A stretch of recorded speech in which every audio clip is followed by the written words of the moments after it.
Right, we are live. Oh, cat is in my lap. Who knows for how long? Doesn't tolerate me talking very much.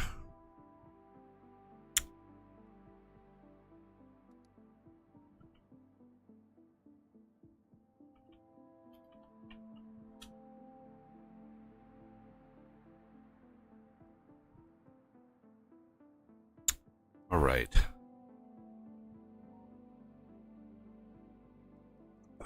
So we basically have 2 science packs left. Well, one. This one gets the interstellar travel, and we did a trip. We got about 2,100 in one trip. Renegade built this ship here, so she goes pretty fast. And yeah, he has it wired up so it'll takes about 20 minutes. It gets about 2,100 cards. So 10 a minute. 10 cards a minute is about what it gets, which is not bad. Considering this has a 10,000 second crafting. So I don't know what that's based on, like what the minimum amount is that it would actually take 10,000 seconds, which is a long time. 10,000 divided by 60 is 166 minutes. Divide that by 60. Huh. It's almost 3 hours for one car by default. But again, I don't know what speed that baseline is. So it is what it is. But we have the cards. So we have them here. And we just need to get them here.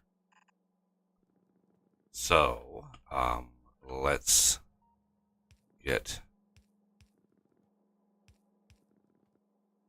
these. That is the way to go.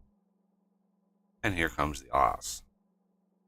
Yeah, sorry, probably bad timing. And Renegade said he was going to be a little late today. He's got to take his friend and his friend's dog to the vet or something. I know there's a vet trip in there somewhere.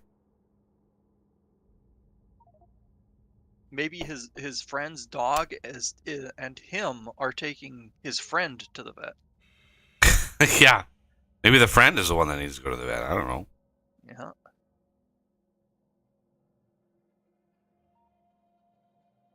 All right, this should drain out pretty thoroughly here.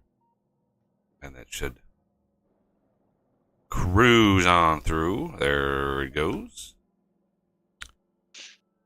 Just perfect. Like it emptied out and the thing backed up, so it was a perfect amount of science pack. Now, the last science pack, what we were doing was needing arcospheres. So Renegade, I don't even know. Let's look at look at all these arcospheres. I mean, it's crazy how many collectors have been launched. Like a lot. Or yeah, a couple thousand, maybe even 3,000, which is a lot.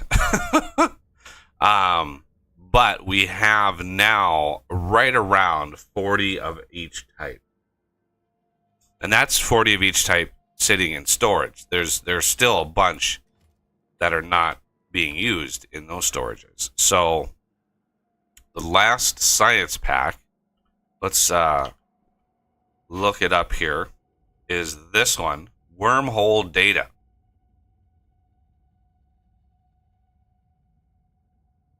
I believe. Wormhole Data. I think. I just want to verify very quickly. Go to our sweet pupilers. Yeah, Wormhole Data. I thought it was, but I just wanted to verify. I don't want to do a big setup and then be like, oh, that's the wrong science pack. Okay. So, Wormhole Data is done in a gravimetrics facility. Of course it is. Let's go right around here. And then this is going to be wormhole data. So we need cryonite rods, blank data cards, and naquium cubes. And this gets us the -10. Super. Okay. Again with the -10. Didn't I do? I feel like I did this already. Why do I feel like I did this already? I definitely didn't, but I know that there was a card that gave us the cruddy kind of fluid. Yeah, he likes to throw that one in there every now and then just to mess with you. Just to keep you on your toes and be like, oh, you thought this was going to be easy. Well, yeah. Here's what I think about that. All right. So the arcospheres.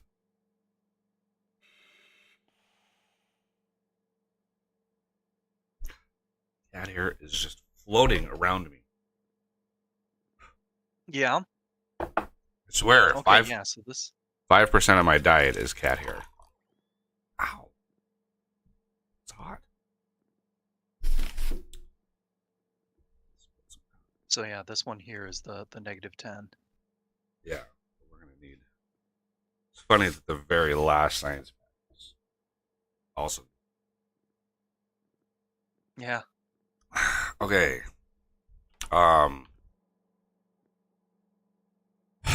Let's do this, and we are gonna need some filter inserters. So that one of the mods that you suggested, Os, was the filter inserters be gone. What did that just make all inserters be filterable? Yeah, I think that's what it was. Because you put the list there, but not what they did. So I was like, Ah. Well, I figured you'd poke out on the portal and take a look.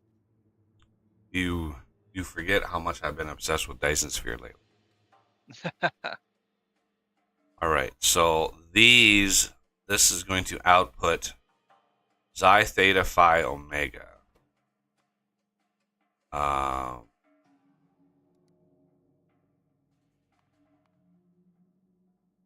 Xi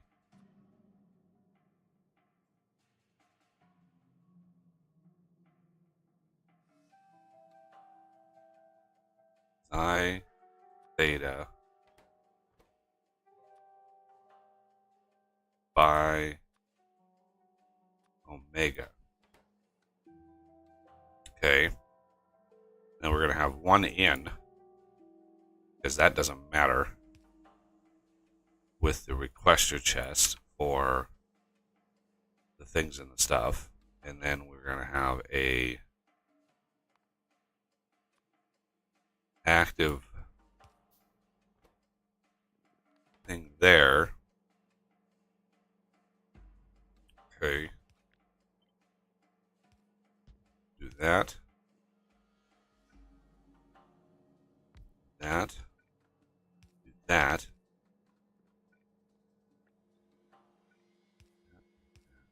Okay. Now,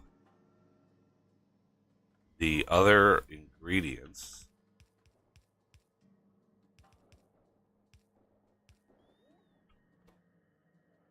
We need cryonite rod, blank data. Oh my god, this only gives one wormhole data each. Oh, boy, our spheres are gonna go insanely crazy with this. Yeah. So this is gonna want. Oof, okay. So cards and cubes and cryonite rods. Let's see how many of each. So it's just one of each per craft. So it's not gonna break the bank. And the cards are right here. Already got the cards. run. Now, do we want to sidedness on this? For We the got cubes, the cubes are already sided. Cubes are already on one side? Okay. Well, that means the croutonite rods, which we've got right here, we can just borrow. So if you cubes are on the outside?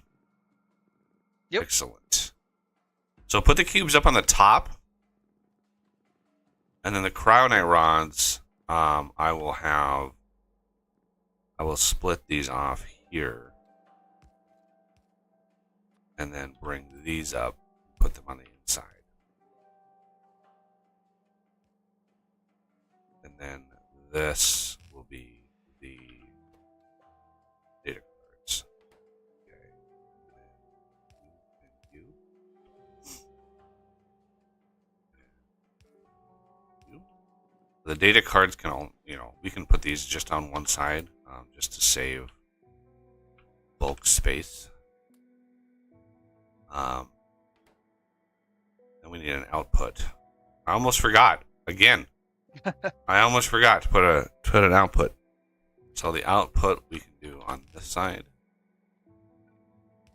This one and this one. Stretchy long arms. That.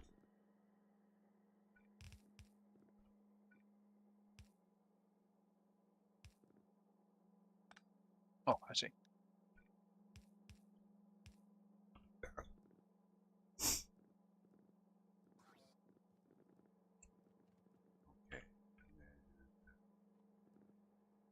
This needs a lambda, zeta, epsilon, and gamma. Lambda,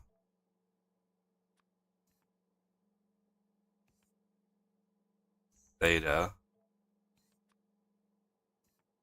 epsilon,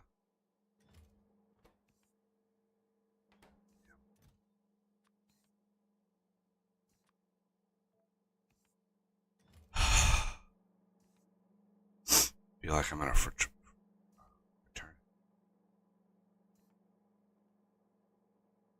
Okay.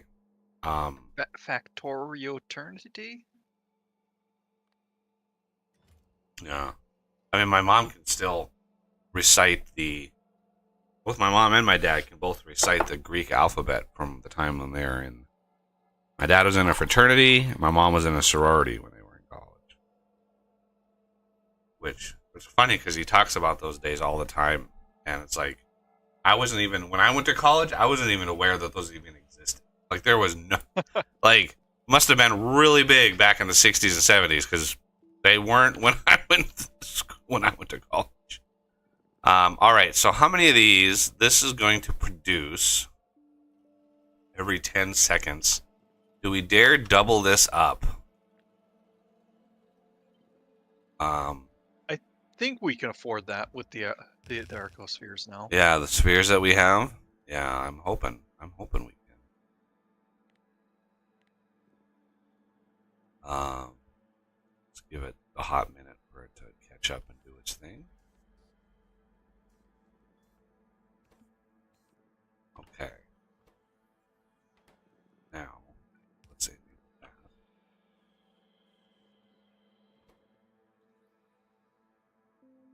And good timing, server. Good timing.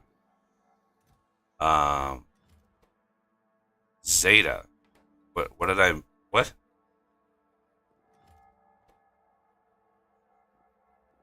Gamma. Oh, it's not theta. It's zeta. So take theta out. Put zeta in.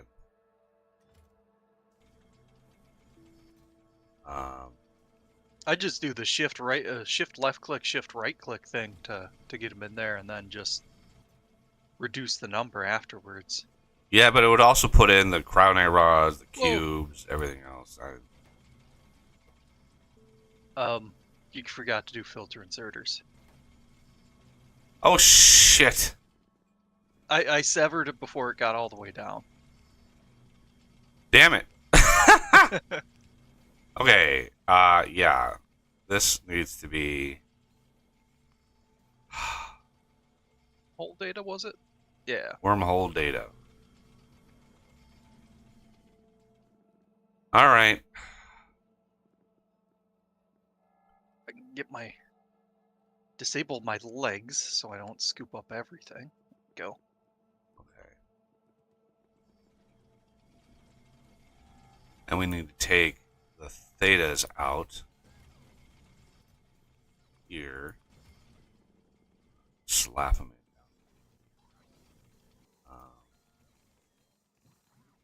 Holy inventory space. Theta and theta. There we go. Okay. Let's see how our balance is. Not too bad. Of course, when I engage a science, it's going to be, when I engage a research, it's going to go in, it's going to go crazy insane. All right, wormhole data. We re-enable it here. Let's re-enable it.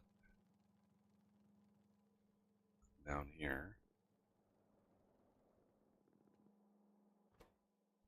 Just primed and ready. And we're going to make the catalog, which there's no, actually no output for these. So let's put those in there. I didn't put any speed modules in those either. Those gravimetrics facilities. All right, catalogs are flowing. And you, sir, need to actually make the thing. There you go. And we need processors, and we need a unholy amount of neural gel. Well, there's the neural gel. I can just copy and paste that. Oh, actually, it's only 5 neural gel. I thought it was, but it's a lot of fluid. So I'm going to do that.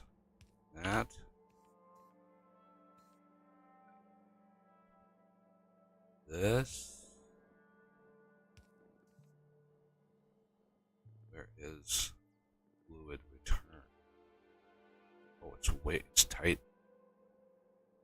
Wait.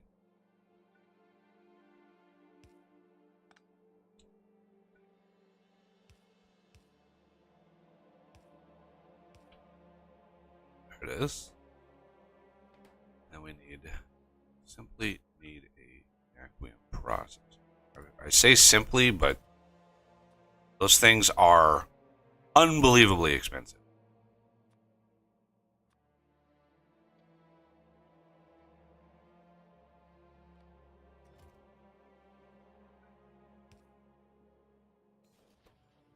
Okay. Data cards are go there. This is going to be the science. And we have science pack boards. Let's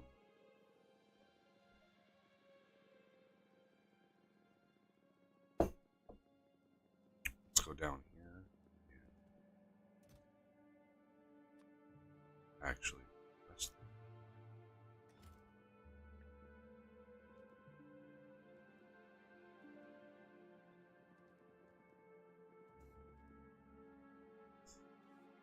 and that, ladies and gentlemen, is all of the sciences. Look at that list. Look at all the sciences in this little thing. That is a lot of sciences. All of the science. It's crazy amount. But that is all of them. Now, how many do we have? I don't even.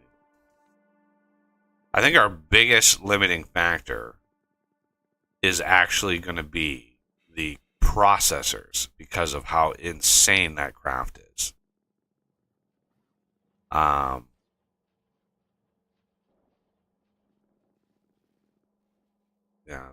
they're trickling in here. And of course, our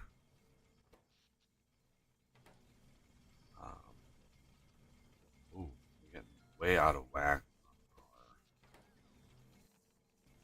What is that? Looks like epsilon. Xi. Xi is way out of whack. So annoying.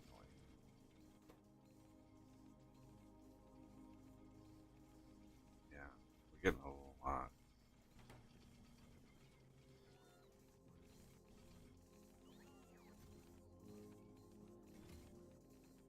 Yeah, you were just in my lap and you jumped down.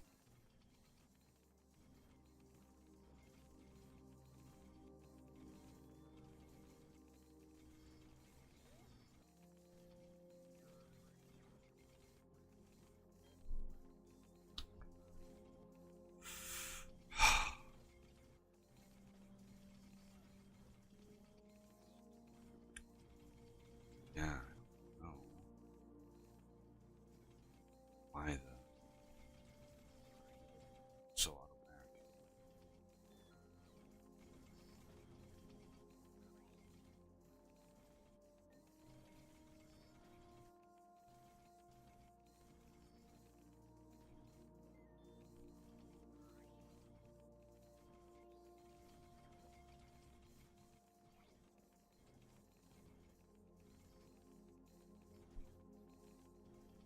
Tail in the face. Yeah, tail in the.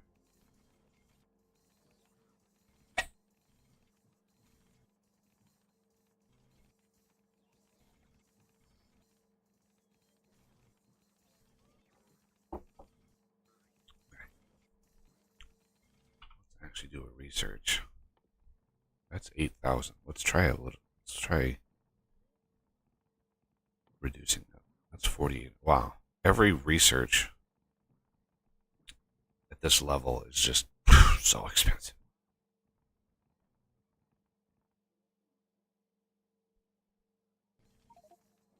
Oh, Renegade's here. I is here. Okay. Hello, hello. We have a new comment in chat too. Snowy Boy, hello.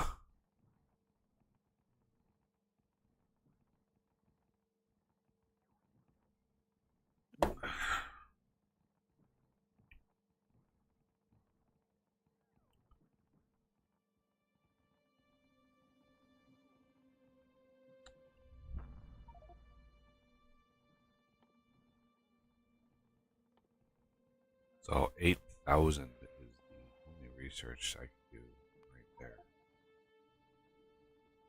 And then it's 16th. Oh, it's a doubling. It's rough.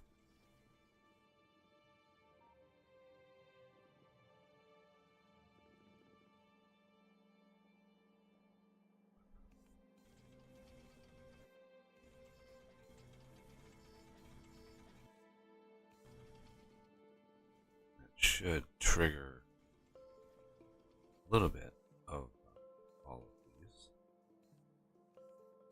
possibly.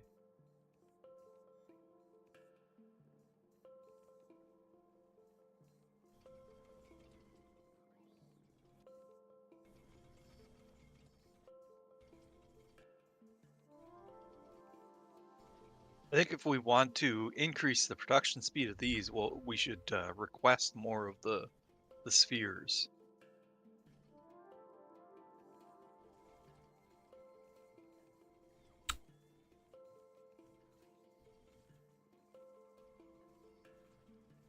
Yeah, I've been thinking if it would help or hurt the requester chests for the balancer here to remove the request from buffer chest, because the bots are able to pull out of the very thing they push into, except for up here. I didn't use buffer chests up here, I guess.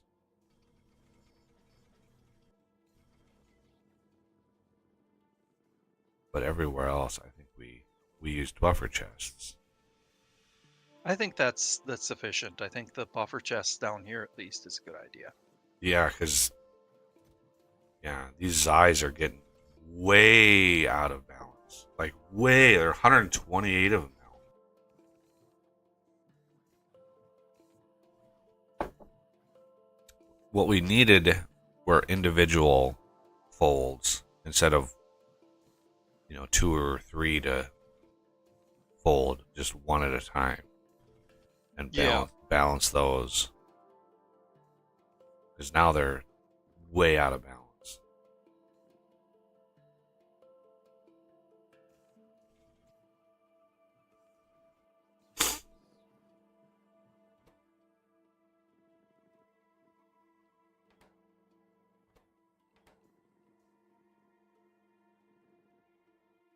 Okay. Yeah, we've just got the 4. Let's do another one. 16,000. Why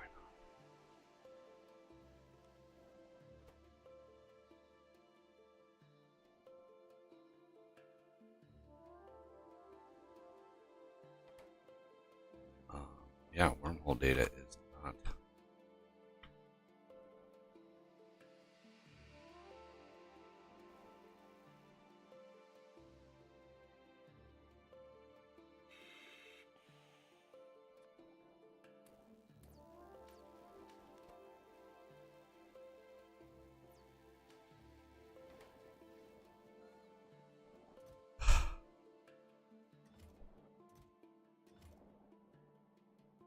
Interesting. Why isn't it doing this one?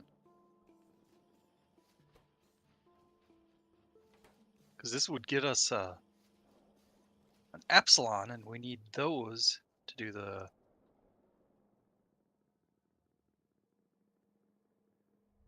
convert down here. It's like there's something wrong with the Jigma thing. Oh, I don't think there's anything wrong with it. I mean, before it balanced them pretty well, so. I think maybe building 4 of them up here was too much. Yeah, I think sticking with 2 would probably be good, especially now that they're speed beaconized.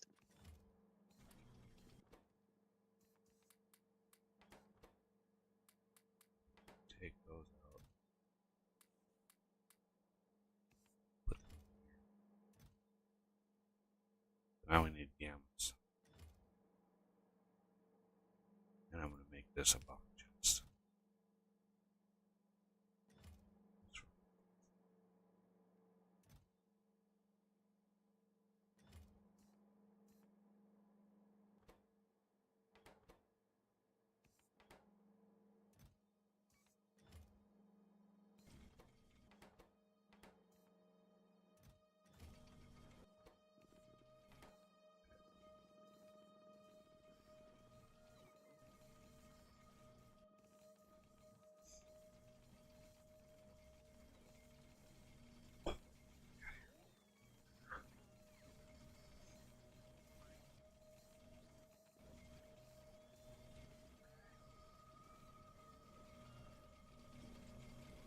Ooh, these are running full blast. Yeah.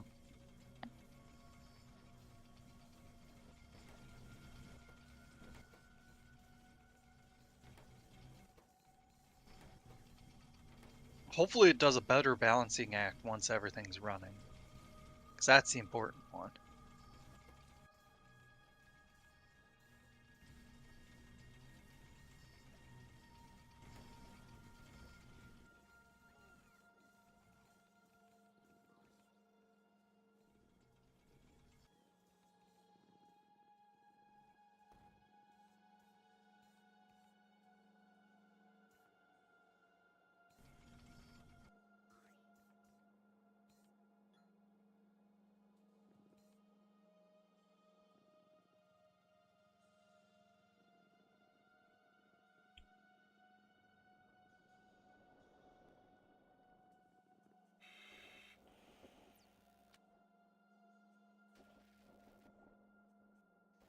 I mean, we've got a pretty decent amount of extended catalog.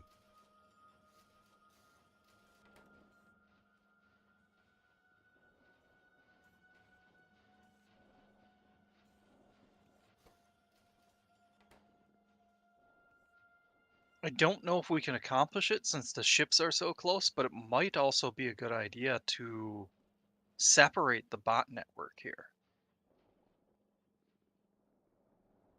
so that we don't have logistics bots from, halfway across the map trying to pick up the spheres.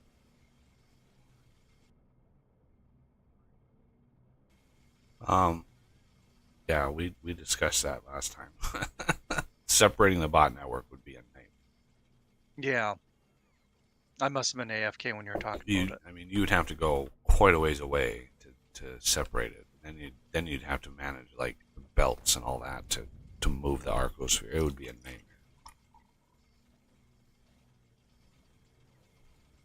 It's doable, but I don't know what the advantage would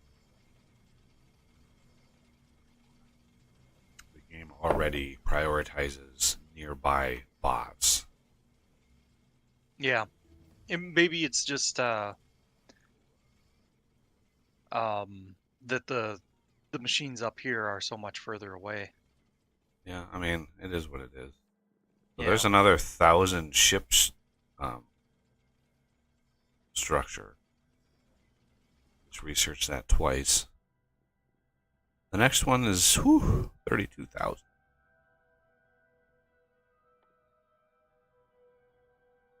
Do I even want to research teleportation? It really doesn't give us any. We're definitely not. Yeah, gonna... that just I mean, you get access to the storage. Yeah, we're not going to use that. That thing is expensive as hell. We're not. You can't just make one. You'd have to make two, and so it's like 20 Arcosphere lambdas, and it's like we're already struggling with Arcosphere. We don't.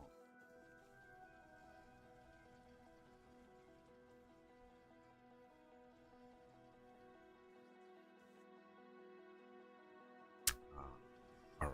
So If you want to help balance this out a little more, you could do the energy shield one, because that'll use tier 3s. That'll get these things on right here, which will help balance it better.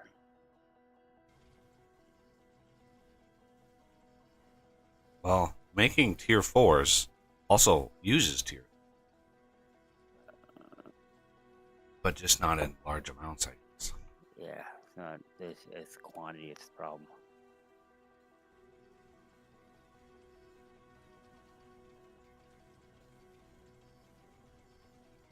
These tesseracts are sure act. Wow. You're actually using some of these eyes. I can't imagine the spreadsheet that he built for this process. Like all the crafts that use them, all the individual ones they use, all the individual ones they produce, and then balancing that,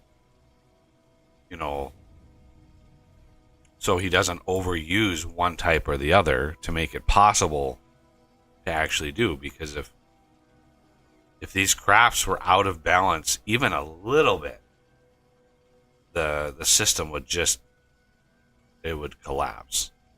And then creating these folding recipes to try to more even it. I just couldn't imagine the plan, almost like the design document that he built to actually have this function in the game. And then this late in the mod, like usually this late in a mod, you don't see a completely brand new craft system. But this only appears like near the end of Deep Science, and it's like, oh, here's a whole another crafting system that is vastly different from every other crafting system in the game. Like there's nothing like this. when you were talking about that, I had this image of him sitting in front of like a supervillain supercomputer with his fingers held together in that classic pose, where all the fingers are spread out and just. He's like, I mean, you saw how many science packs there were. Like, And at this point, he's like, you know what we need? We need a system that's so unlike anything else in the game. Yeah, it's crazy the creativity. No wonder it's no wonder the company hired him, because it's like I'm just in awe of the amount of work that this mod took. Like hundreds and hundreds and hundreds and hundreds of hours, just hundreds of hours, and that's just programming. The all the visuals and all the sprites and animations and like all of that time. I mean, we're talking hundreds of hours, maybe even thousands, to get this mod up. And I mean, it's just a mod. You just download it.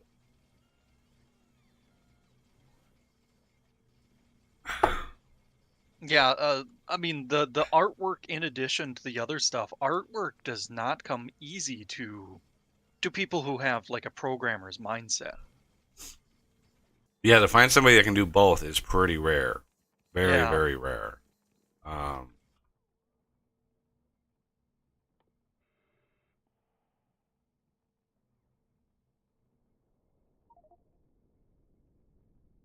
suppose I shouldn't put that there. I don't know what effect it'll have. I don't think it hurts anything to expand our power network, but yeah. Since it's not, I better not. I don't know what influence that has on the ships and stuff.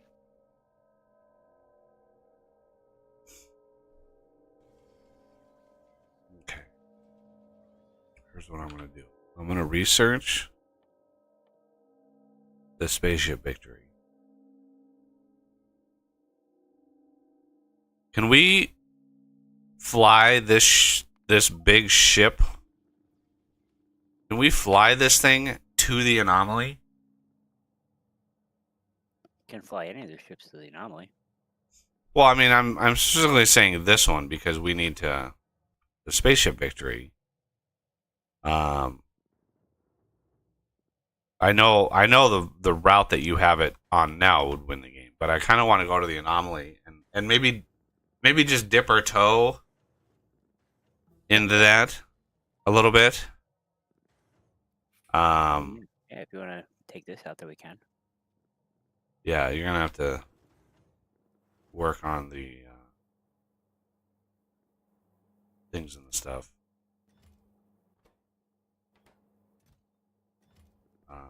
The circuitry, I'm not sure. Yeah, you have to change. It'd be easier Destination, to I just guess. copy this one. All you need to do is switch like one combinator. Well, yeah, I mean, can do that. Just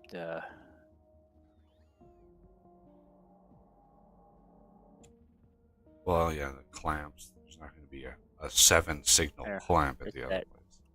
It's set. Should we take some platform and I mean, I have meteor 2,000 defenses or anything? I have 2,000 platform on me. Might as Okay. well load up on all the things. Oh, have you checked the Informatron? That thing I was mentioning after the end of the stream? I forgot what it was. Hit I and then go to Exploration Journal. Right. Task satellites to find similar structures. There you go. Nice. So Bingo. that must have triggered when he entered one of the pyramids. Yeah. Geometric structure detected on blah blah blah blah blah. 28 So now- shapes. Oh, it looks like that's individualized because I don't see them. But yeah, now if you go into the U menu, it should show the pyramids under the flags. Yep. And then you can configure the flags and filter based on that. Okay, so to trigger it on our end, we must have to go into one of them ourselves, their death. Yeah. But yeah, now we could find all of those and actually complete that type of victory.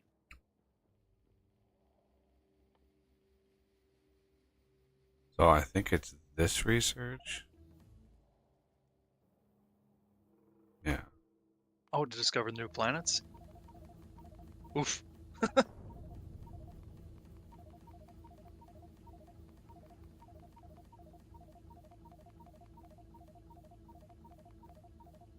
Boy, Spam.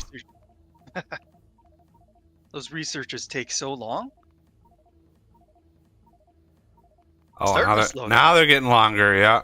Now we're at 105, 108. It just adds one science pack per research. So it's like you can bust a lot of them out real fast.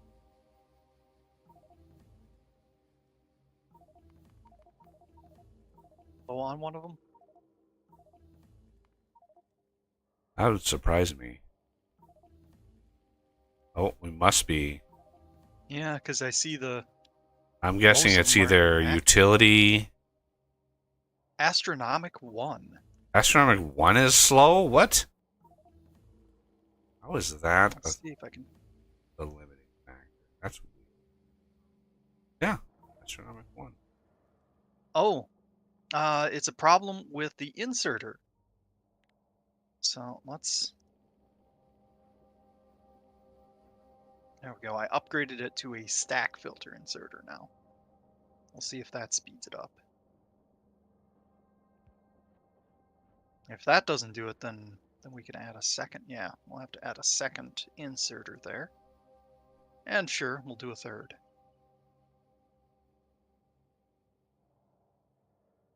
There. Now we have quite a few more.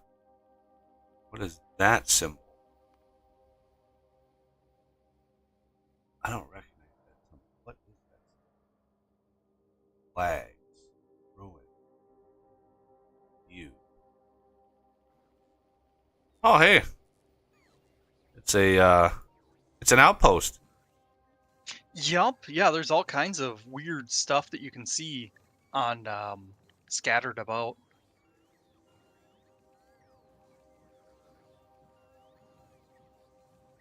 If I remember correctly, that one that you're hopefully I'm caught up on the stream.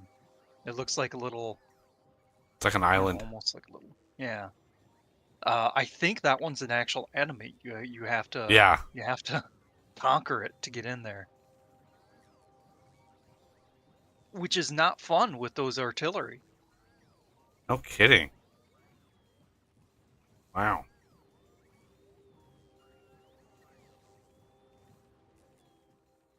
Oh, I suppose, do we have access to the max level suit, Yes, we should. or did we Yeah, did it's we make those research. already? I didn't automate them because there's look at the input on those. It's insane. Yeah. But yeah, they are researched. Okay. I'll collect the materials to make one for each of us.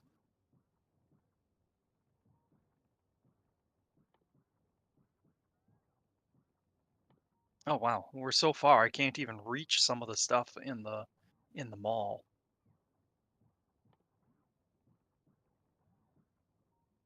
Mining productivity. I mean, sure, 12,000. Why not? It's 15,000. 17,000. 20,000. 22,000. That's 22,000 science pack 3s. I think that'll. And then 25,000 science pack 4s. That'll keep him busy. You. Okay, what other? I don't see any other flag. Are you ready to go for a ride, Buggy? I'm on the ship. I was born ready. I was actually born tiny, pink, and helpless, but I was born ready.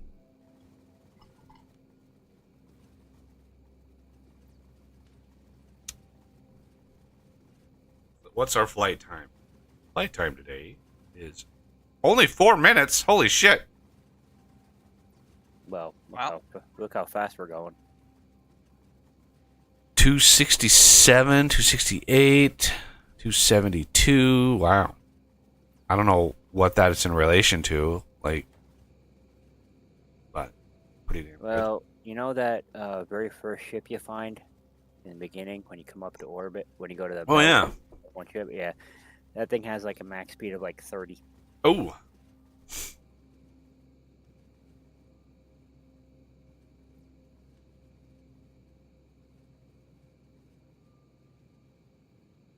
Wow, there's a lot of engines on this thing. Jesus. A lot of shield on it too. Yeah, well, the shields are needed. Look at it, like, yeah. And it's interesting how he did it too. The shields are actually entities. Yeah, they block. It's like a wall. Again, I don't know how he coded any of this. There's literally nothing else in the game that has like a curve like that, but it is what it is. You can kind of mouse over the entity that is the shield, highlight it, but it's just like, how the hell?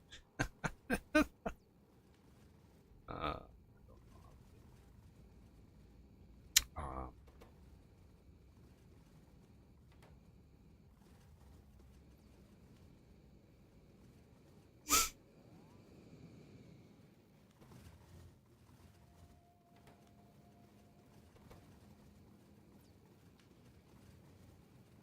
navigating spatial distortions. I like how our time just starts going crazy. Yeah, if you click on position, the position tab there, you see the spatial distortion number going up. Is that because we're going away from it? We're going to it. Once that hits 10,000, we're there. Oh, that's kind of weird. That's why the time is going haywire.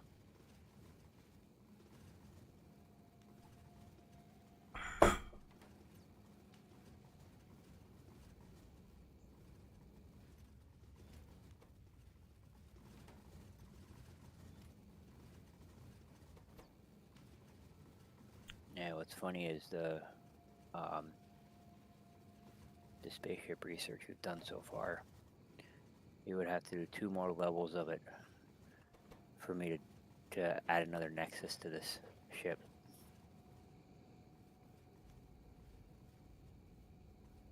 Because the nexus adds 2,000 container stress to the ship. Ooh, wow, that's a lot of stress.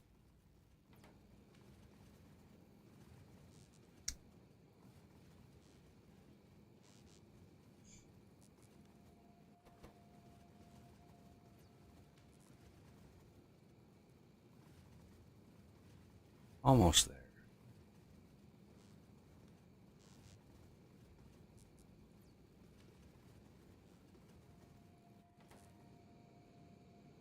You know, it's funny, this asteroid system in the game, one of the most unrealistic things in the game. Space is not this full of junk, right? Space is quite empty, actually.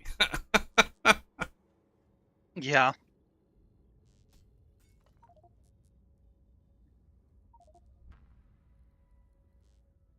Oh shit. Wow, there was a lot of resources in that asteroid. Holy Moses, there was a lot of resources. All right, anomaly is a go. Jetpack out of fuel. I had what? I had tons of fuel in here.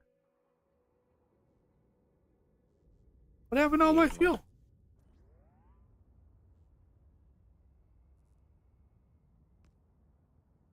Right.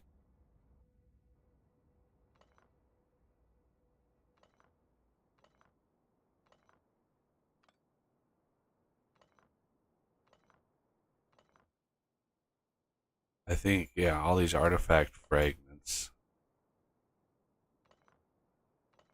somehow piece these together. I think. Right. let's see. No. What do we?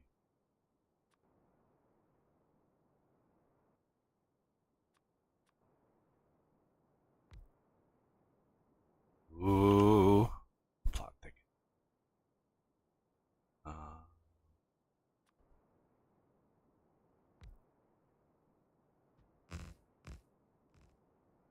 Yeah. Have probably this one with a slight tinge of this one.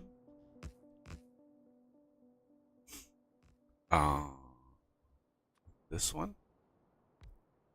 Again, here's another system that doesn't exist in building this thing out. Like, very unique. All right, we need that one. Need to get the angle right. No.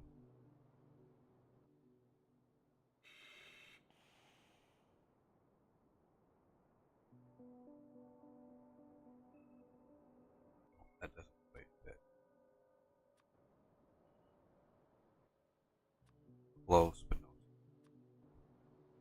There we go.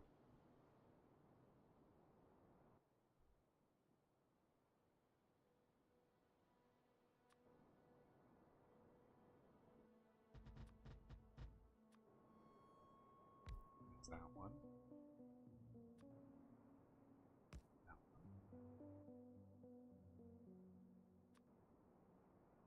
That one. Oh.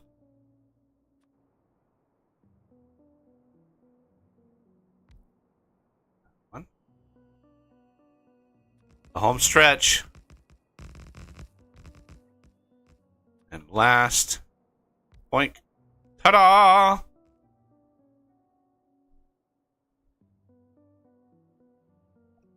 Oh, there's actual new researches. New technology unlocked is now in the tech tree. Long range star mapping. New technology, dimensional anchor. Long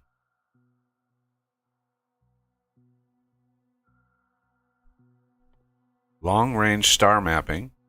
Some distant galaxies can be identified by specific patterns of unusual stars. Results are logged into Informatron. All right, let's cancel these because those would take 10 years to finish. Let's research that. Long range star mapping. Some distant galaxies, okay. And then this dimensional anchor uses a star's gravity well as a stabilizing point for a spatial anomaly. Max consumption 60 gigawatts.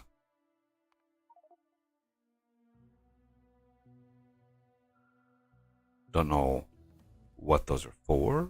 Okay, long range star mapping 2.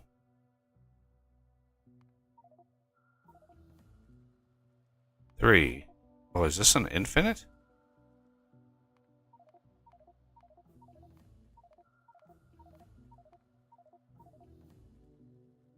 I have no idea. I just keep researching. What is this actually unlocking? Long distance constellation match. Ah. Those are the symbols.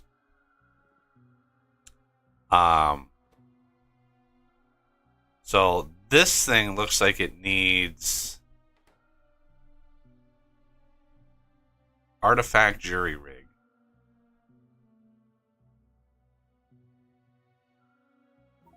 Damn.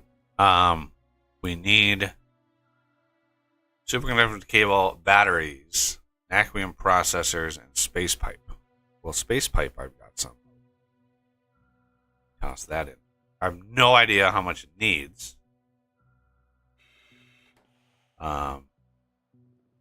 Teleporter. Let's go here and name this. Whoa! God damn it. Just an overlay.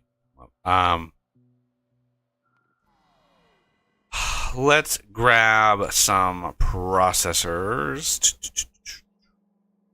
Naquium, I don't know how many we need.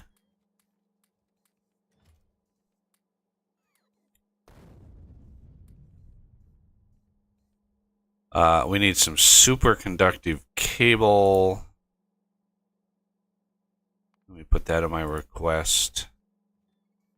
Although I think it's being stacked. So let's do like 5. Yeah, it's being stacked. What else was it? Superconductive cable, processors. Batteries Oh yeah, batteries. Weird. and pipe. Pipe is in there.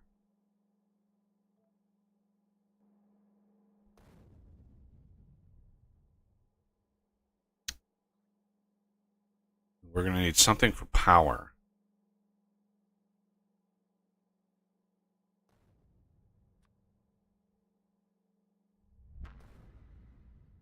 Um,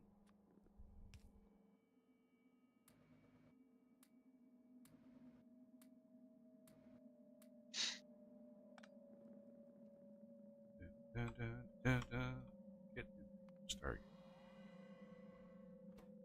Superconductor cable,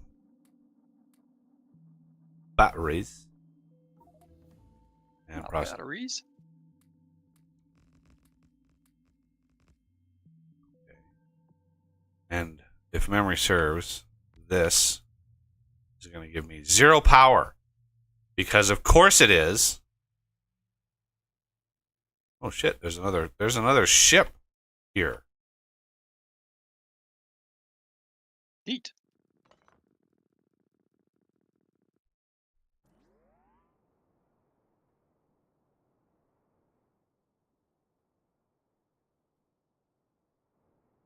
Ooh, this ship kind of fell on hard times. Yowza. Oh, I see where you got the idea for a train stop in the ship. Wow.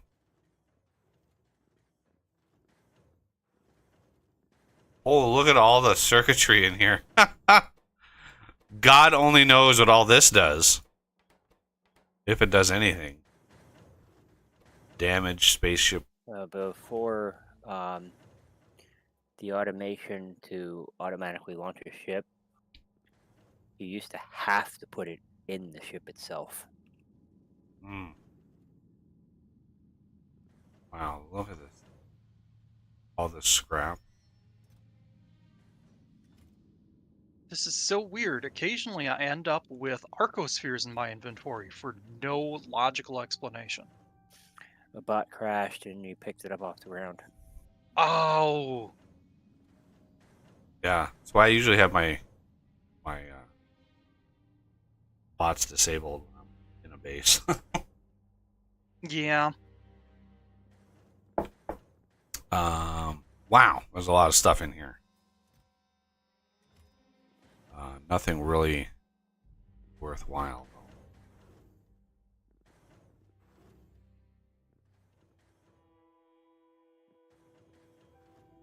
The whole, like, factory on the ship.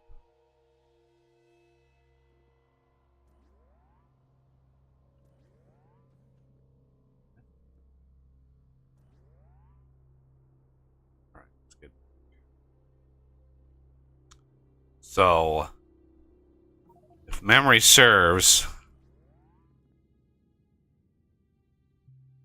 long range star. Oh, let's see what this actually uncovered, because I don't even know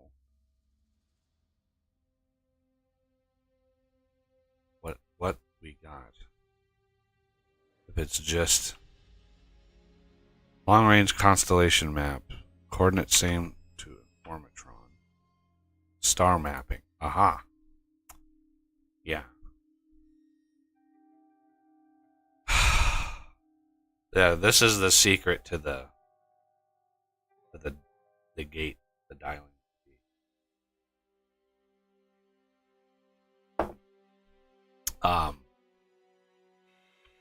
Anyway. So power. What do we do about power? Antimatter? Yeah, that's a possibility. I have the antimatter reactor going. Aqueum heat pipe.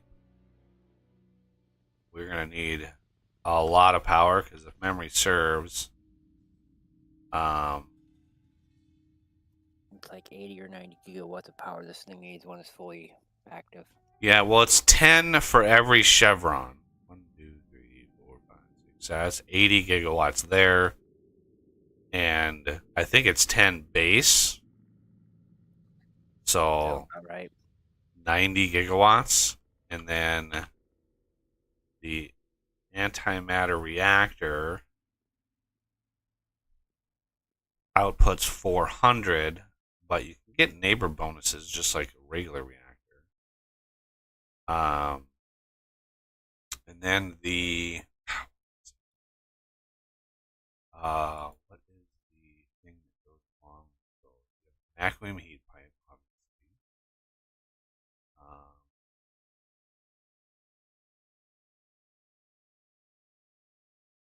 We have 3 different recipes. Interesting.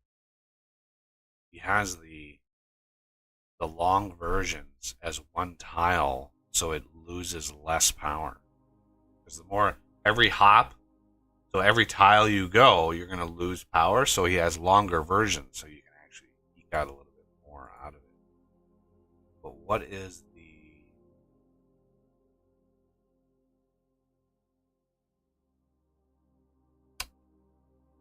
high temperature heat exchanger? Maybe. Yep. And the high temperature turbine generator.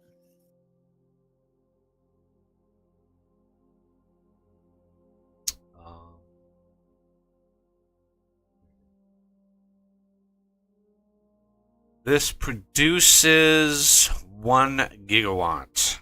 Steam temperature. See, I just want to see something really quick. I doubt this is going to work. Ah! We can place those here. Sweet.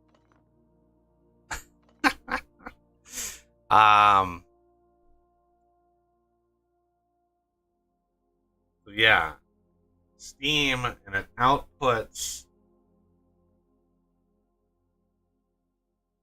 500 degree steam, which then you can push into. Well, I think you're meant to push it into a condenser turbine. Yep. But we could just like 5.82.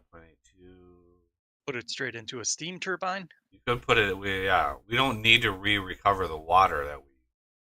So that would simplify the design a lot. Wow, each one of those antimatter reactors is 500 super. Oh. Whew. Okay. Well, we have a path forward.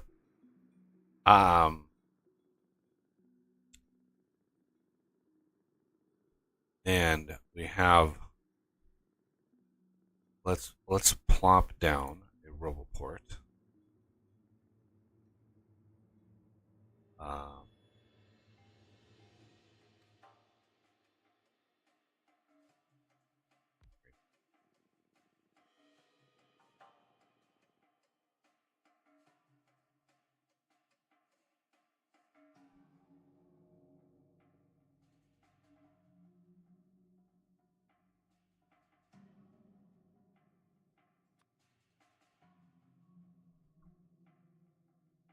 Was like right there, right?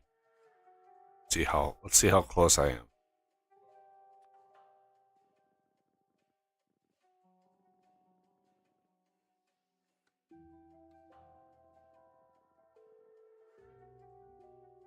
Oh, perfect. All right.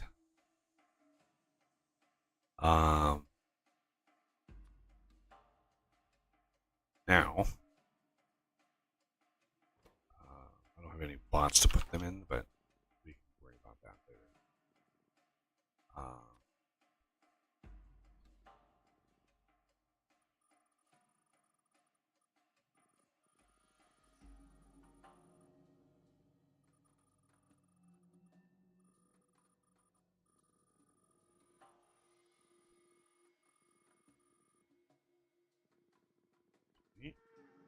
We're going to need probably quite a bit more space. So somebody going to need to bring a whole lot more space platform.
Okay, need more space pipe apparently.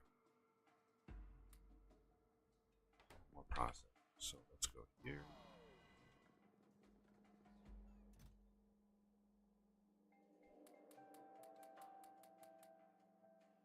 No, process.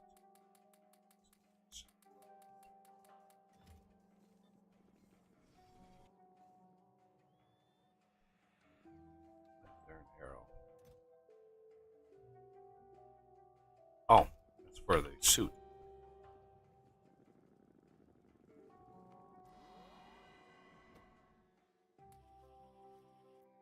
Oh, Bingo. yeah. Okay.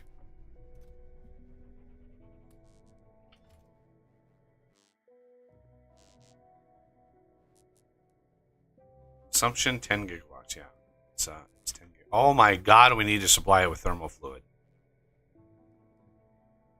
We need to supply every chevron with thermal fluid. Man.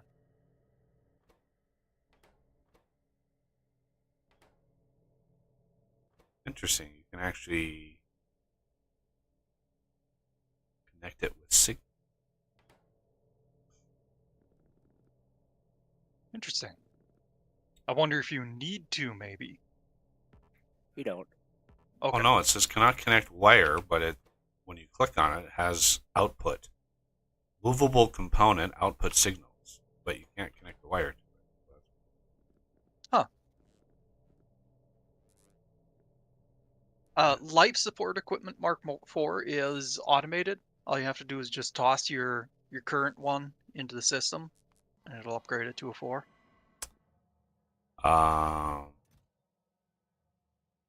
Okay. And guessing this is thruster suit.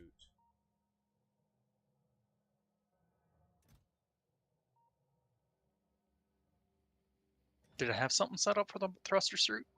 Well, there's a chest here with a bunch of stuff in it. Oh, So yeah. Just grab half of that stuff, and then you should be able to upgrade your suit. Oh, goddamn bots. Immediately stole shit out of my inventory. Like, immediately. Oh, no. Like, oh, you don't need any of this. God damn it. What am I missing? Processing. Okay, well, those are going to be easy. Maybe. I don't even know those are. Way down here on the bus.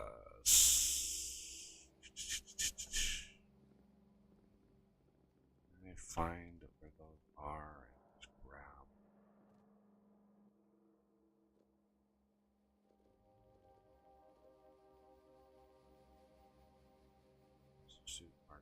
I? Oh, I do have. All right. Best not to do this in space. Or just hold my breath while I take the suit off, upgrade it, put the suit back on. Let's go down.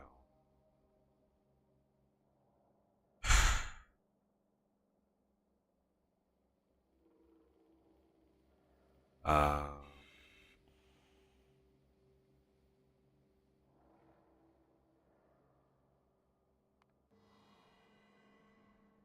okay. And then go here, take off all this stuff. Take off the suit. Wrap better.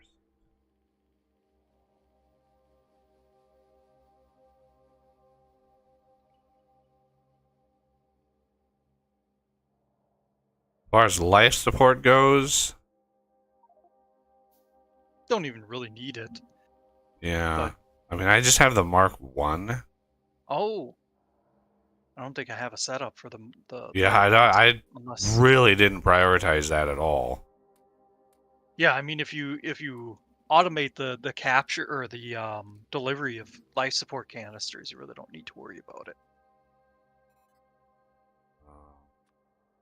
It takes such basic resources to do that again that it's no problem at all. And I think that. No.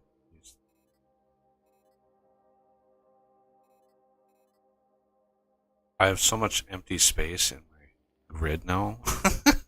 It's like I'm not like you guys. I don't want to walk at warp speed, and I don't want 6 million bots in my inventory. So, like, Yeah.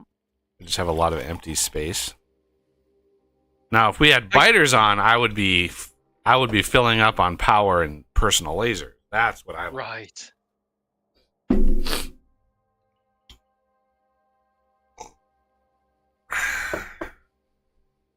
Okay. I think If we do a near vanilla playthrough, we almost have to have biters in just cause. yeah, I would not just have biters. I would have the rampant mod. Because Ah. if I had Bob's Warfare, that makes it really Yeah. fun. Especially late game when you just turn into this invincible beast and you're just like yeah, it's fun. It's Oh man, especially. highly enjoyable part of the game. It's just walking around like Iron Man. Especially once you get spider bots. Yeah, Spider Bro is also fun. Okay. I think I am back to normal.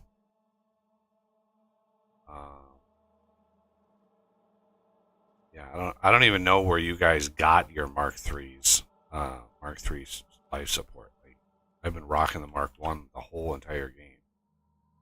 I don't know. Maybe we put those in the system. I can't recall. Do you, Death? Probably just crafted it. I don't remember. That's too long ago. Yeah. I mean, I only have Mark IIs myself. Life. I mean, I have 4 of them, but Doesn't the thruster suit like come with life support? Like, Yes. isn't it redundant having life support in a thruster suit? It improves the efficiency of the life support canisters. Oh. Yep. So, like right now, I have 100 canisters. Okay, that's 25 hours. Oh. Yeah, all the hours. Interesting. Do you have a Mark IV in? I have 4 Mark IIs. Oh, okay. I've just got 1 Mark IV, and I'm 12.5 hours at 50 canisters. Yeah, so if you had 4 of them, that'd probably be closer to 48 hours. Yep. So the big advantage is when you're out and about on a hostile planet or something like that. You just don't want to set up a life support system. I don't know. The only time you got to worry about that on a planet is if you plague it. Yep. So yeah, there's almost no reason to have life support equipment in a thruster suit.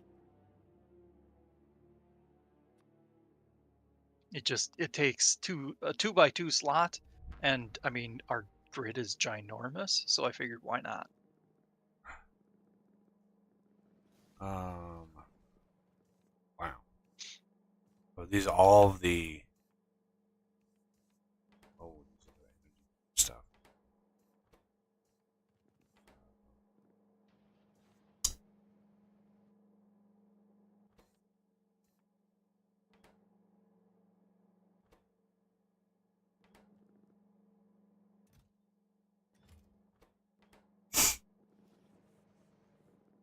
Dun, dun. AFK a little bit.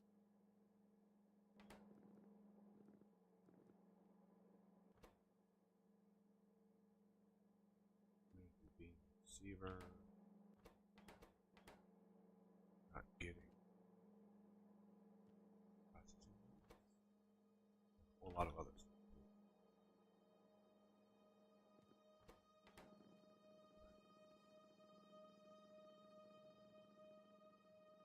Grab. Ton of this.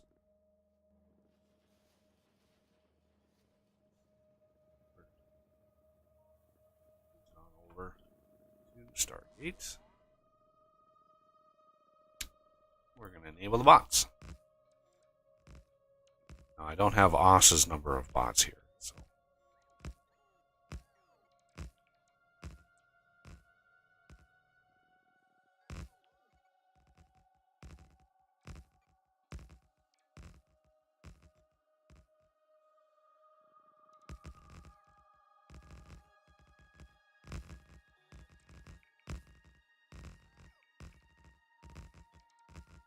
Probably want to send this ship back before it runs out of power. Well, we're making power there, so. And I don't ship itself think. It's not using much. Well, I hooked it up to the system to be able to craft that. I mean, yeah, we got 671 terajoules in this accumulator I put in. So it's using 10 gigawatts. I can cut it off. Here. Okay. Disable the gate.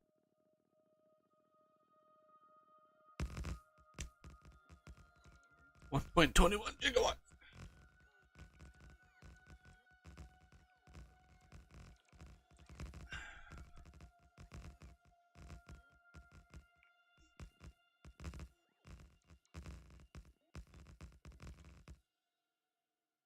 Oh, ran out.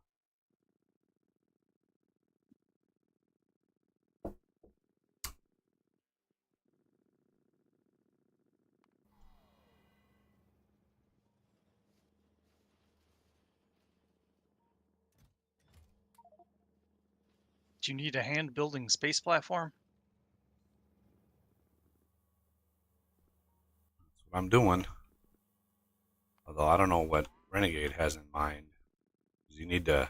If you're going to do the beam, the power beam, you got to build that next to a star. Yep.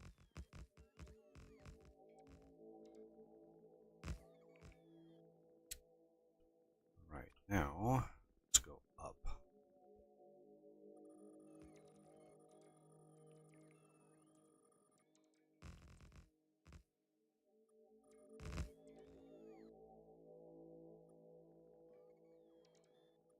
Ah, darn it.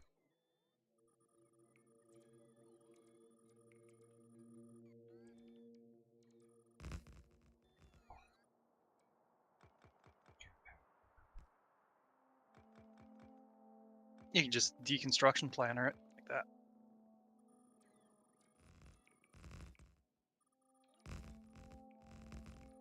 How many goddamn bots do you have in here? Look at that. 150. It's a lot of bot. Yeah. All right. I don't know how much space we're gonna need, but this is a good start.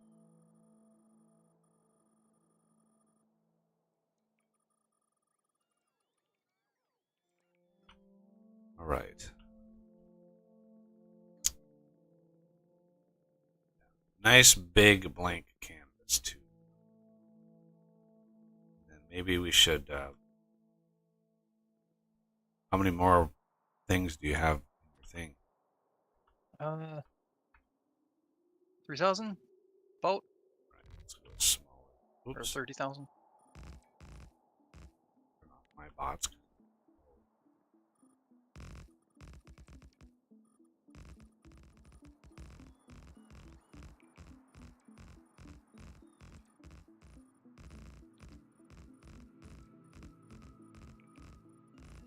Neat.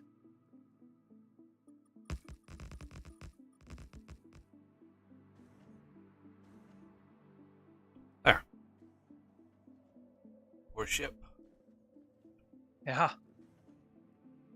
Jeez. Maybe it ran into space biters. Yeah. Sort of like that Rick and Morty episode where the space snake.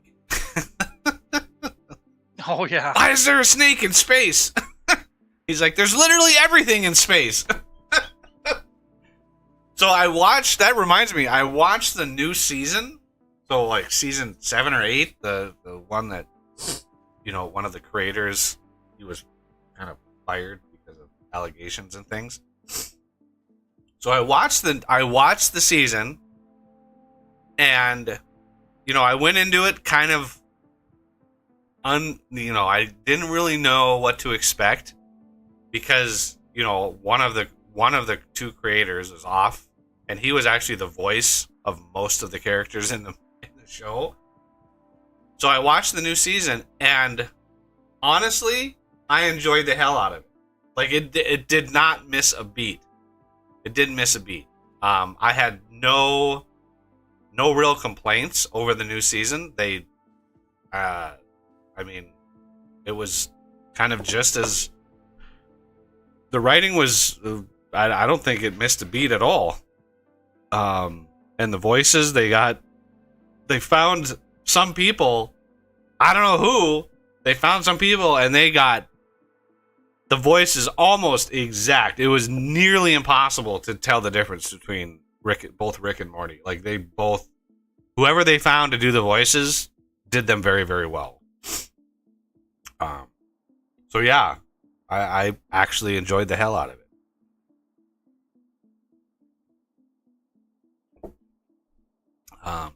Okay, we have a energy beam receiver that suddenly appeared here. Witchcraft. Witchcraft. This craft? Yeah. Minecraft? I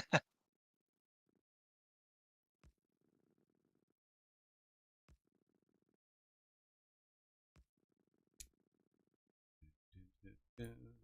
Now, we're probably going to need to be moving these various places. Yeah.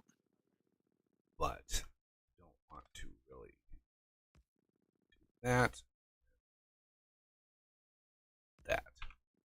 Because every one of these, you can see the thermal fluid here. Every one of these. You want to start working on the fluid routing? Sure. Because we're going to need we can bring a bunch of barrels of thermal fluid and then cool it here. So we're going to need a cooling station and things and stuff. Interesting. So what do the symbols mean here? You have anchor. I assume the next one's thermal fluid.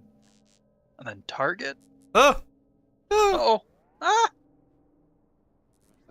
The first one, the anchor one, those are the star anchors. Okay. Yeah, because you can see if you hit the... Oh, I can't hit the button. Okay. Maybe shift click. Oh, there we go. So you can see it's like rotating, Okay. and like you can hit R and like lock it in. I see. Yeah. But I don't know. I don't know how you like reset it. Why do we have power? Oh, we're using base for the ship's power. Oh, So now we're up to 20 gigawatts. Yeah, there's a reason I didn't put the ship up. It's now we reset it because if we kill the ship's power, yeah, kind of stuck. yeah, it would be difficult to travel away from the spot. I think I'm just gonna set up for 2 different fluid levels. Yeah. Usually I go whole hog, and Yeah, we only need the 2 processing. yeah.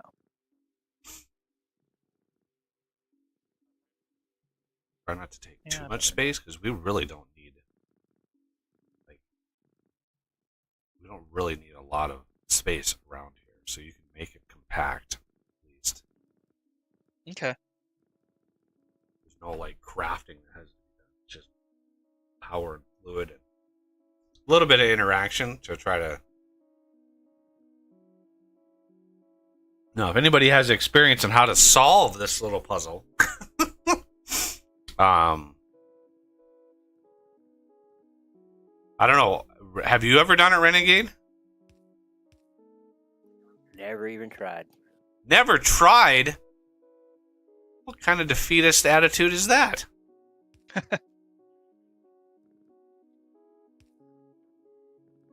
One who is very realistic in that he has no idea how to calculate vectors.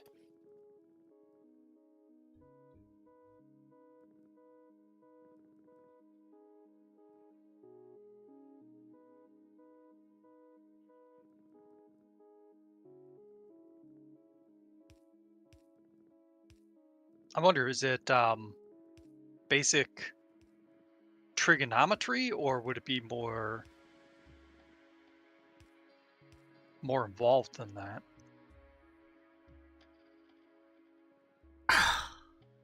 I'd have to juggle it.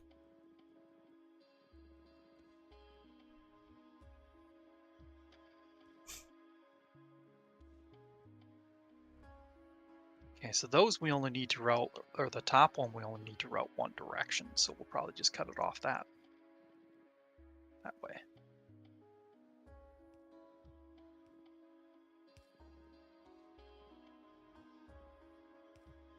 All right. Yeah. Oh, And I'm out of undergrounds. I was straight over with that one. Wait. This? Oh, I see. Wait. Point. This can come down. Down. This is right here. There.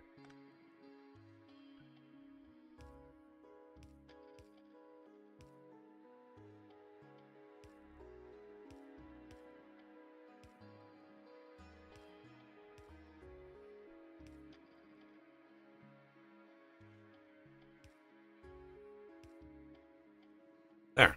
Now all you need to do is figure out where to go from there.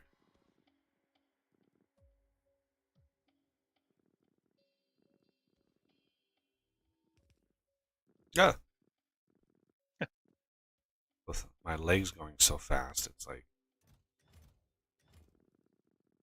it's very easy to Yeah. walk off the edge. Probably do the fluid stuff on this side because this side is going to be a crap ton of power. Yeah. I'll go grab some barrels of thermal fluid. Okay. Orbit. Yeah, unfortunately, since it goes down to the first tier, that means that we're going to have some loss. That is one advantage of the negative 10 degree stuff, is that there's zero loss on that. To go from negative 10 to the coldest. Well, I suppose it does output a little bit of the first tier,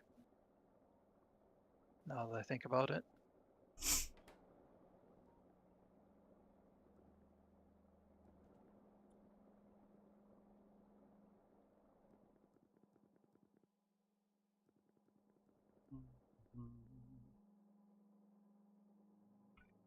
I'll grab some of the cooling thingamajigs. Death, do you know how many we'll need of each of them? Each of what? The like cooling stuff? No, he's never done this before, so we're just gonna. Yeah, I didn't think so. Yeah, that Okay. part I've never. I mean, yeah, I've built it, but that's about the extent I've done. Yeah. I mean, for parts.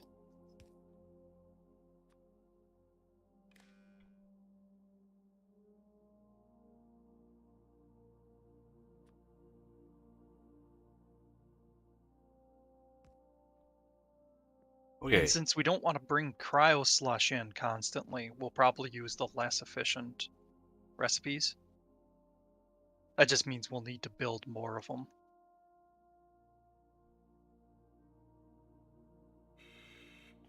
Yeah, we don't want to make it too complex. Okay, so this.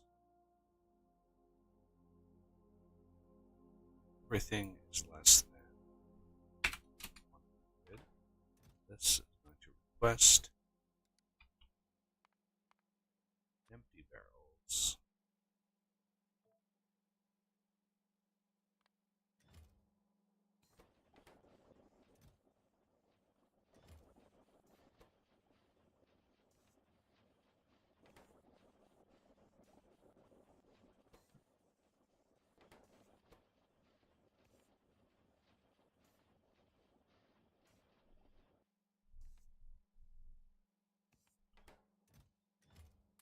Grab all of those.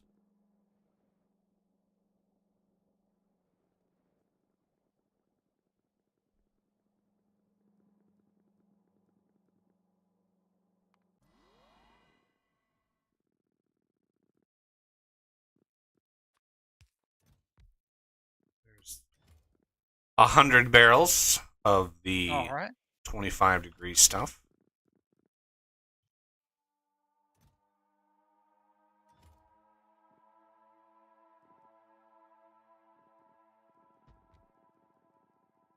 And I set up the system so it'll fill another 100 barrels. So if we need more, we can always grab them. All right.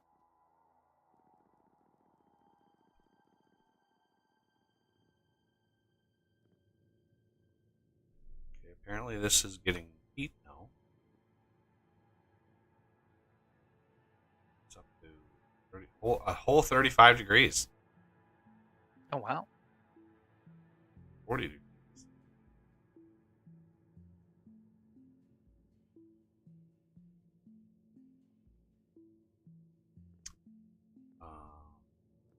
No, can this thing do a neighbor bonus? It says 0% neighbor bonus. I did not know. Energy beam receivers. Oh. I think so. I just have to. I mean, you need one emitter per receiver, so. Oh, yeah, I suppose. You need a whole lot of emitters.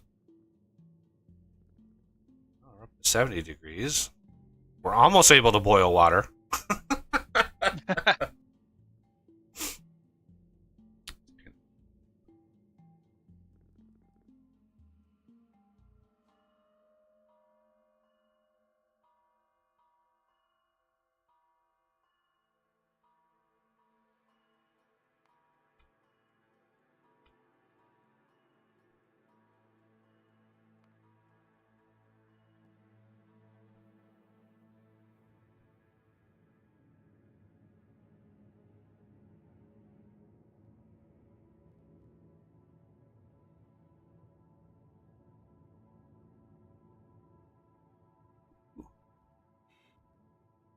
This is the super cold. Yes.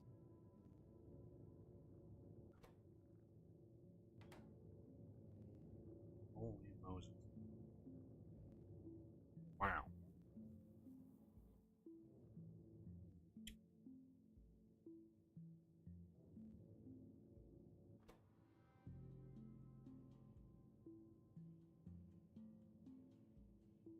Transmission efficiency. Jesus.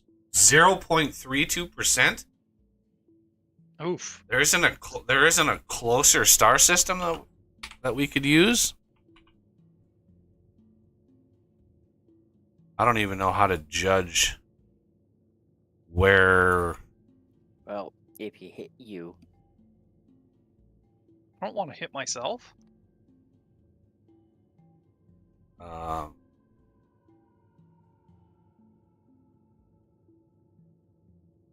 and go to the anomaly, and you'll see the delta V number. let's take moons, asteroid fields, planets. Anomaly is delta V question mark. Yeah. But I'm standing there. I should know where I am.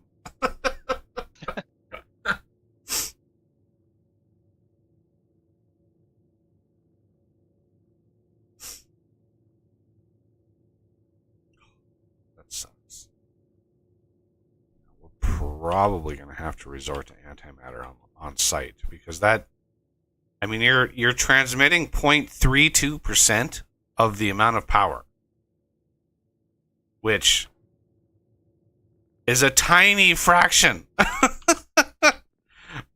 Like, hey, look at that. We're up to 200 degrees here. Like, this should be thousands of degrees by now.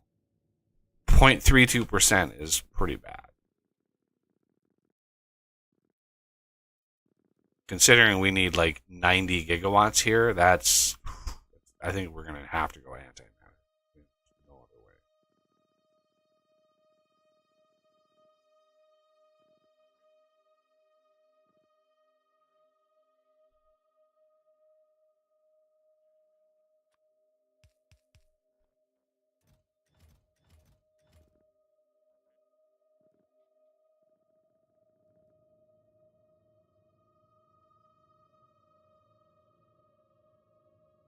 Okay, I think this is all set up.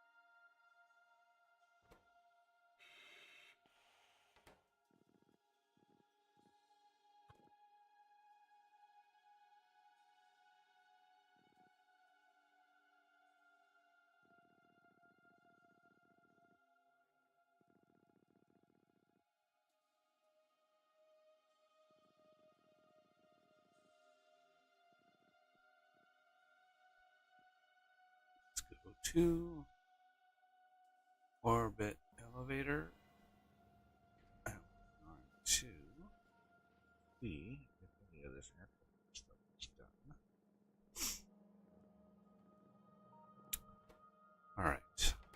Let me grab 4 of these. High temperature heat exchanger. Let's grab. Let's see, each one of these 400 megawatts. Each one of these 560 megawatts. Look at the water consumption, 562 per second on each one of these. I wonder what the math is. If you have 4 of these in a cluster, how many heat exchangers you're going to need. High temperature turbine.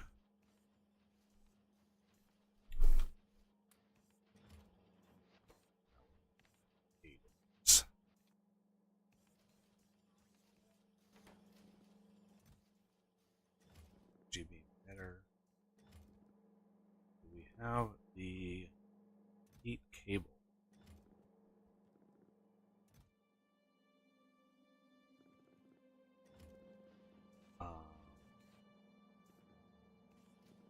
Aqua heat cable. Yeah, crap, I knew I forgot something.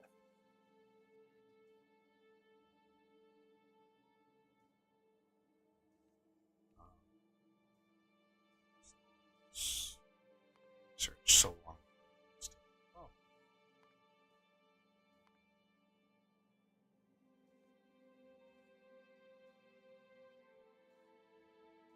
Okay. Naquita heat pipe. 3 different iterations. Let's. I got it crafted. Where?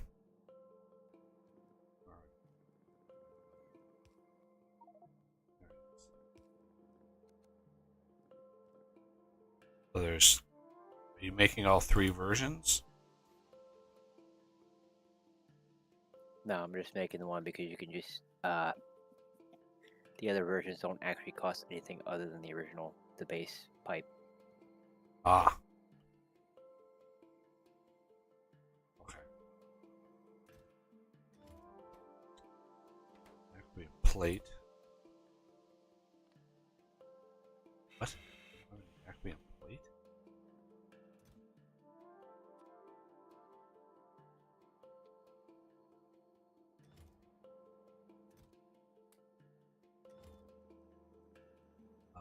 We have to have some.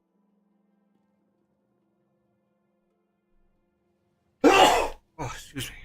I don't think we're actually crafting it. Yeah, into a chest, I right? can slap down a quick crafter for that. Something quick and dirty. Where the hell?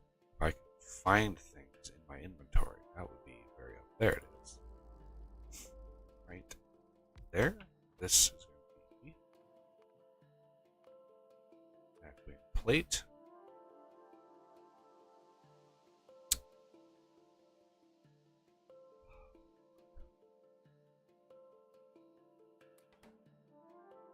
And let's do buffer chest. Output.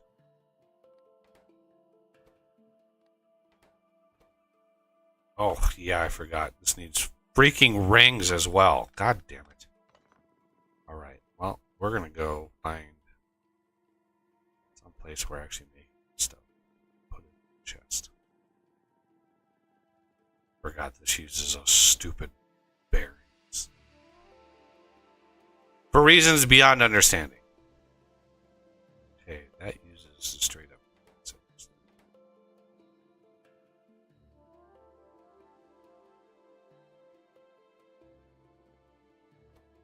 Also uses. Oh, here's plate.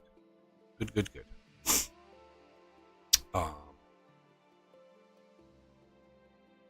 Buffer chest.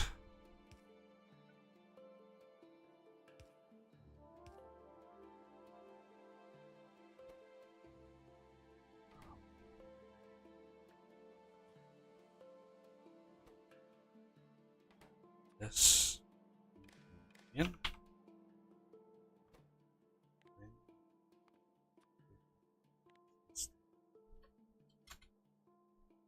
Five.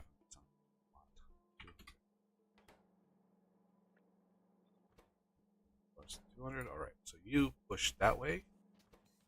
Push. No, push that way.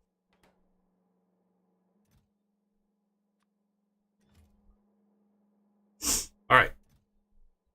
Now you just need to set. Well, I can.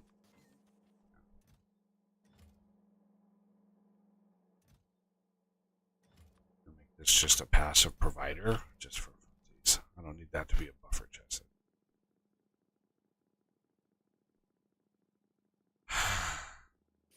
They already set the request from buffer, so.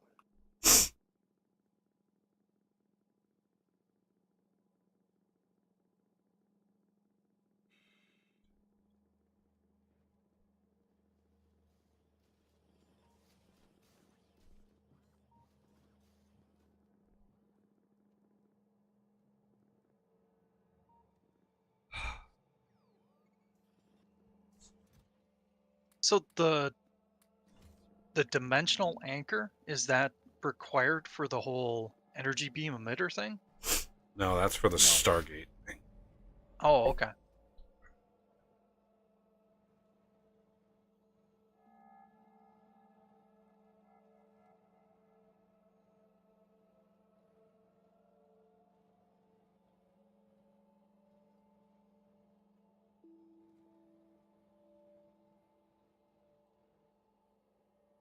Yeah, we need way more solar panels there. That's why the heat isn't coming through.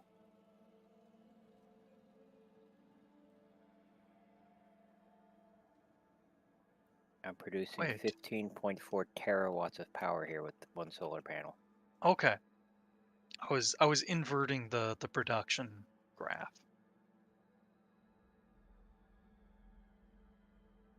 Yeah, okay, so it's the satisfaction I should have been looking at. Derp. The problem is only 0.32% of what I transmit gets there. Yeah.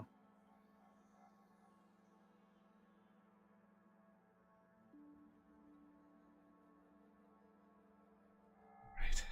So this would need to be ginormous to be able to send to the Stargate. What?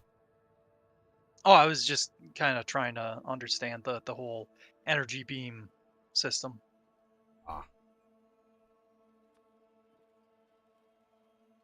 Yeah, the emitter strength right now is 250 gigawatts.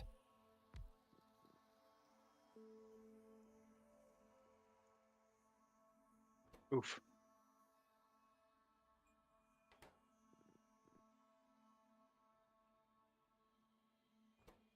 So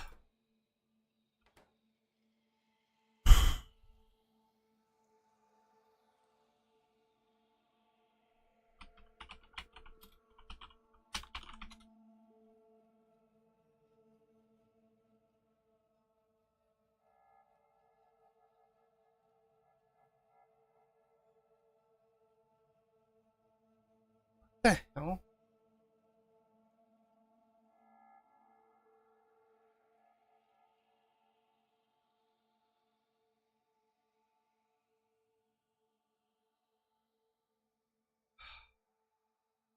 So out of curiosity, can you make a an antimatter production system that gives you a net gain for power?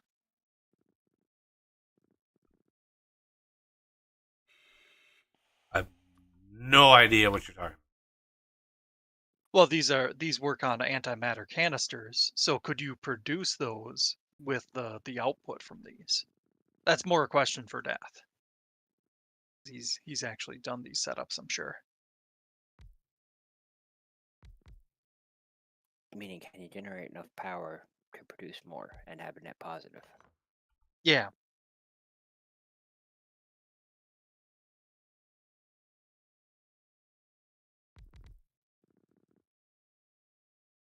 Oh, never tried, honestly. Because I would, because the amount of power we have to generate over here, I never needed that much power. Yeah.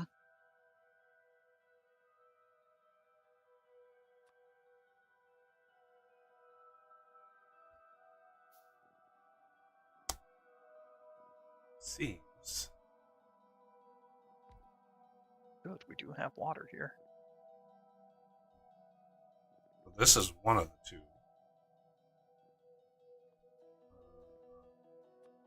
Here. God, these take forever to craft. 10-second craft time on these? Really?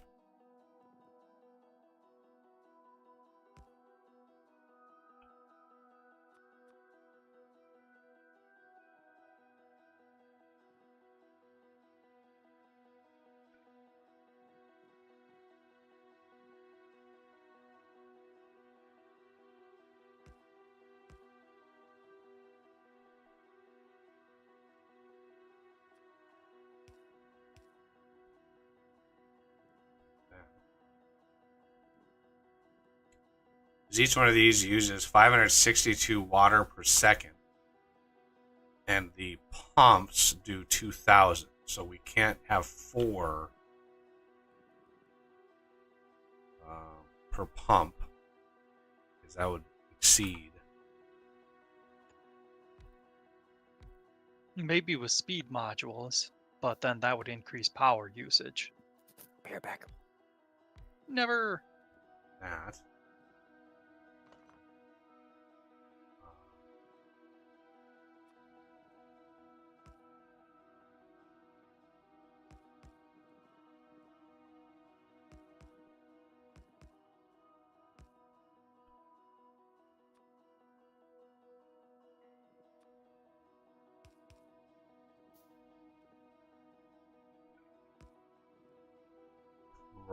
I have no idea what the math is on the fuel. Like, I don't know. These should get neighbor bonuses. Yeah, should. Is there a blueprint out there somewhere for space exploration antimatter reactor Sure, I'll take a look. thingy doodle?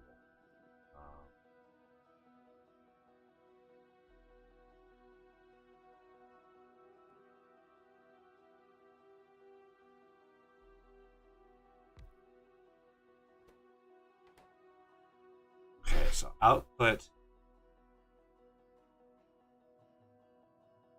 So I'm hoping I can make a setup that's either a multiple of 10 gigawatts, either 10 gigawatts or 20 or 30, something like that.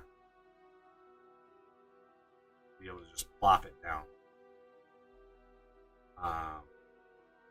Okay, so consumes steam.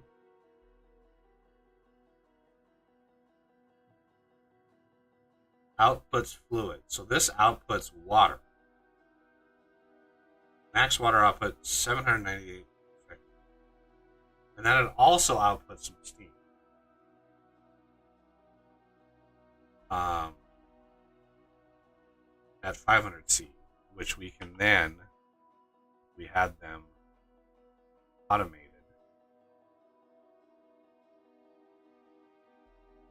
Consumption. Make a steam turbine. It's funny that I can actually.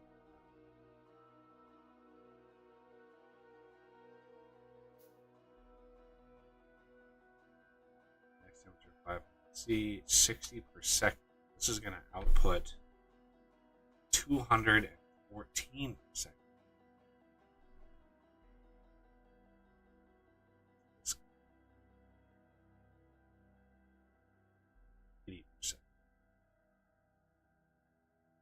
Interesting. There are not many blueprints out there for space exploration stuff.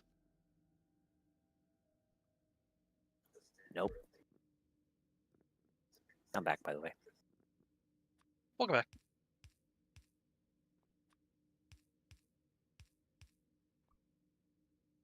Okay. So the other way to do this, because this outputs 562 steam per second. This consumes 1023. It's 2 to 1, basically. I always set them up 2 to 1. Yeah.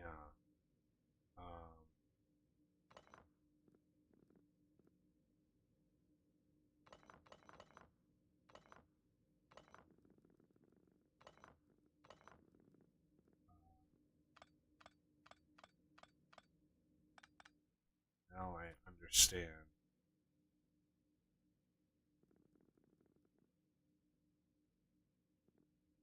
This is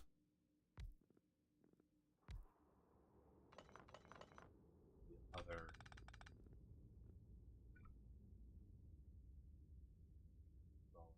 Here.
Are we going to use the steam turbines or the condenser turbines? We can use the steam turbine, Okay. but I mean the condensers might be better balanced, but then we'd have to void the fluid, or I don't know Right. how you drop the fluid.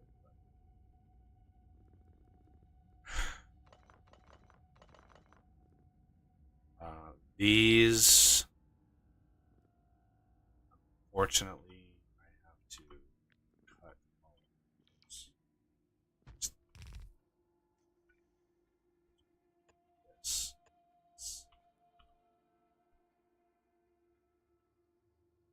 Just hit F to fabric.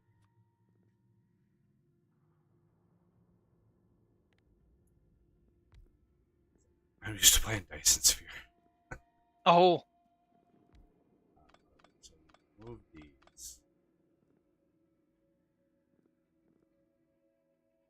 I grabbed those extra little two. I'll toss them into your inventory.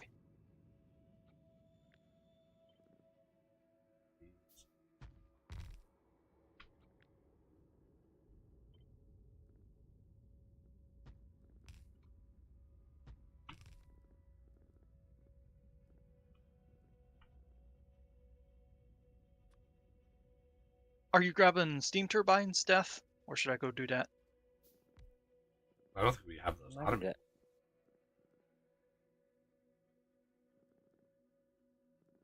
Yeah, it'd be pretty trivial to create a craft for those.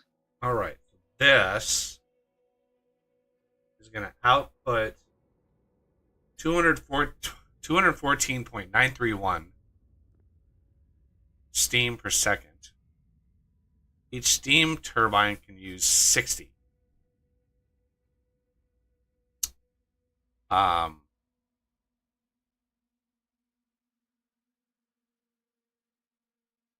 so we take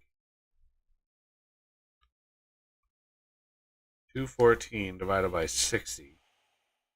That is roughly 3.5, 4 steam turbines per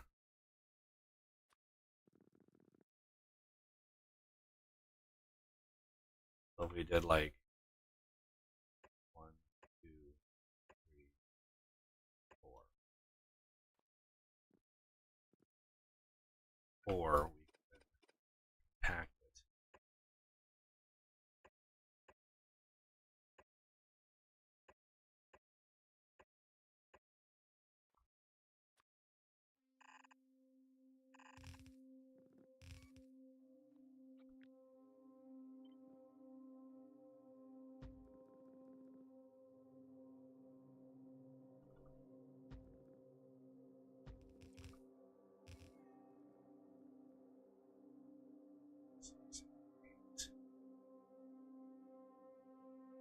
Add the power. It's only 5.8 megawatts. 4. That would be 20 something megawatts.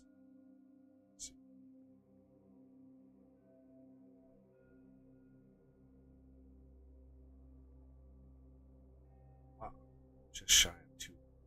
So this, I do again. I don't know how much. Like, I don't know what the ratio is here. I literally have never built this. Yeah. Because one of these high temperature heat exchanger consumes 560 megawatts, which is more than just one antimatter reactor, right? But we have 4 of these, so we're going to get neighbor bonuses for all of these. I think all these are going to be 200%. So 200%, that's 800 megawatts. Yeah, I think this is overbuilt. Honestly, it's overbuilt. Yeah, it's good to start, and then we'll figure it out later. Um,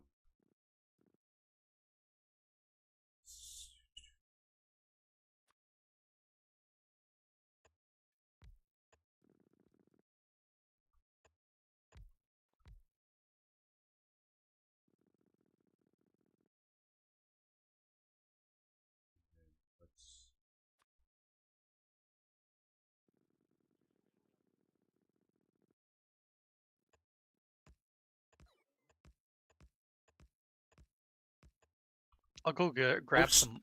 That was wrong. Why did Oh, I meant to do meant accumulators. I meant to use accumulators. Oh, I only have 3 of them?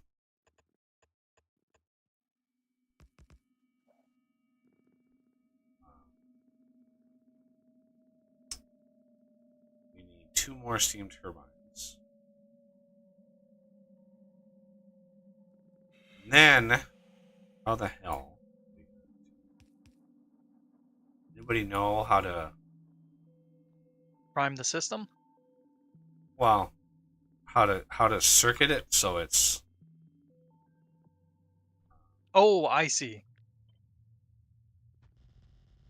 Oh, we need another robot board here. yeah. I just built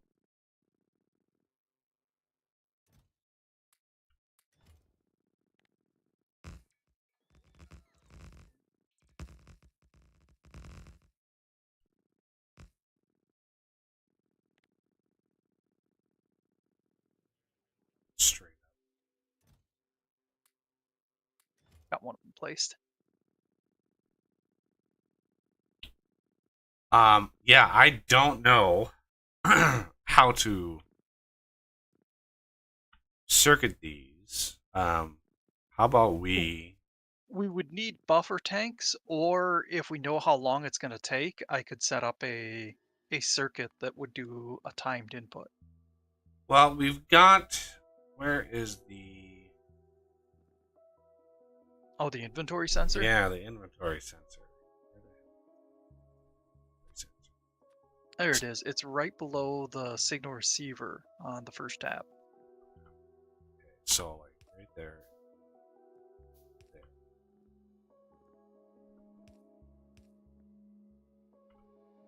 There. Um 15 degrees. There's your temperature. Well, that'd be easy to do us. You could just set it to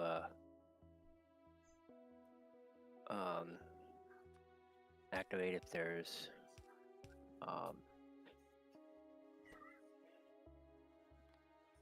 well, if there's none in there, or if the temperature is below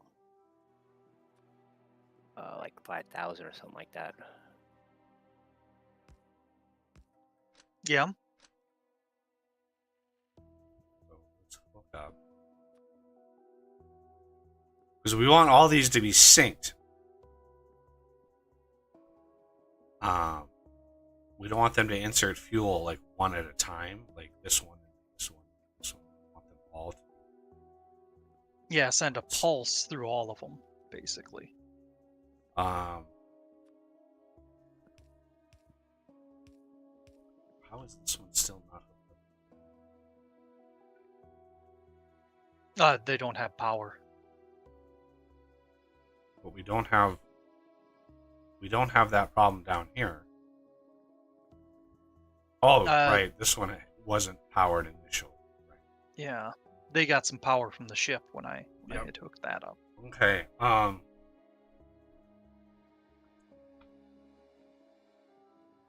So if we combine,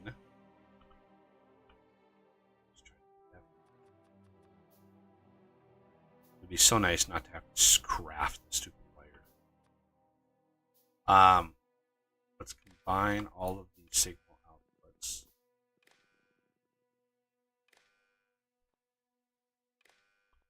Right. So now we have temperature. And we need to, I don't know. Anybody have any idea how to do this? I'm just swinging in the breeze right here. I have no idea because we want to.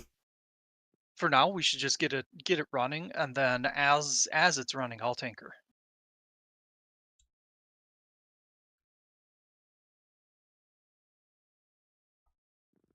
Let's give it an initial burst of power. Well, here's what I'll do. Here's what I'll do. Let me take. We're gonna add.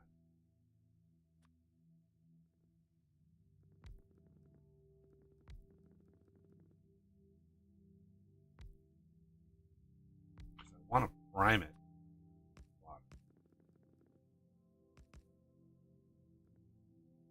Different fluids. What?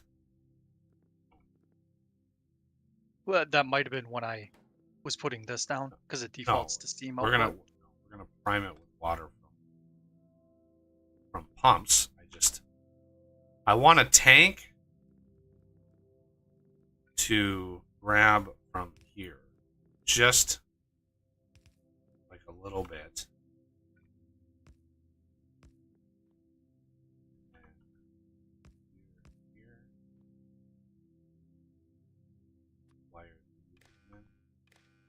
Because when I hook it up to power from the ship, I want it to prime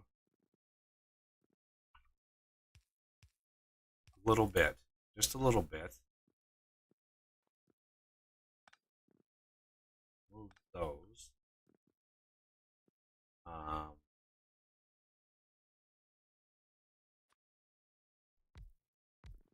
These are going to be gated.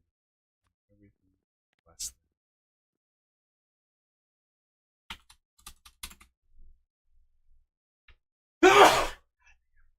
Oh, bless you. I do that every day. I just randomly sneeze. Yeah. Let's take this one away. Paste it there.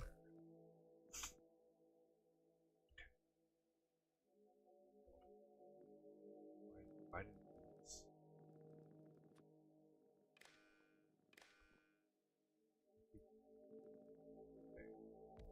That will, at the very least,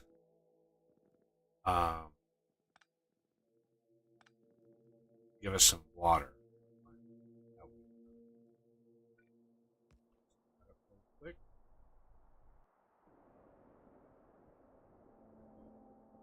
Water, wow, each one of those hold 2.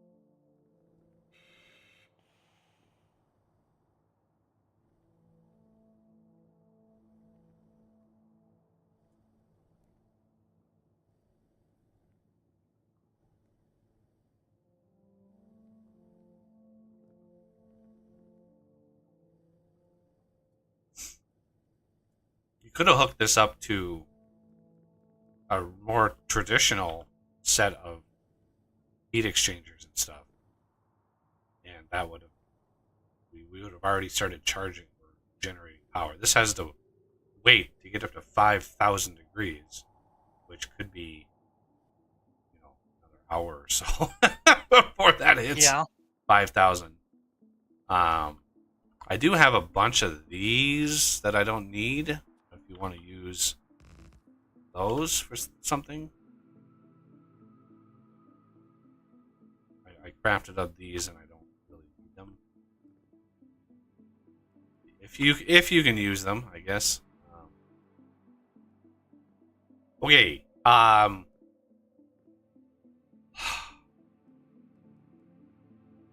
So I would like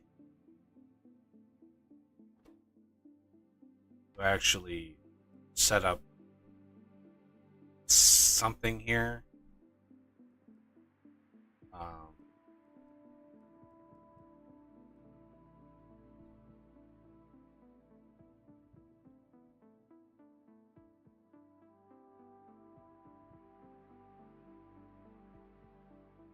You want to integrate steam tanks into this, or would that make it better to automate? In vanilla, but since we have the inventory sensors, I think we'll be okay. Because like Death said, if we detect the temperature that the reactors are at, we can and then the fuel, detect both of those, make sure that the fuel or the fuel is empty and the temperature is below a certain point, then we can say, okay, engage the inserters. and I'll have to do a setup with the inserters so that I detect how many of them they're holding, so I can synchronize. Make sure that it's equal to 4, or the max number of inserters, whichever, because we might end up replicating this. And then, assuming that all of that is equal, send a pulse to activate the inserters. Okay. I don't know what the signal is going to look like though. Condition. Yeah, me neither. So that's why I think we should just get it running, and then I'll come through and I'll empty all the reactors, etc. Can you go So grab yeah, some antimatter canisters then? all you gotta do is set the Sure. signal up like the spaceships. Yeah, I don't know what that means. The automation for the spaceships, where I fundamentally understand. I just don't know what the signal is. Like, what is the signal that this inventory sensor is going to put out? That's very, very hard. it'll output temperature. We already have that. That I can see already. The it'll output what is inside. It'll output how many canisters are in there. So canisters, it's antimatter canister. Well, no, it's going to be a different signal.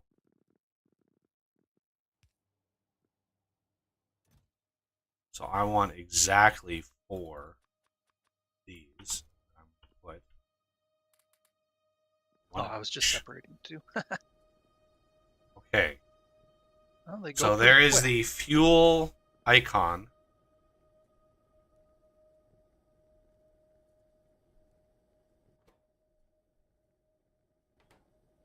And it is, I don't know what the max value was. That was a weird number. Yeah, it's probably something like 20 times ticks Probably, per second. yeah, or it was something probably like that. not number of ticks, which is why it was around like 60,000. Yeah.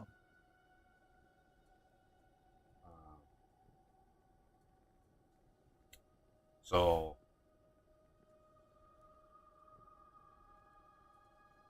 if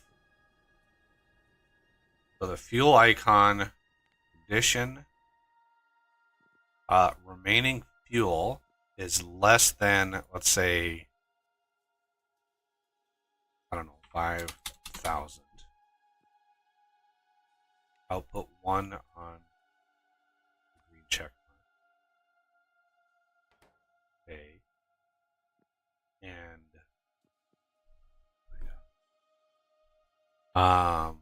the temperature 13,000. Should I put in 4 more?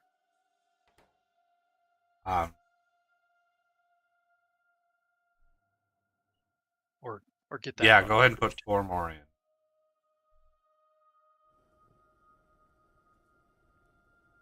So yeah, the thing starts at about 80,000, which is 20,000 per. So the temperature 5, 10, 15, 20. When temperature is less than, what should we gate this on?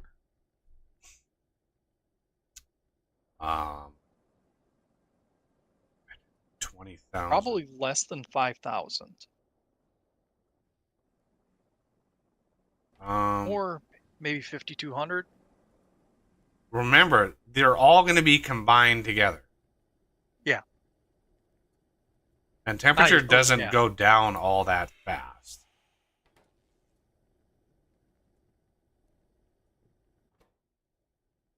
Yeah, temperature is really not going down. Amazing. It's not going. It's weird that it's not on server. Jesus Christ, that always happens. Yeah. I mean, these things are high temperature. I don't know why they're not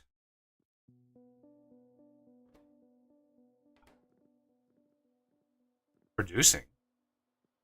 Yeah, we ran out of power, so then that ran us out of water. No, we're not out of water. We shouldn't be out of water. You've got pumps here, which require power. Oh. Right. Well, it shouldn't have run out of power. The temperature is high. We should have been bleeding temperature off of this. Like if I take and do this,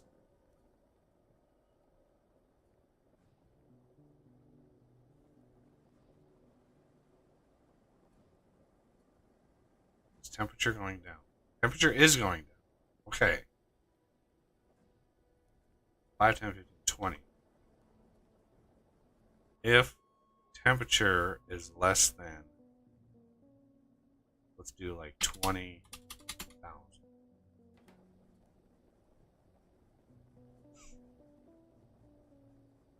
And then connect this here, this to here. Output green check mark 1. Okay. We're going to wrap those back in here.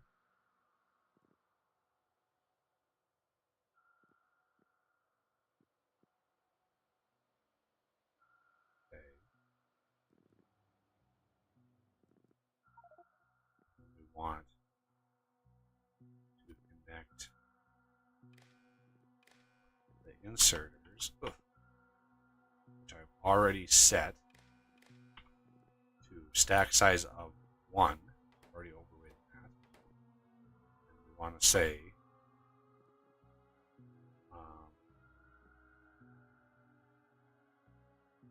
man, the thing dropped.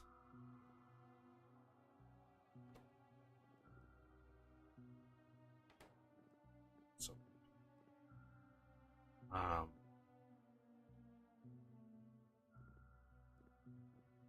we want this to enabled condition.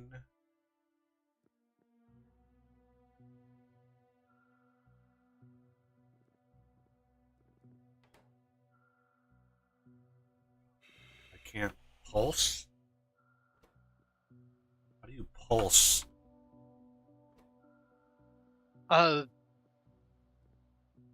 Basically just do a desire combinator where I'll see if I can kind of sketch it out. If I click read hand contents, then it's a pulse. Yeah, and we'd probably want to do read hand mode hold. No, we don't. We want it to insert once and then stop. That's the trick, and that's but the read or the if we read the hands, we need it to be hold because we have to wait until we have one in each of them. So if it was a pulse, it would send one signal for each one that activates, but only for one tick. So it'd be the combinator that we'd have to set up to do just a pulse signal. you can't. The combinators can't do a pulse signal. Technically no, but you can rig them to do so. Well, if you know the path, I'll let you do the path because this is the extent of my knowledge here. Otherwise, we're gonna need timers because I'm just used to the old nuclear blueprint that I used to use, which had a whole like timer setup and all these conditions around it. And I know that there was a pulse to the inserters where it would just burst at once, drop the item, and then stop, and then reset because the pulse reset the trigger, the timer. Yep. And the timer would sit and count up and count up and count up, and then it would pulse again in timer. So I don't know if there's a more elegant solution to that.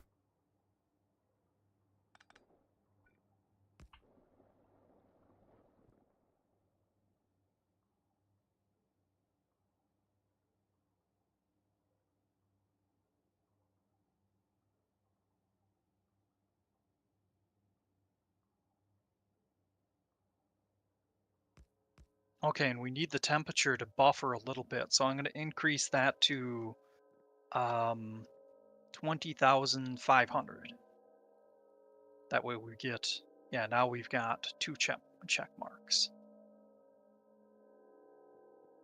Okay.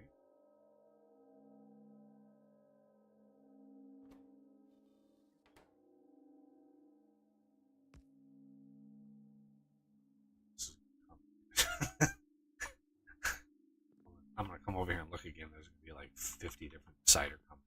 Oh shit! You walked by right as I was clicking on the decider combinator, so it brought up your inventory, and I'm like, this isn't the decider combinator screen. Oops.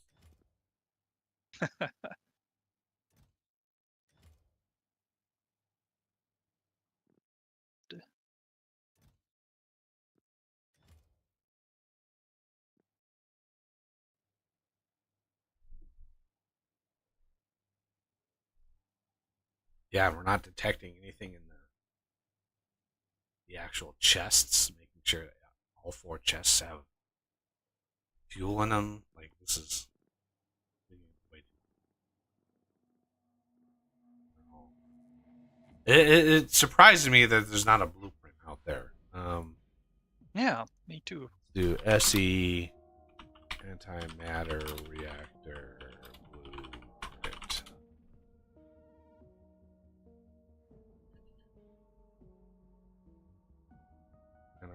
Can I do it without videos, please? I don't want 7 videos on how to do it. No, I don't want Factorio 2.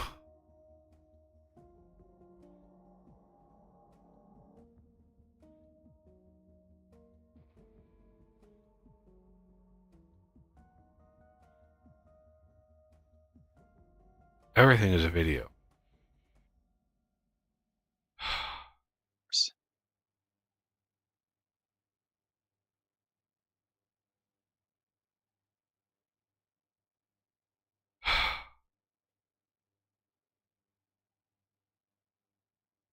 Here, Oz.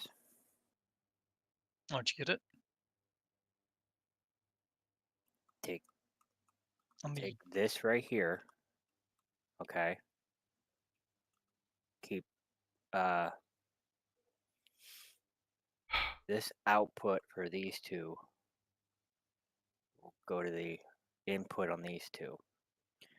These two will be on each inserter.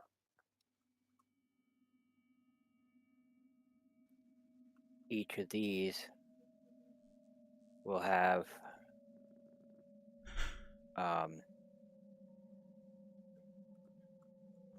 red and a green. The green goes into these two. The red goes into these two. If you've got it, you just go for it. No need to explain it to me. But it's more fun that way. Well, I don't follow things when you try to explain them, is the thing.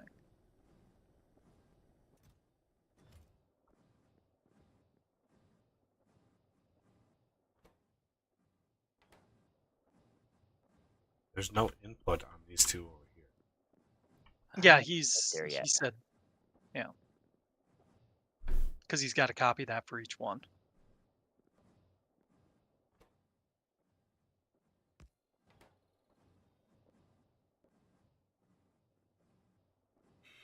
What just happened? We just broke. Yeah, All I got rid of all. Yeah, I got rid of all he's the working wires. on it. Shit. I'm just gonna trust him basically. That's a scary prospect. Hope for the best.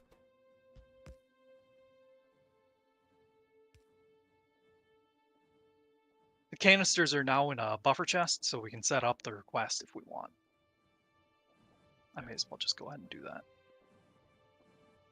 I'll just request 1 per Jigma thing. Stop inserting. What the hell? I think he wants we... that running. I think he wants it running so that he has power. I thought power was coming in from I have the power taken care of. Oh, okay. Then Yeah. why'd you disconnect those? Reset them. We don't want fuel. Oh, okay. Well, Yeah, I was holding off on the fuel until the system was close.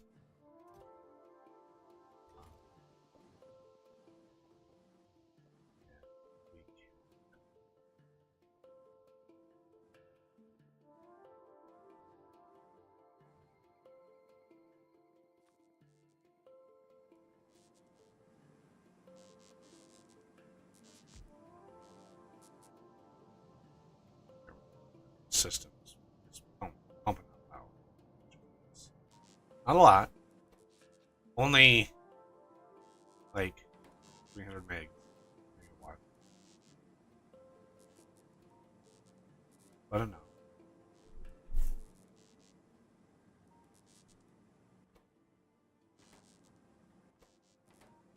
Enough to keep it going.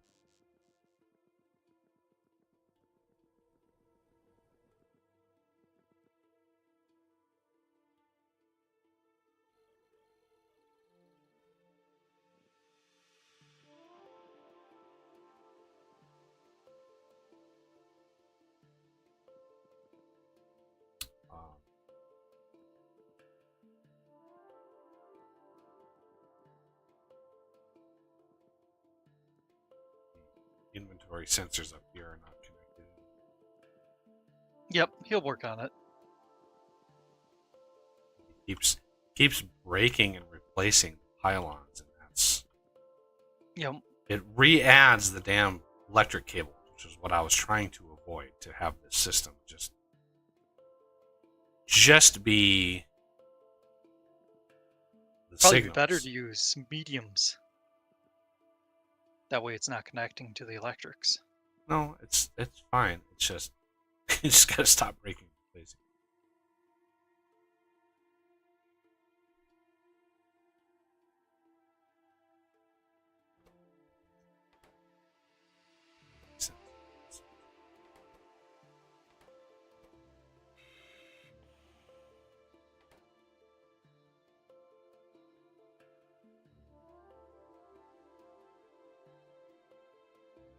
Oof. We need more thermal fluid. Yeah, there should be another 100. I mean, it crafts 100 barrels at a time, so you can just grab another 100 barrels. Do we have a craft for automatic barrel creation?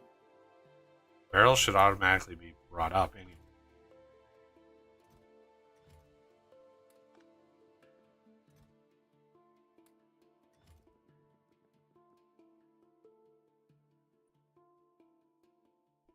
But yeah, the setup is right outside the thermal fluid crafting area. It's just a barrel or right there.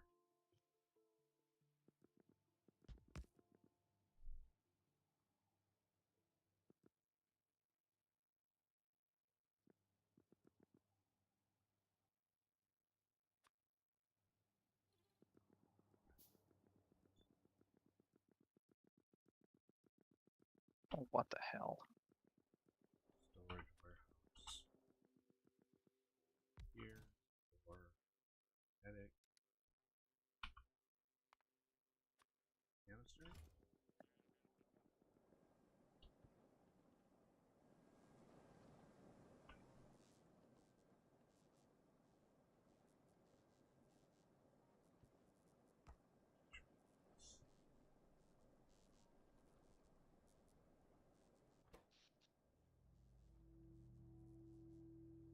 That's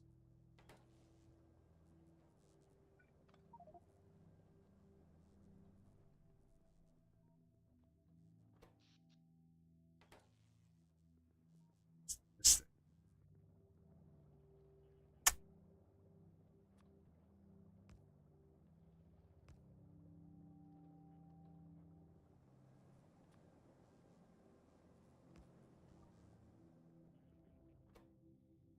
Can you bring a stack or two of logistics bots? Sure.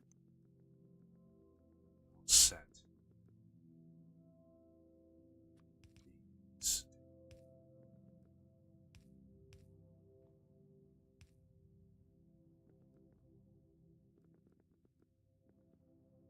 What's the bot destruction rate here?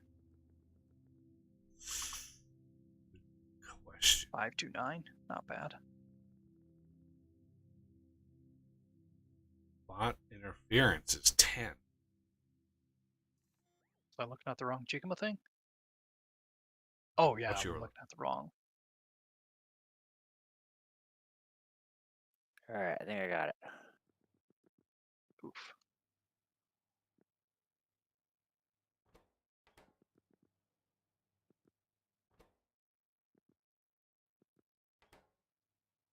Woo.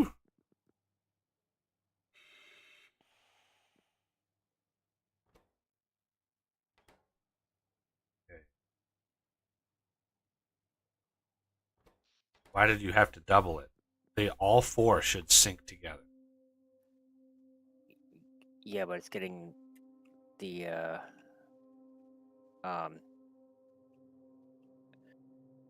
I can't get this output signal here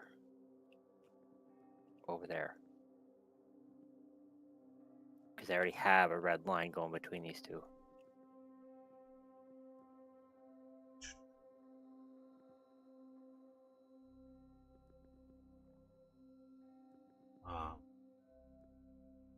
Couldn't you use a green line and connect them with a green? And put a green over there, connect the inserters? I'm not. Can you output red and green on the same thing? I have no idea.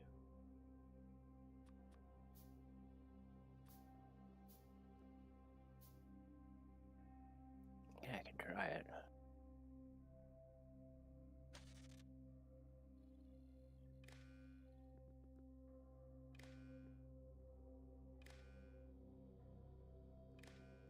There.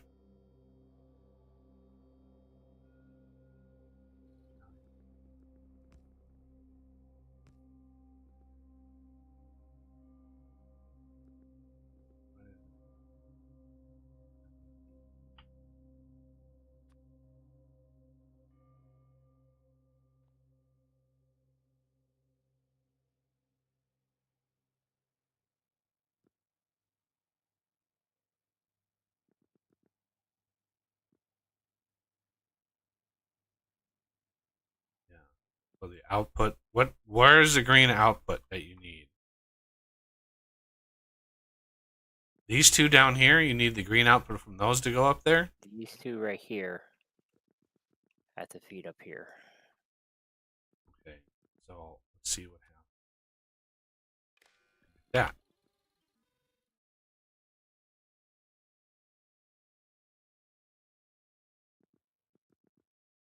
Right. Now you should be getting that signal up here. 20K and 4.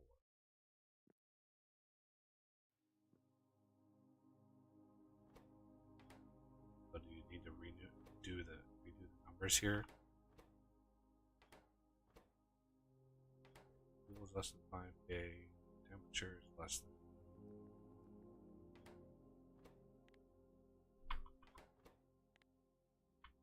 K5.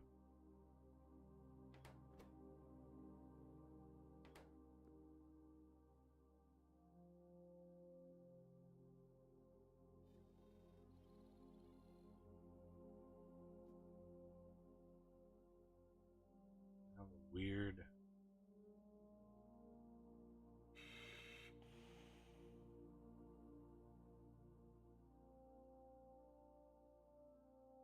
Okay, this doesn't.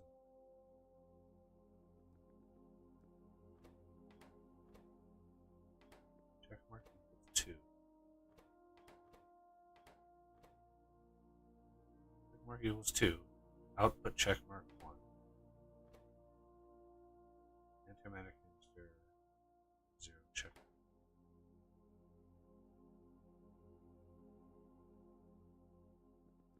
Why does the output of this, or the input of this, is just one of the inventory sensors?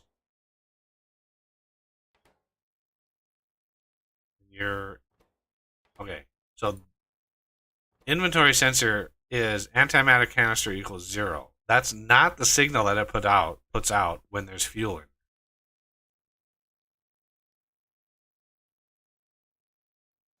Yeah, that's just to make sure there's not a canister in there already. Okay. This one down here will determine if there's fuel. Okay. You have one of those on each. And let's see. That is outputting check. So this is check mark equals 2. Same, it's just a duplicated over here. Check mark equals 2.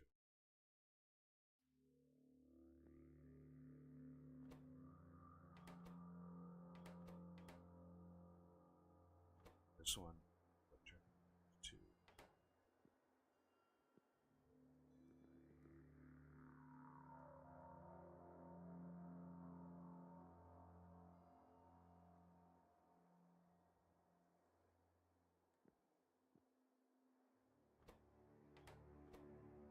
There we go, we're set. All right, should we test it? I guess.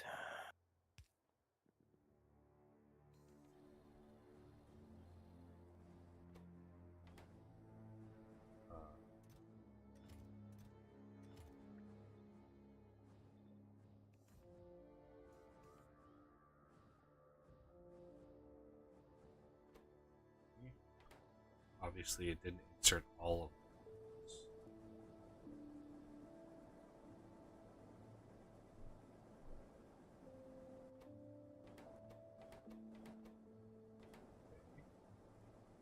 Power.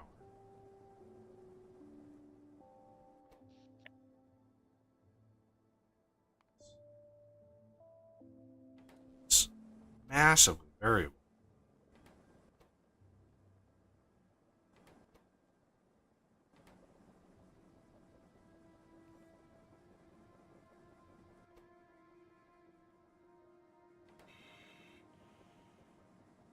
Why is it so...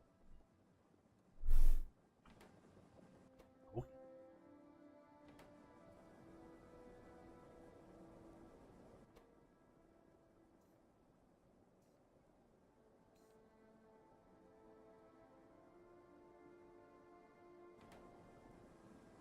It should be a nice even flow.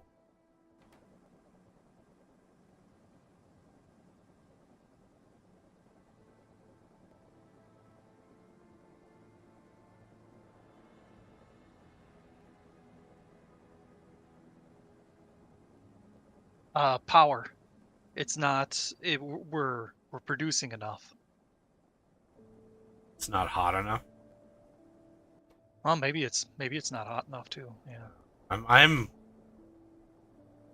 at a loss.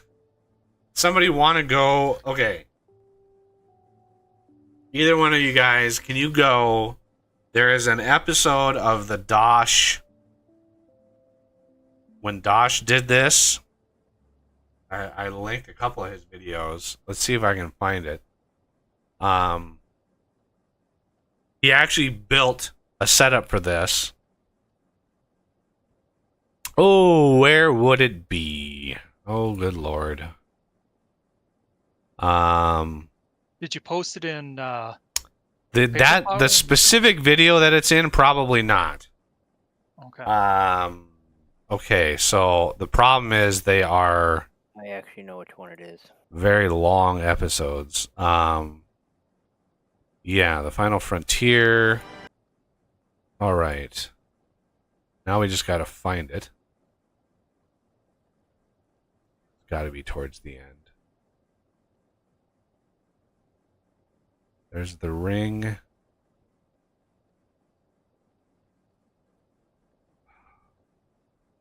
Where would it be? Okay. What the hell?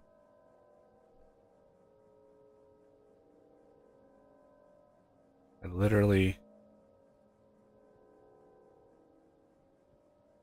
Okay, so he has a setup. 8 reactors. Let's just, like... this screenshot. Paste it here.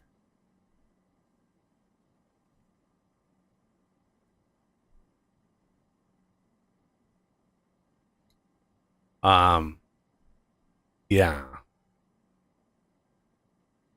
Huh.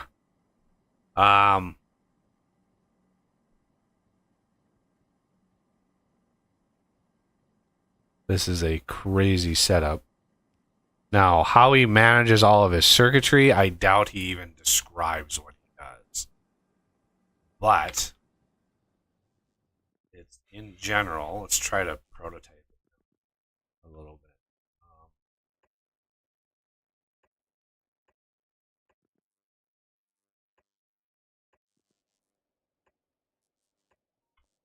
Okay. And it looks like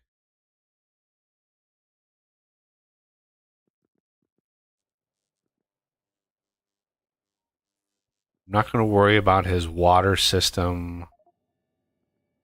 He does use condenser turbines.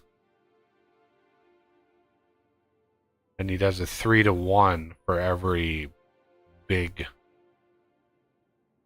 generator. And it looks like he uses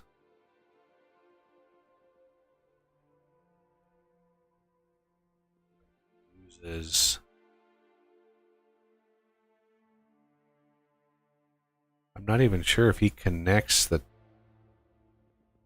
these top and bottom ones to the heat. Doesn't even look like he connects them to the heat.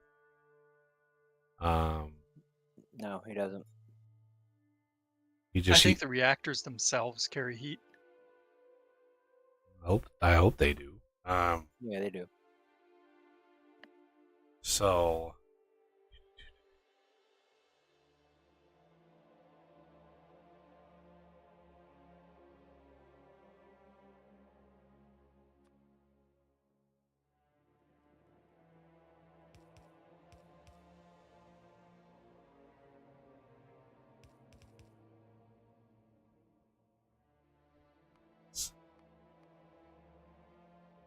pretty sure it's these long ones. Probably has 1, 2, 3, 4, 5, 6 on the side. All these things take so long. Really should create a system because we're going to need a lot of them.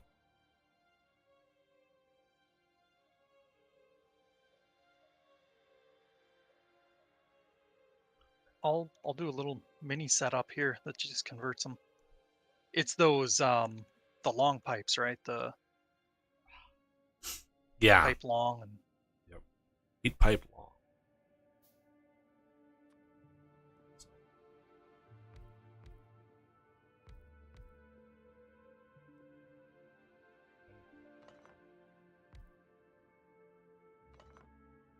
Okay. Yeah, he has a space. Has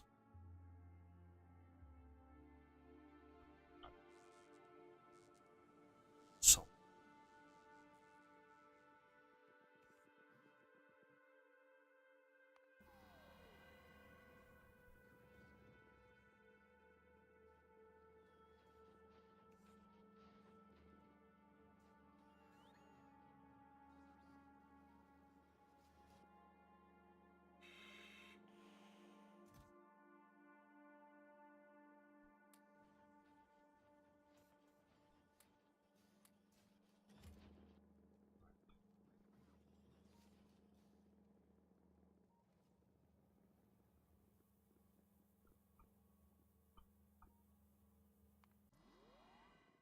it'd be so freaking hard to do this without the Stargates. Without the not Stargates, without the teleport. yeah. Pretty sure he has that set.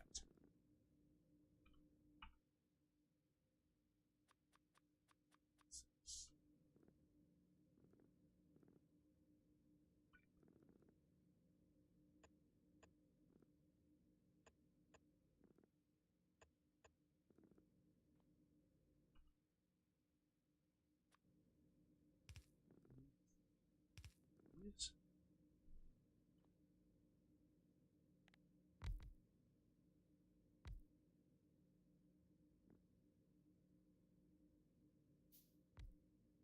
Okay. Then these.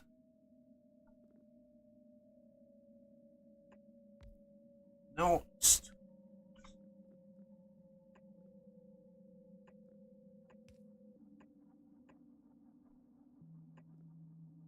Trying to do this by sight.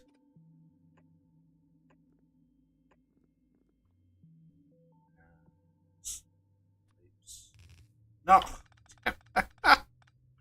Ah, my brain is just like there's too much information. Yeah. So those are all connected.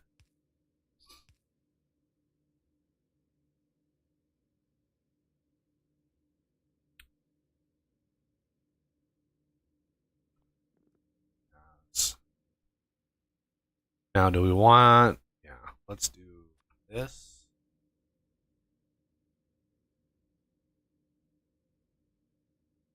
He has one last pipe out here.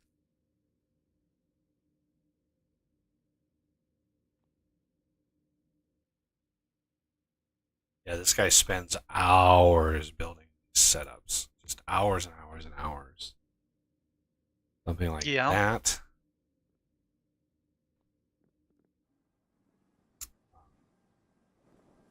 To remove the west.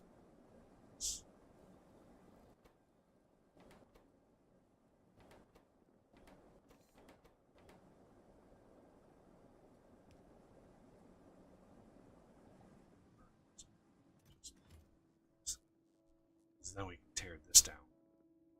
Okay. What are those?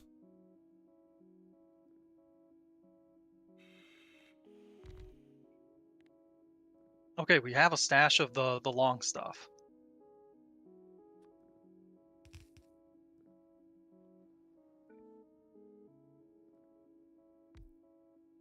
Build that.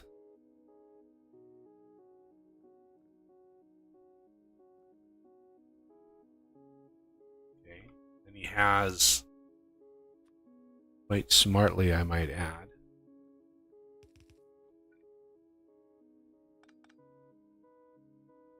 this. No.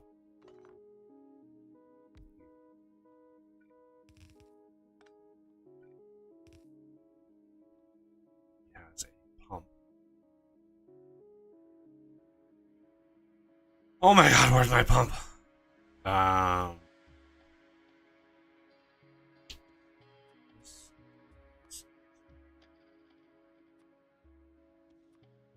Here.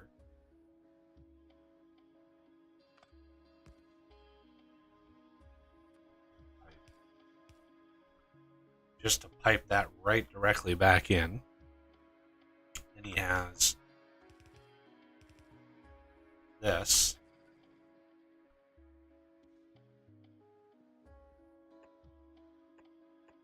With 3 of these, although these are, he uses the condensers, so might as well use the condensers. Screw it. Like, Alright, I'll get them.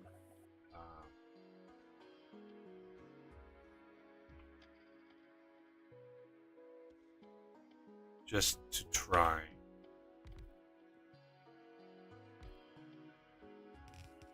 This.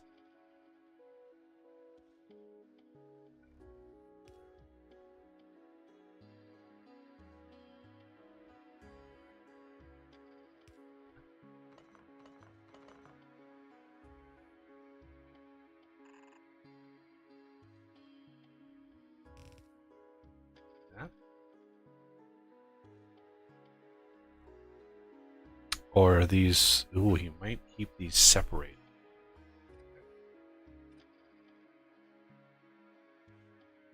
Separates them.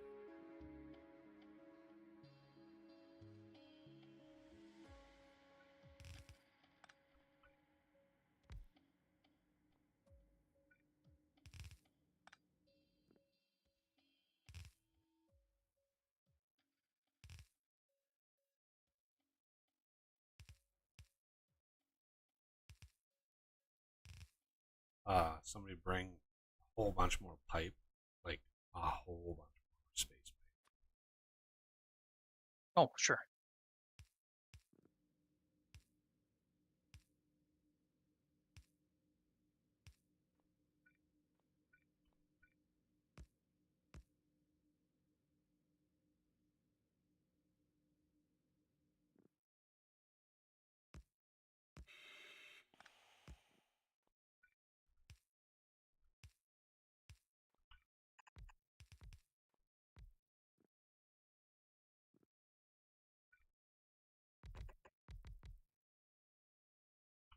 Oh,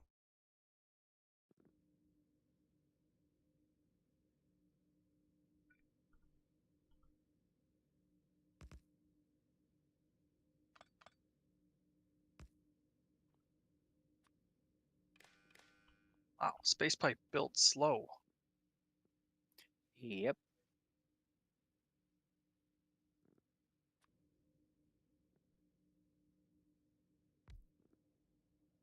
Doesn't help that a lot of it gets siphoned off into the undergrounds too, but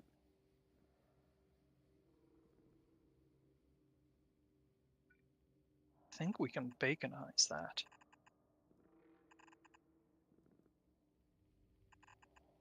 There we go.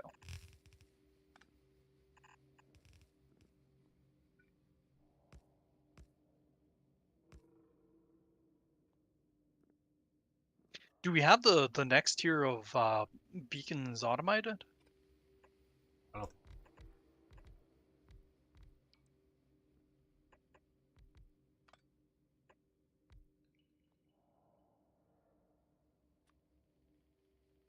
Of course, are perfect. Ruin.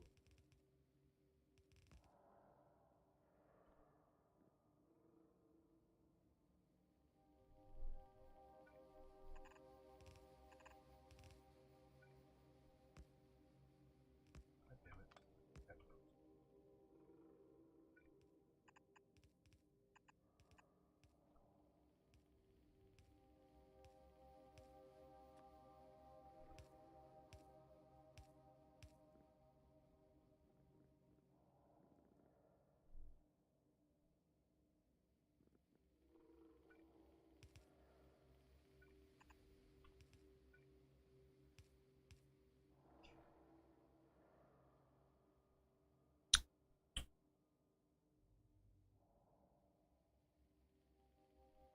He does have tanks in here for steam. Although I don't really see a lot of. Well, he does. He does have wires hooked up to the steam tank. I see very subtle red wires. He has the steam tanks here.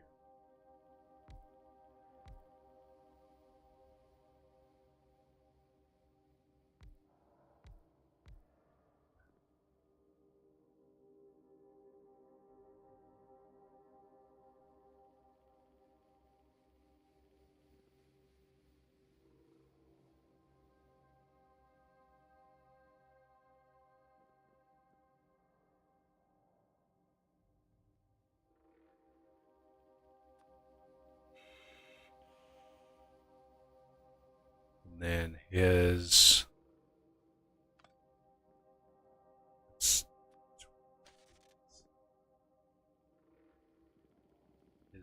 main water source is right in here.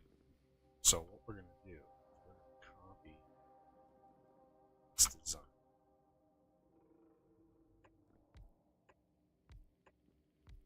I don't know if you can whip any of these.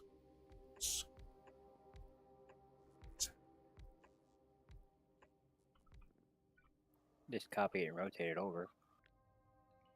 Yeah, I don't know 100% if that's even possible. So it looks like he did on there.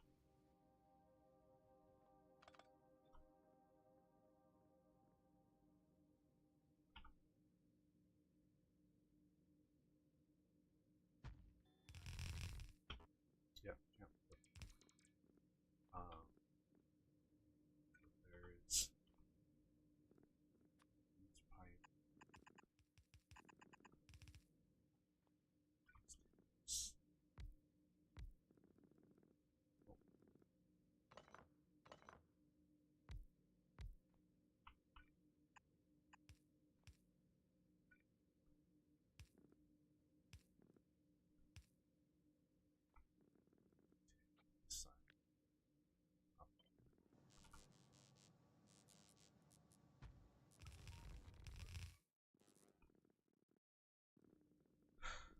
Okay.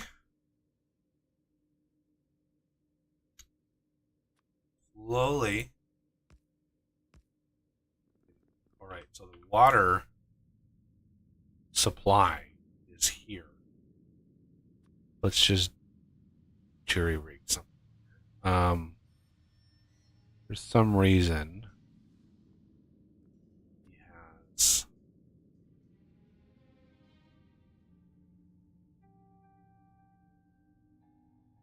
this going there.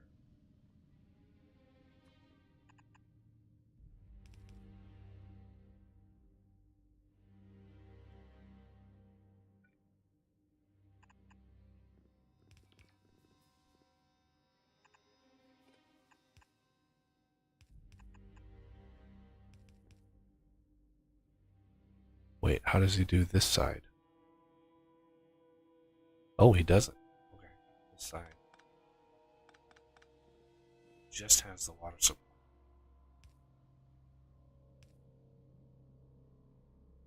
This is where he has the requesters.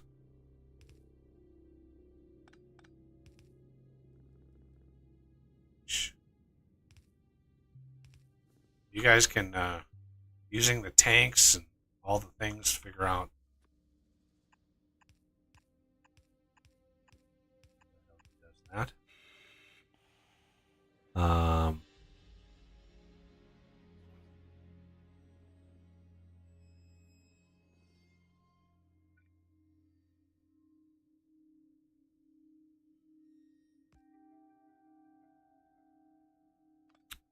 Puts the pylons there.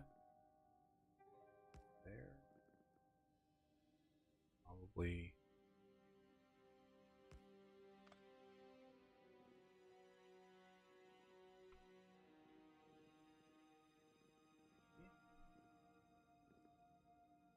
Then the water situation be a little bit easier for us. And because of our undergrounds actually go a little further. Stretch them out. And probably want to limit water.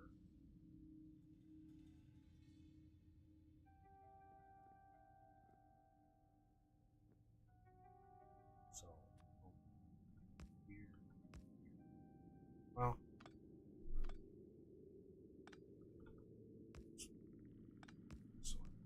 or I think the better way to do it, because we have cheaty water, just do it directly over here, limit it based on these tanks.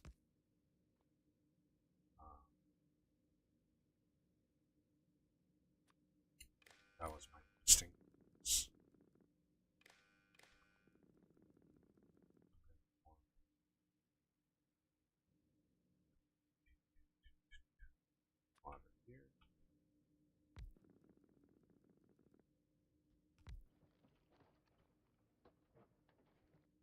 Each one of these can hold 100,000.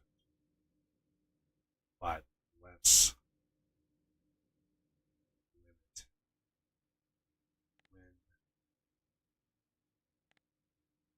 Let's do 50.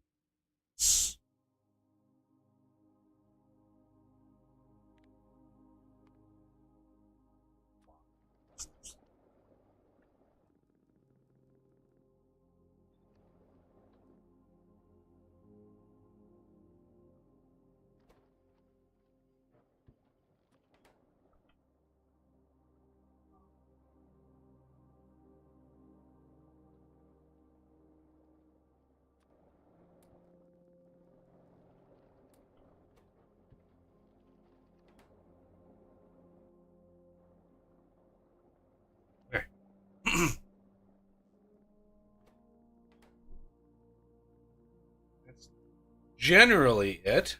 Now it's just a matter of all the steam tanks and the things and the stuff.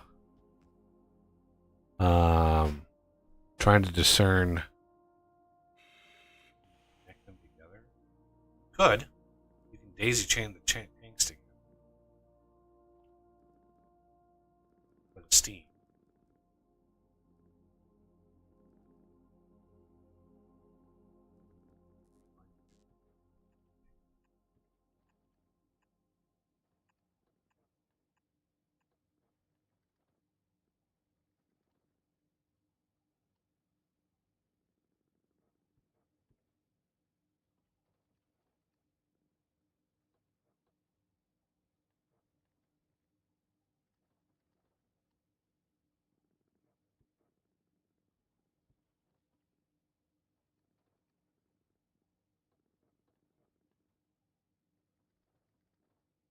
Oh, did he go on break?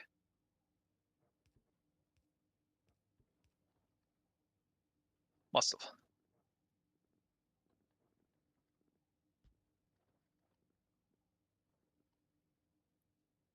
Do you want me to go grab more inventory sensors? Yeah, you want to go grab a couple more. We're gonna need. I mean, we're gonna need several of these reactor setups. So Yeah. grab like a stack of them. Okay. Do we have a craft for them? No idea.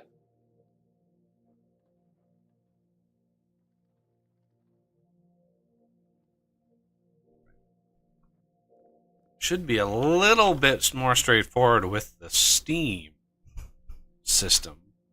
And if you want to use the smaller tanks for that, I don't know if it's a good idea to use the 100k tanks. If we should just go with a vanilla tank. Because it might, Yeah, I'll grab the vanilla tanks. it might throw them off.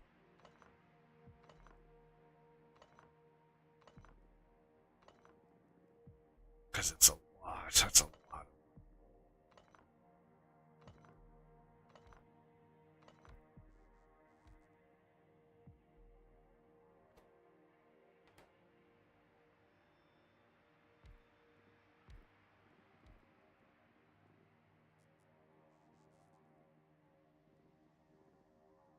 So, wire.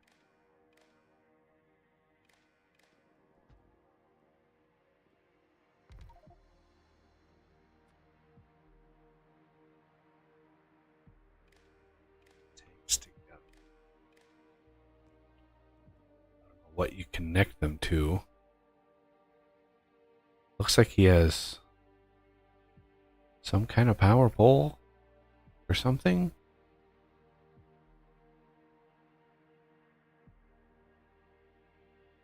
Yeah, he doesn't. Dosh doesn't really describe anything. he's he's just like, well, here's this setup. I'm not going to describe what it does because it's too complicated. It's like, okay, dude, well, that doesn't help anybody. Like what? Like what exactly are you doing this for? Like you're not teaching anybody how this actually works. It's kind of annoying.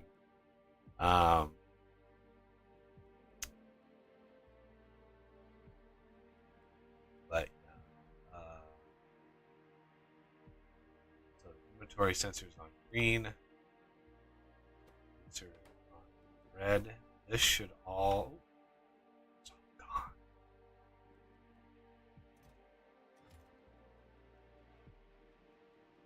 Yeah, and he once this is up and running, he has like 15 of these, like 10 or 15 of these setups.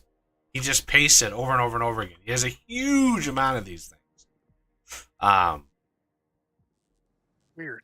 I would have think it'd be more effective to find a pattern that makes better use of the neighbor bonus.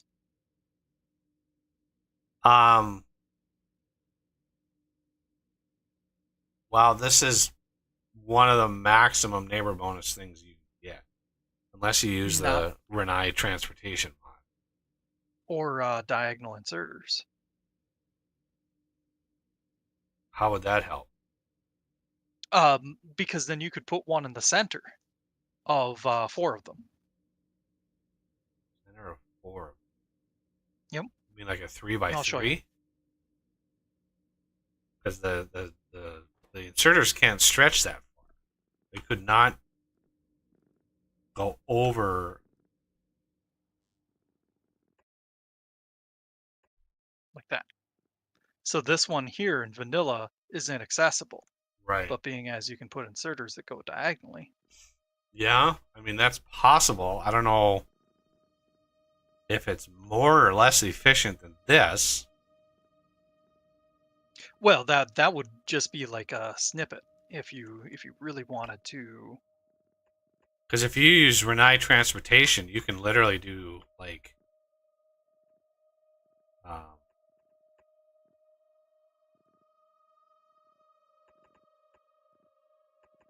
this, Yeah. because you can add you can have inserters like fling things into the air, and then you can add connecting points. You can upgrade a building with a almost like a hopper, and the inserter will throw things in the hopper. Getting stuff out though, that would be the challenge. Yeah. Oh, and actually, you could do another.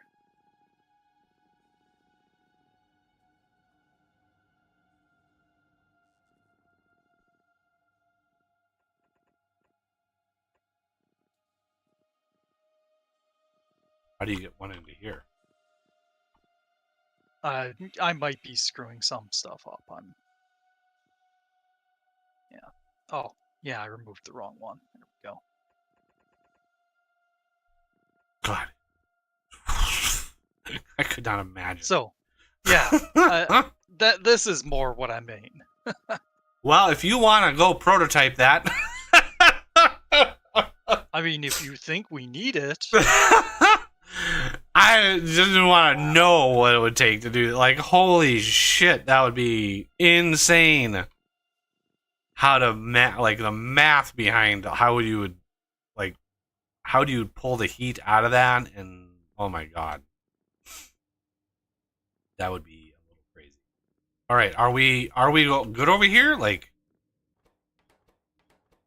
do we have anything? I wired the tanks together. Do we have the tanks wired into the system at all? I didn't get that far yet. Okay. Because I have no idea what number to put in there for that. Well, each one of these are 25K. So if you wire them all together, so we could do you want it on a red wire or the green? Green. Oh, of course.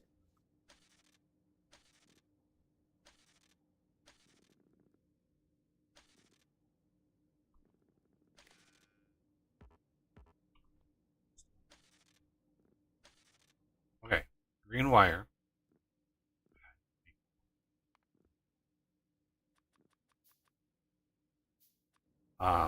Wire. This doesn't help one person trying to do a single task. Yep, that's why I'm just standing off to the side. You can worry about what to do on the other side. I was working on the tanks.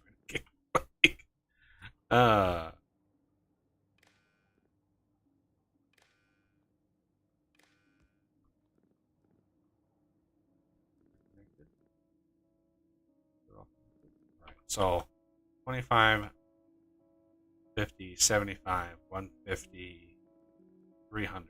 300 is the max amount of steam that it can hold. But I'm sure it's not. I'm sure it's less than X amount.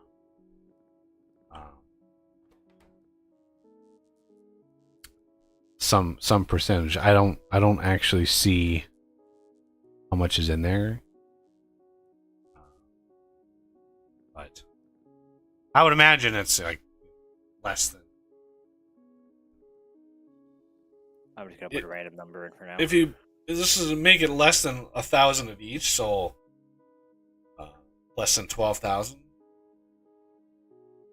because that would be 1,000 in each tank.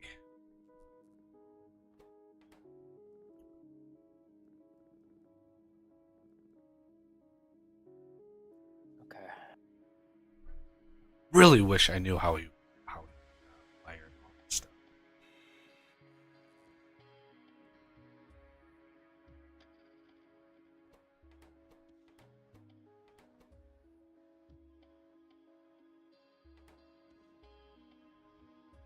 So let's see. Check mark equals 4. There has got to be. Yeah, I don't see any more complex circuitry in the setup that he has.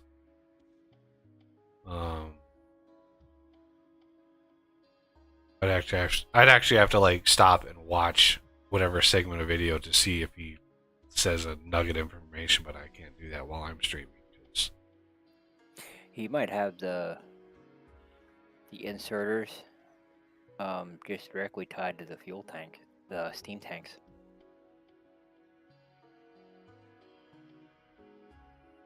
Well, the problem is, right, if you enable the inserters, right, and you don't limit them, they will insert many, many, many, many canisters of fuel until, boom, it triggers again. So the problem is the timing of it. You want to trigger the inserters once and then not do it again for some set amount of time. The timer set circuit is the vital part of it because it's like it takes a while for the temperature to build up, and you don't want to fill up the thing with canisters. If it drops below and it inserts, it's going to take a couple seconds for it to build up. By then, it could have already shoved in 5 canisters.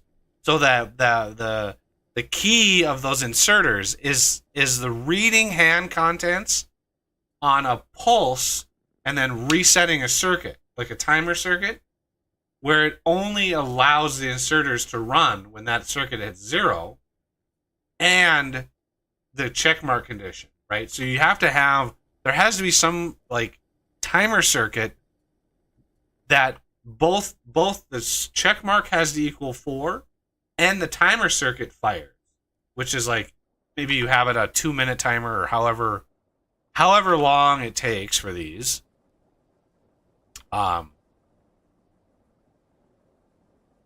But yeah, the timer circuit on the inserters is really the key part of that. And I don't see it in the little screenshot I took. It might be buried somewhere, or we might, yeah, I don't know. I don't know where he would have put it. But it's looking like it's working a little bit better this time around. Well, there's a water situation.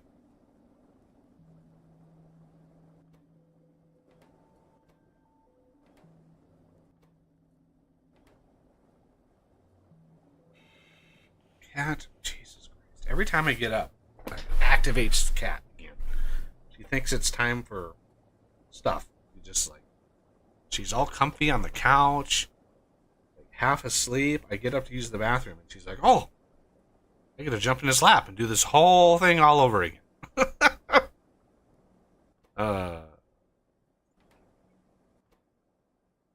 All right, so we should be. Are we producing? I don't even know if we're producing. Oh, we're putting 10.7 gigawatts into the accumulators right now. Okay. Why did somebody turn this on? What's that?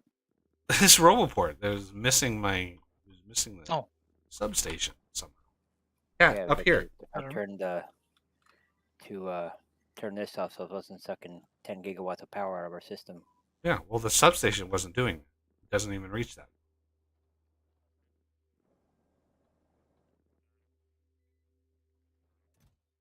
And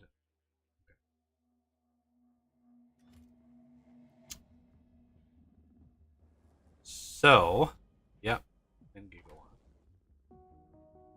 Where is the accumulator? Should even our power. Yeah, the cat. we're gonna need a small ship to deliver fuel and take back canisters.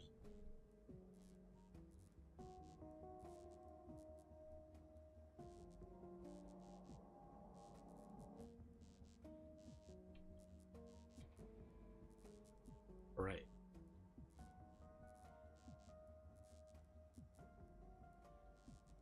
Yeah.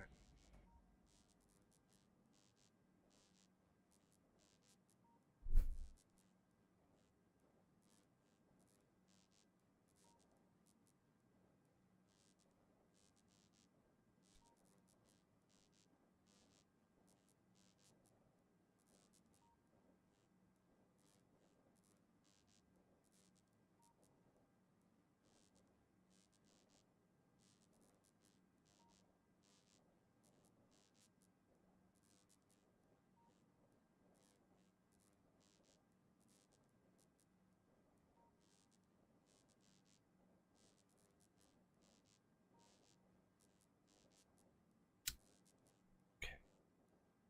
Gonna take a hot minute to charge those accumulators. There's a lot of power. Okay. Yeah, see, there's a canister in there.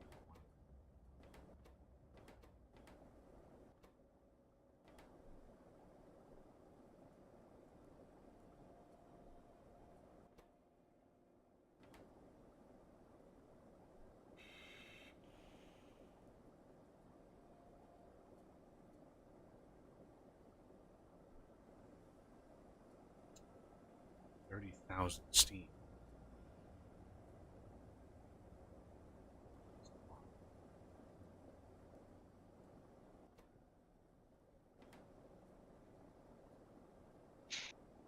Our water escape. Oh,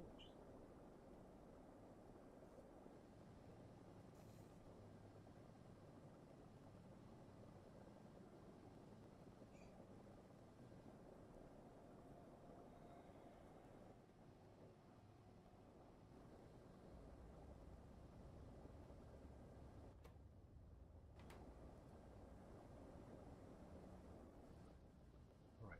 Well, hopefully.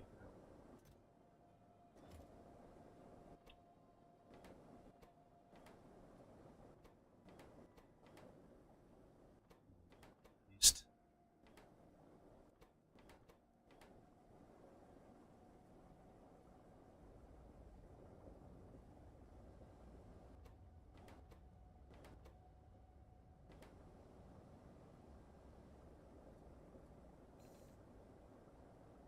Shut up. Going down.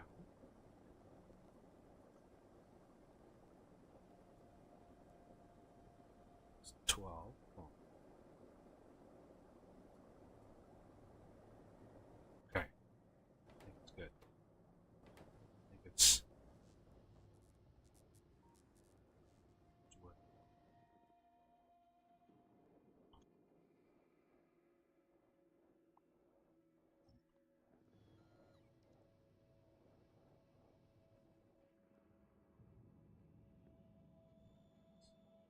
Yeah, just trying to figure out a good way to do the whole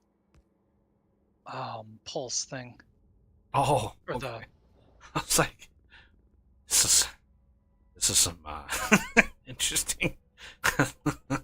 I'll let you. So,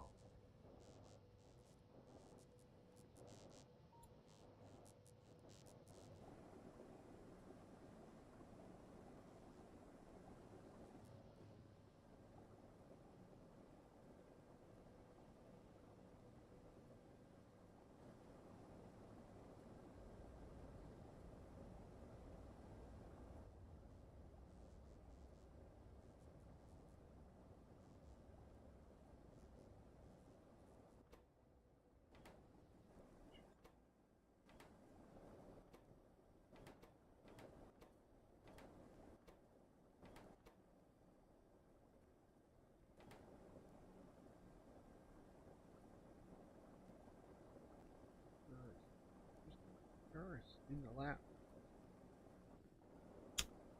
I think we've got it. At least it's functional. It's working. Except this thing. What is this thing?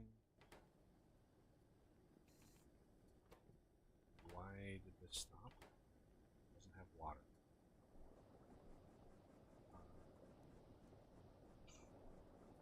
I think I might need a water source.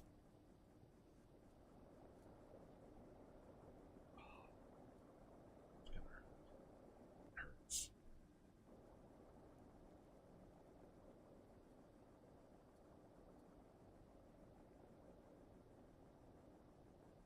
Okay. Need water. Send.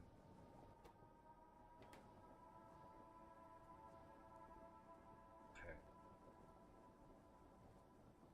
This is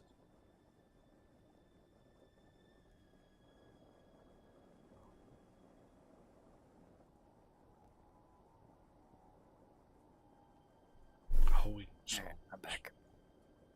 We'll go back. this. Is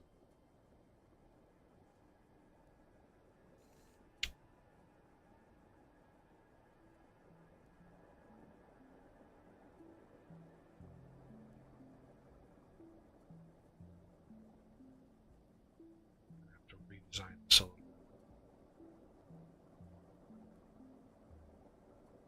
Hard to ignore the purge. Isn't it though? She's just too cute for. Okay, I'm going to clear the requests. Renegade, you wanna? You're the one that wired all this up. We're gonna need to switch this around a little bit. Okay. I don't want to fundamentally break it. But Well, not a but. I just don't want to fundamentally break it, so I need your help. oh, okay. What are you trying to do? So these inner two here are not getting any water, so I need to add a pipe on each one of these, and then I need an underground to connect down and up, right? So I need this spot with that active provider. I need that moved. This needs to be moved up here. And this one needs to move down there. I just don't want to break it. No. Like that. The providers aren't hooked up to anything, so they're breakable. Okay. So for this one, I'm going to take this away on this side. We're going to add it this side. This is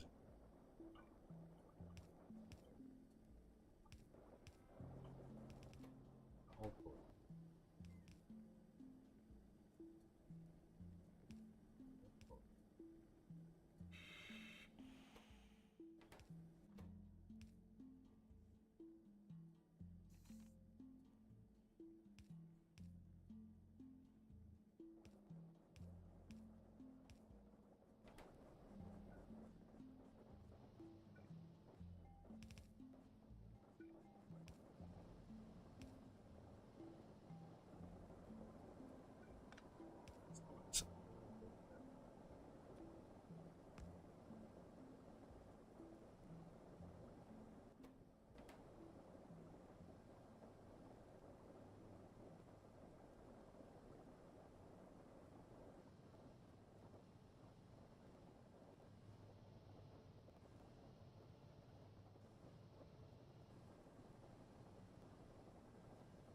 Just want to have this one just to see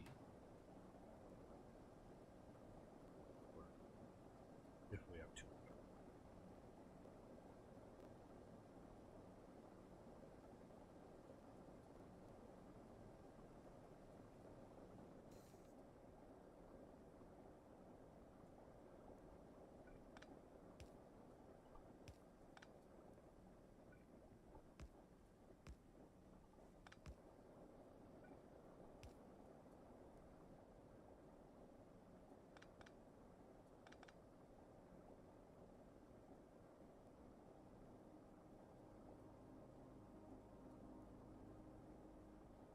that's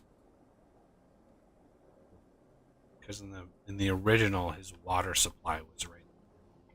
So these first two get the highest heat, have the most possibility of burning energy. They weren't getting any water, which is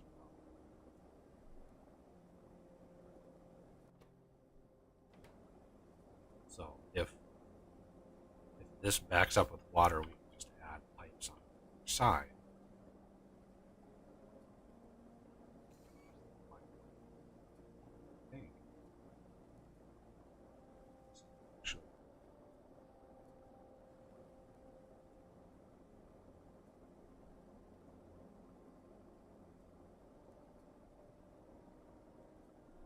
okay, it should be a lot more even water.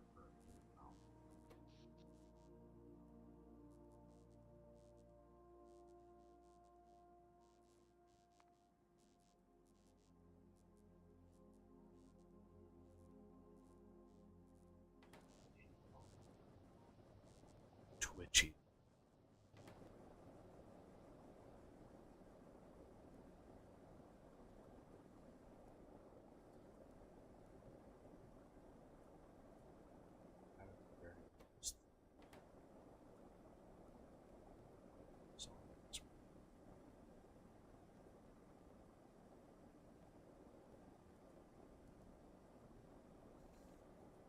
Okay.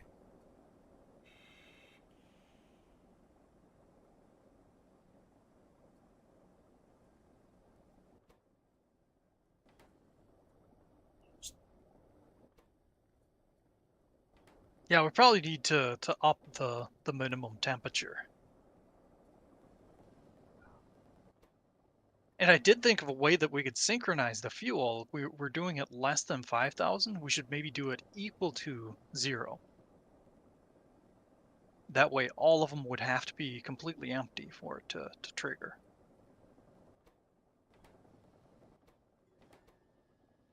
Fuel is equal to 0. What do you mean? In this first one, we have remaining fuel less than 5,000. If we did remaining fuel equal to 0, then that would mean that there's nothing in these, no fuel.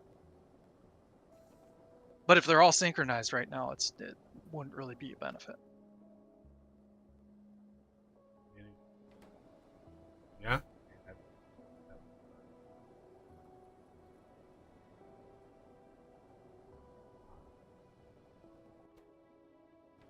Right now we're doing temperature less than 40,000. I think we should... Probably bump that up. Yeah. What do you think is a good number? Oh, let's see. I gotta see how far the temperature goes down here. So this one's working at a little over half capacity. Do we do I'd say let's bump it up to 6,000 apiece? Yeah, 6 times. 4,800 or 48,000, I suppose. It's equal fuel.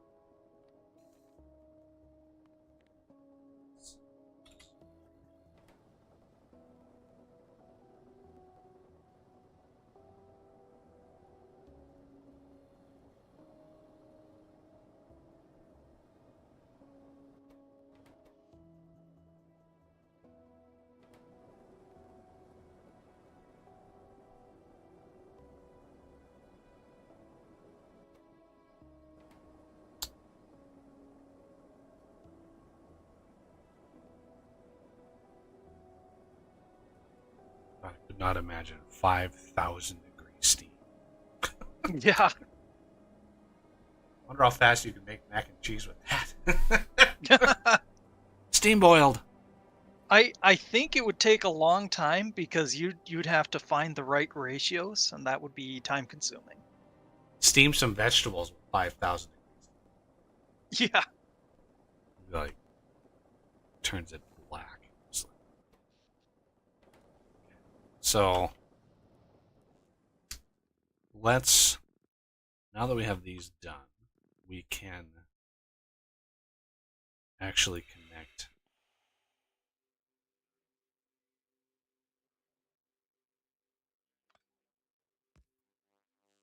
that. Oh man, these pipes lose temperature quickly. An aqua pipes. Yeah. Yeah, it's weird. You think they would be better because of how late game, like. I mean, they are better because they expand so much. They're so big. Yep. If you were to use like individual pipes, it would be catastrophic how much they would. All right. All right, so we have the thermal fluid you have is I see. looks like we have a full green on that.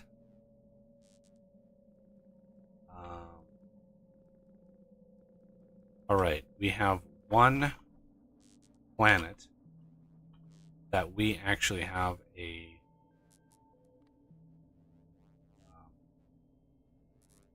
planets that we have a settlement on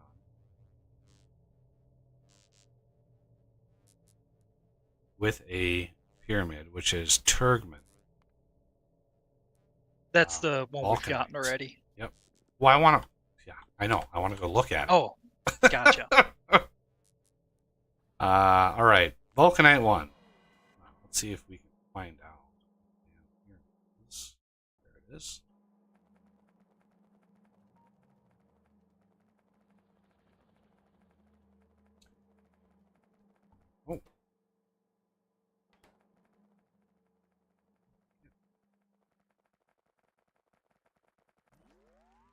Oh. Uh. Tesla gun.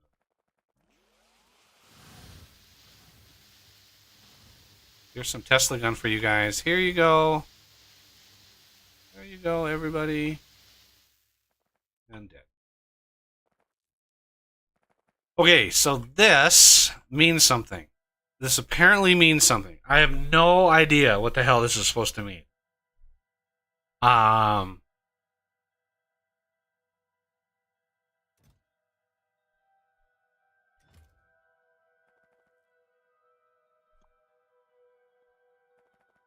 All right. Yeah. If you look at the Informatron, you can see those symbols in there. Right. But what is, like... Okay. Vectors. You gotta find the proper 8 out of all the available options. And then use the vectors to find out the order and stuff. Yeah. That's the reason why I never tried. Yeah, because every pyramid is different. It has a different symbol thing in the middle of it. And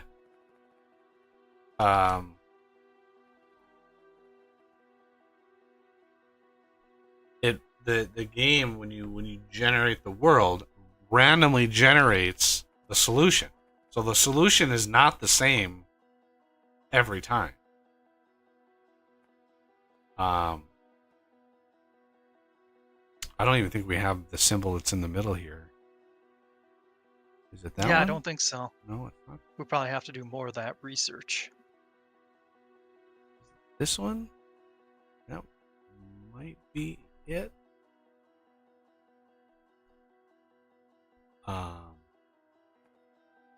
I mean, we are not going to. I have no idea how to solve this. Like, no idea. The math involved. I don't have a math degree. I am not interested in some weird convoluted pattern vector math. Like, I'm sure there's probably some help out there involving this. I think Dosh actually wrote like a Python script to actually figure it out. Like, I I'm impressed that it exists. The mod author, good on him for doing this, but like, why would we? Why would we do that? So yeah, I'm not thinking we're gonna solve it. I'm not really interested in grinding my way through it, because we would have to literally like travel to all of these different planets with all these things on.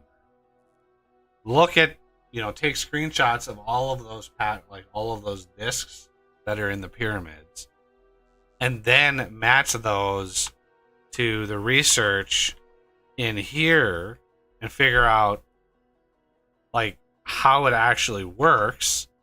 I have no idea how it works. Gosh figured it out. If you want to see what happened, you basically dial the gate. Every chevron that you lock in is another 10 gigawatts, which is another one of these things, right? It's another one of these.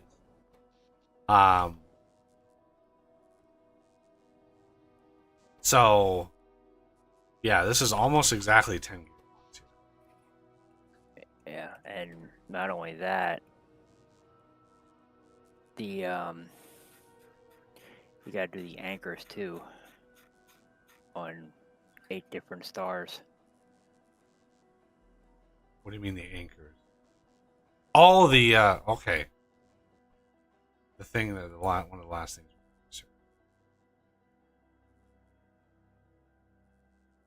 And they use quite a bit of power themselves. Dimensional anchor is 60 gigawatts. Now, it ain't too hard considering you're by a star. Yeah, you could just slap down a solar panel and get that. So that wouldn't be.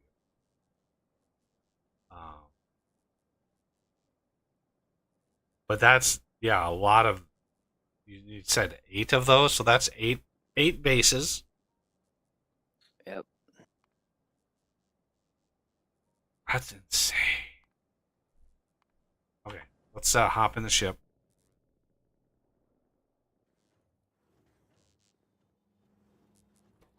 And go home.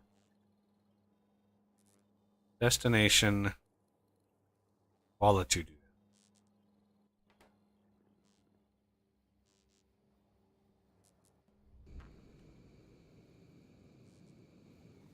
Make it so.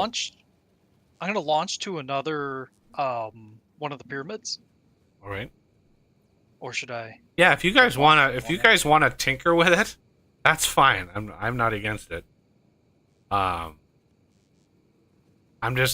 not gonna spend hours and hours and hours on the stream trying to figure it out. Like, it's just not right.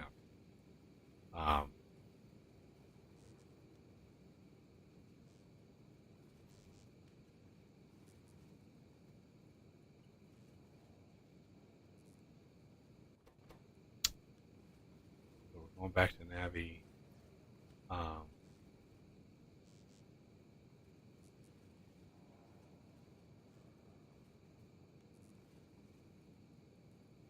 So how do you know for the spaceship Victory?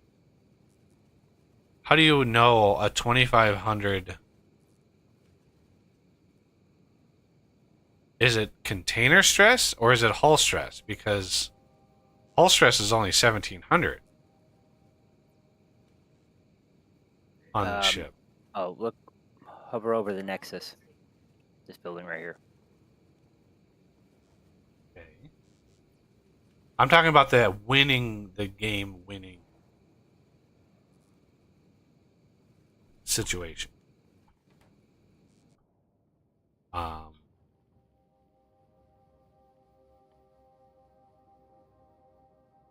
Have an Nexus running in a distortion drive mode on a 2500 integrity spaceship. Okay. Where is the 2500 integrity? Which number is that? That's the hull stress. So this is not a 2500 integrity spaceship. So this wouldn't win us the thing? Am I right about that? Honestly, I don't know, because every time I've done it, my ships were always in the 3,000-4,000 range.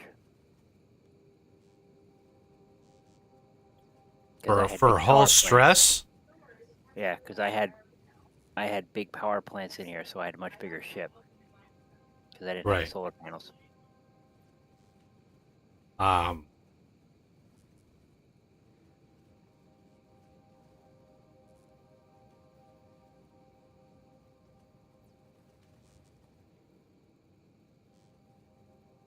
leg. Us must be. Which planet are you looking at, Haas? Poseidon. It's the closest one. I sorted my map by the delta V and then by flags.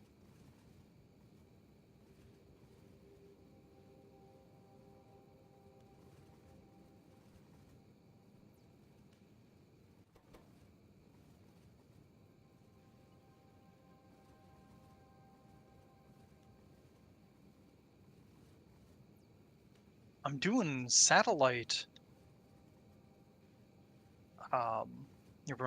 reveal by satellite because I figured that'd probably pace it out a little better, but it's not actually doing anything yet. Doing something. We're getting lag with the ship here, so doing something. Yeah.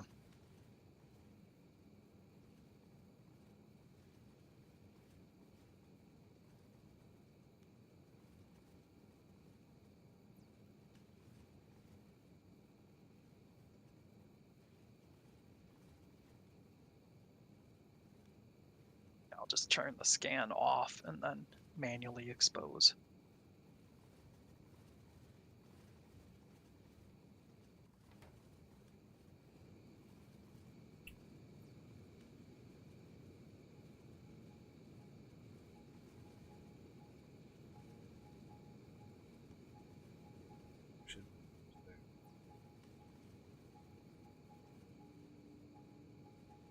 I mean, I know we're going fast enough, so that's good.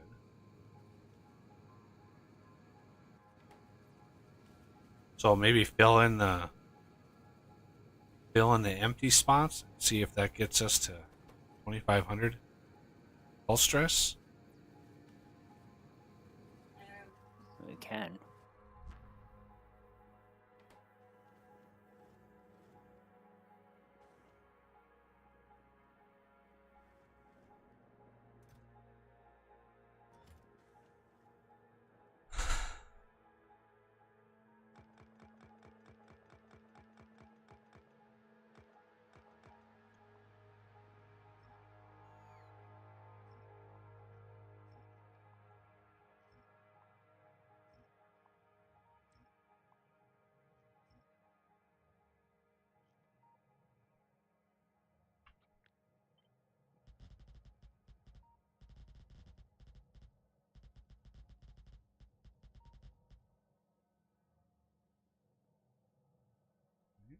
One setup.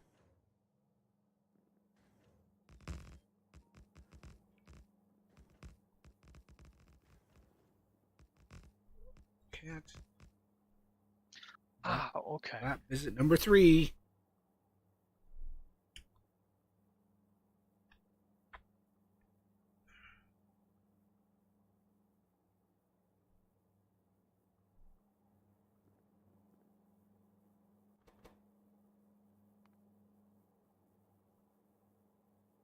It was revealing terrain. I forgot that when you rocket somewhere, it doesn't put you very close.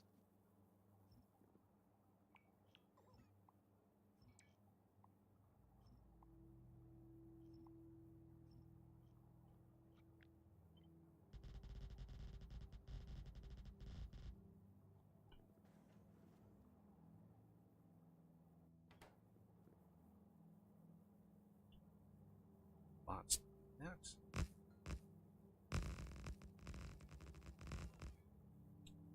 Check in.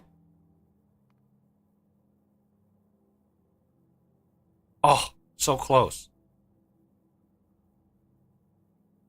Very, very close.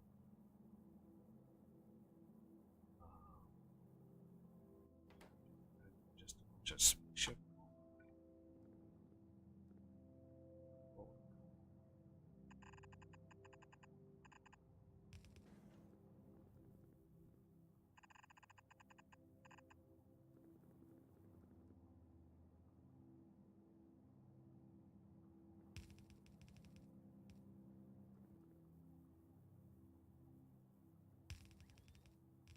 Well, that's mean. He didn't put the pyramid symbol in the list of like signals or anything like that.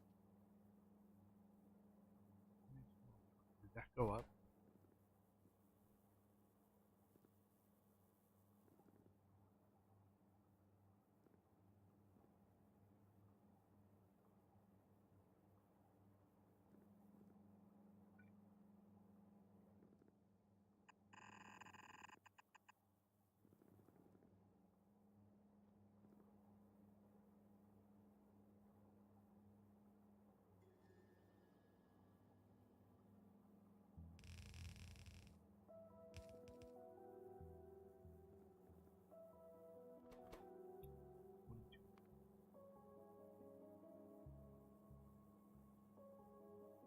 So close.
Oh, it's going down now.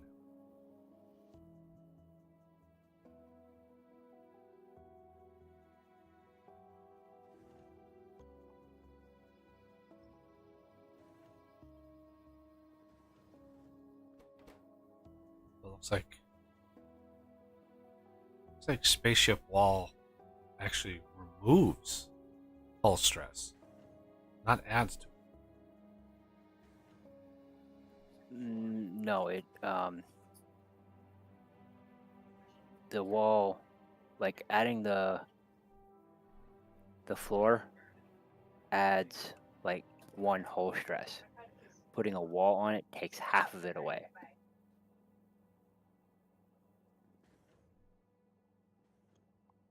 So like instead of a section where a wall was costing one hull stress, it only costs half.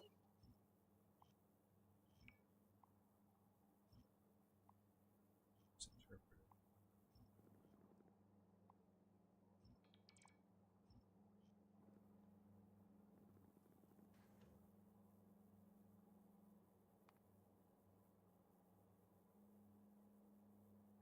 We're at 2236. We're so close.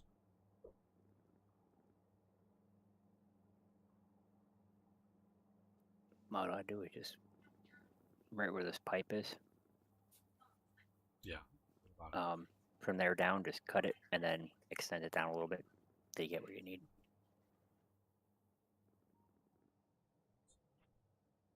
Yes.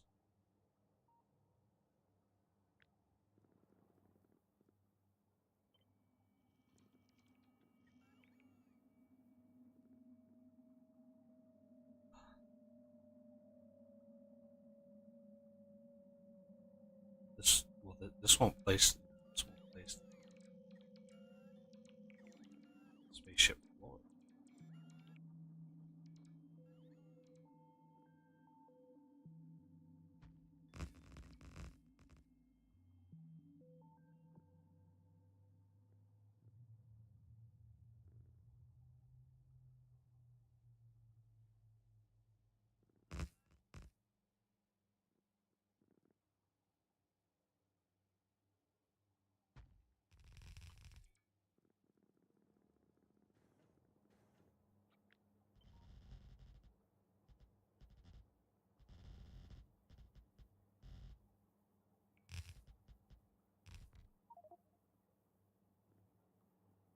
That was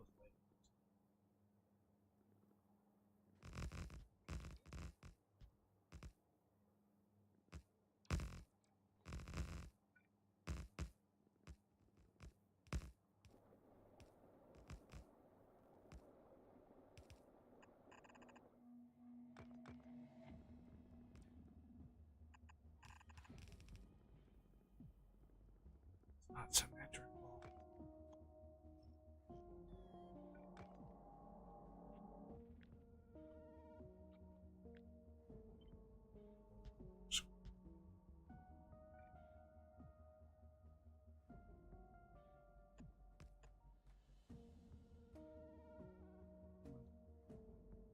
Come on.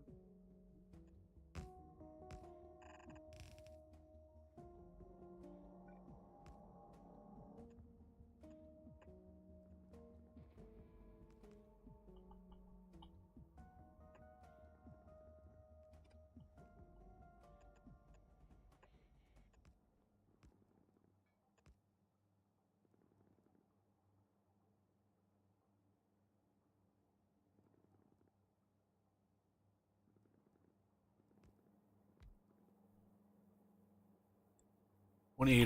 There we go. Now, is this going to go fast enough? Good question.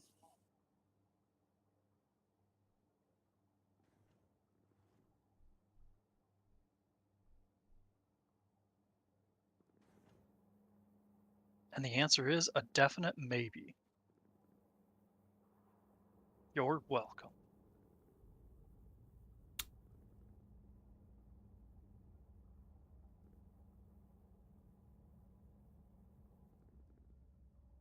I think we have enough engines.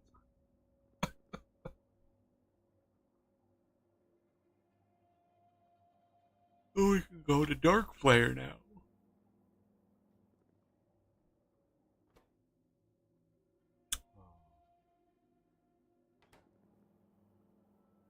Nope, somewhere else. Somewhere else. Yeah. Wherever. It's ready to go whenever you are. Let's go.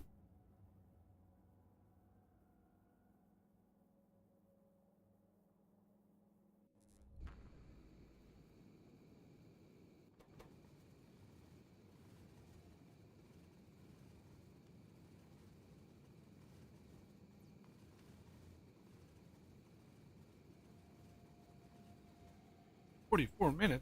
Oh, we're still speeding.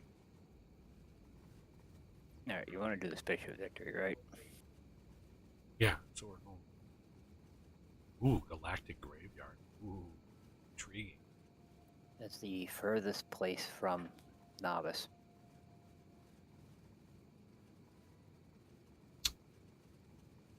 Speed-wise, we're going.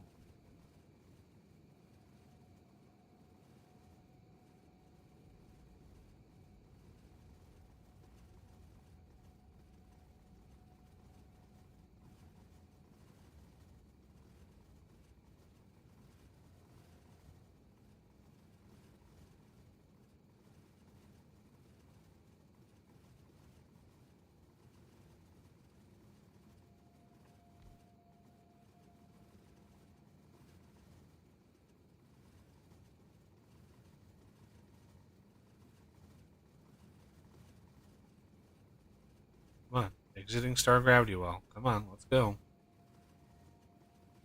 Anytime now.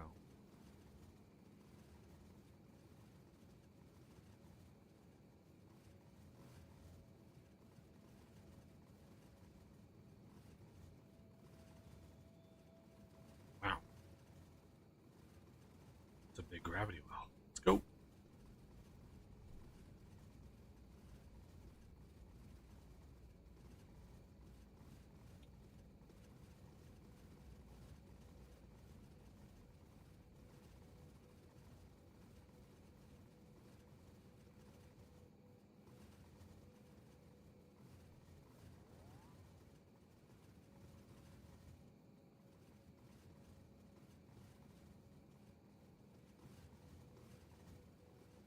There it is. Why did the Nexus trick? Because we haven't exited the system yet.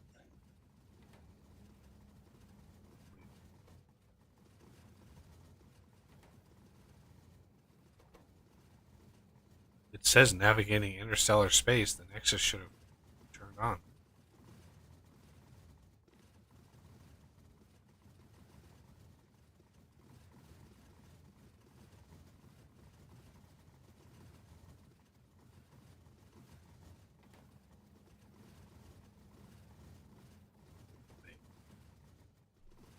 This is supposed to consume interstellar travel.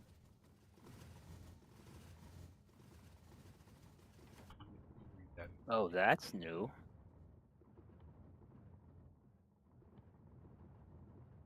Activate the distortion drive, yeah. So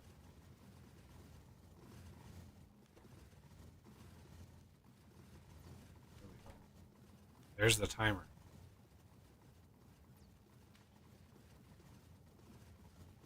Just put them in the warehouse.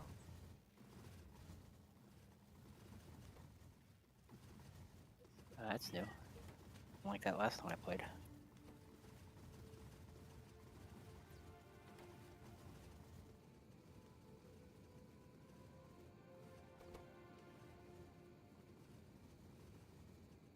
Wow, the travel time is just all over.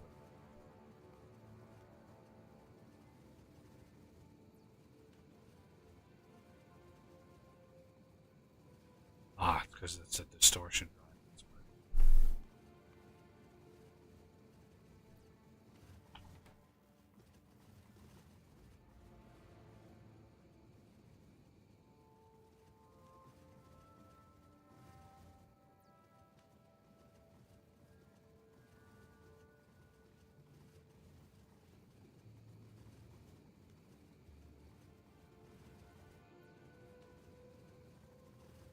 600 seconds.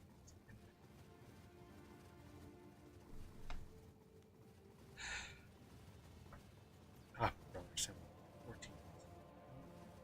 Oh boy.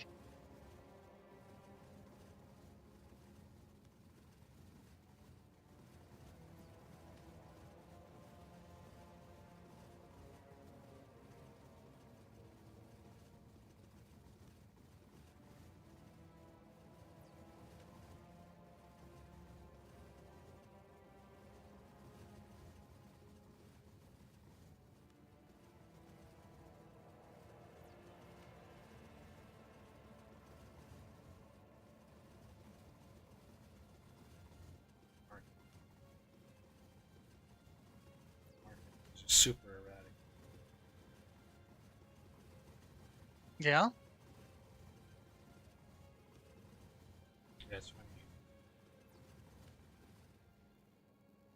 a couple months ago, you know, all of the news coming out of Disney is just bad, right?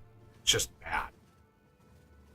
They flopped like 5 or 6 movies last year, like crazy flops. They've lost billions.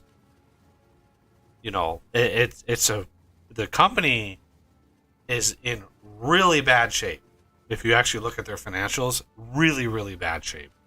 I don't know who's propping them up, but so all the news from Disney has just been bad for months. So he bought he basically shorted Disney stock, like a really long-term short. It's like a 6-month or something short. And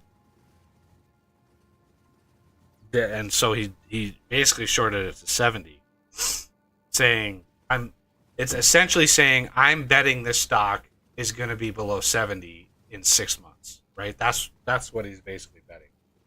And yet, if you look at the stock, even though the news is bad, everywhere you turn, the news for Disney is bad, right? They are laying off people, their movies are flopping, park attendance is down, like nobody, like they destroyed the Star Wars franchise, they destroyed the Marvel universe, they destroyed Indiana Jones, like they are completely alienating all of their fans, and yet the stock has been up in the last 3 months, 4 months. It's actually up like $5. It's crazy. There's no reason for that stock to go higher. No reason. And so he's just kind of beside himself because a lot of the trades, yeah, it's 96 now. Like, there's no reason for that stock to go up. The last month, it's actually gone up like $7. There's no reason for it. It's so stupid. Somebody is artificially propping that company up. It's eventually their earnings are going to come due. And what little cash they can get their hands on, I mean, they bought out Comcast's share of Hulu to try to make ends meet, to try to boost their numbers. They discounted Disney Plus back in September to try to artificially boost their subscription count for their earnings report. Like, they are doing every sneaky trick in the book to manipulate their numbers, to make their numbers look better than they should be. And people are falling for it. It's crazy. So yeah, there's no reason for it. So yeah, the market is super chaotic. There are obvious outside forces that are bolstering certain companies up that should not happen. And it's just, my brother just gets super frustrated because it's just like, as a little guy, as somebody who's just trying to learn and play a little bit in the market, trying to go up against giant hedge funds and stuff, it's nearly impossible. All you can do is hope that you get lucky sometime.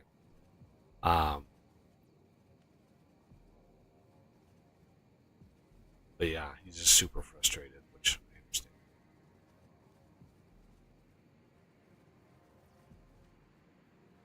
Correct me if I'm wrong. Disney is one of those under the umbrella of the Big Six or whatever.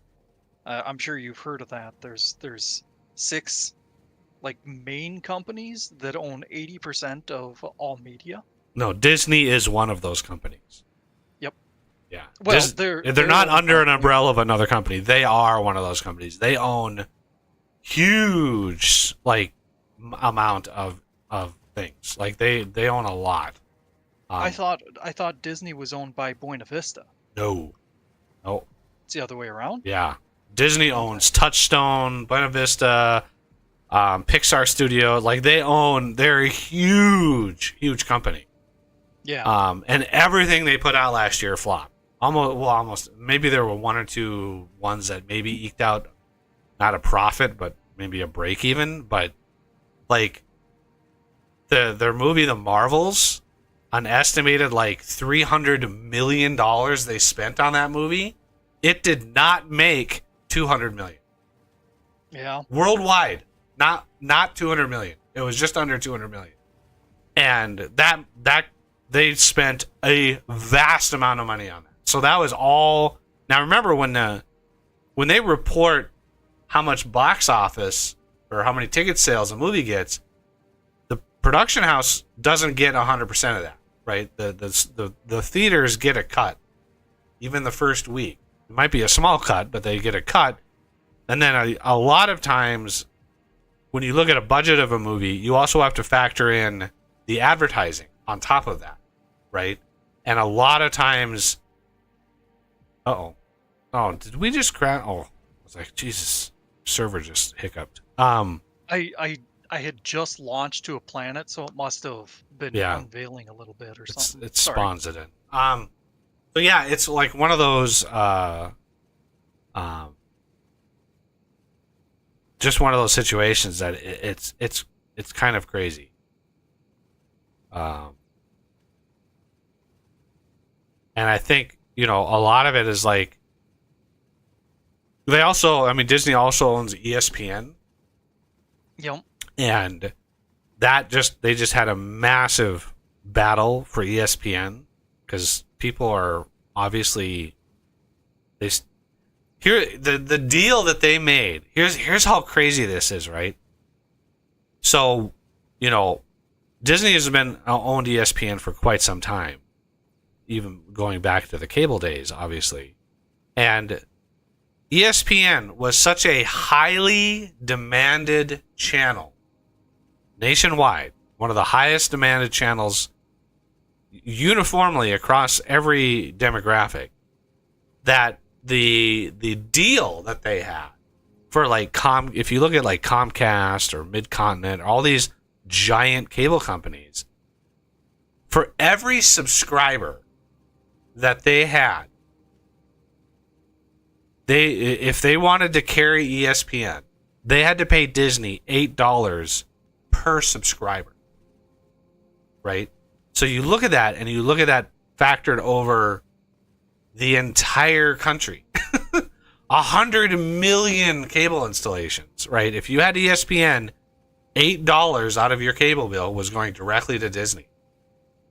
So enter the streaming services, right? Even Disney, for some reason, was like, oh, we're going to hop on board streaming. All that did was cause people en masse to cancel their cable. Well, what do you think that did to their income from ESPN? So it was like wiping out the bottom line on all this thing. And it's like sort of like the music industry is now, right? There was a 10-year period where the music industry was complete chaos. Well, it's sort of evened it's sort of calmed itself down now. Everybody's sort of used to buying tracks. Used to be you had to buy an album to get a single that you want. Now you can just get the song that you want, right? So there's a massive transition. Hey, look at that. Oh, nice. 900 hours, everybody. Yeah, this server's been going for a while. Kills small asteroid, 4 million small asteroids. That's funny. That's I like how the asteroids are actually an enemy force. I kind of wish it would give you production statistics on this, but we can go to production. Go all. So, production. 580 million copper cable.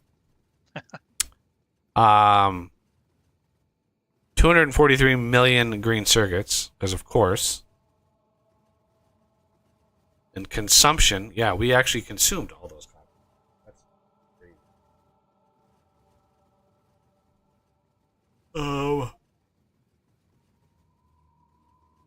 7,000 cargo rockets. Wow. Wow.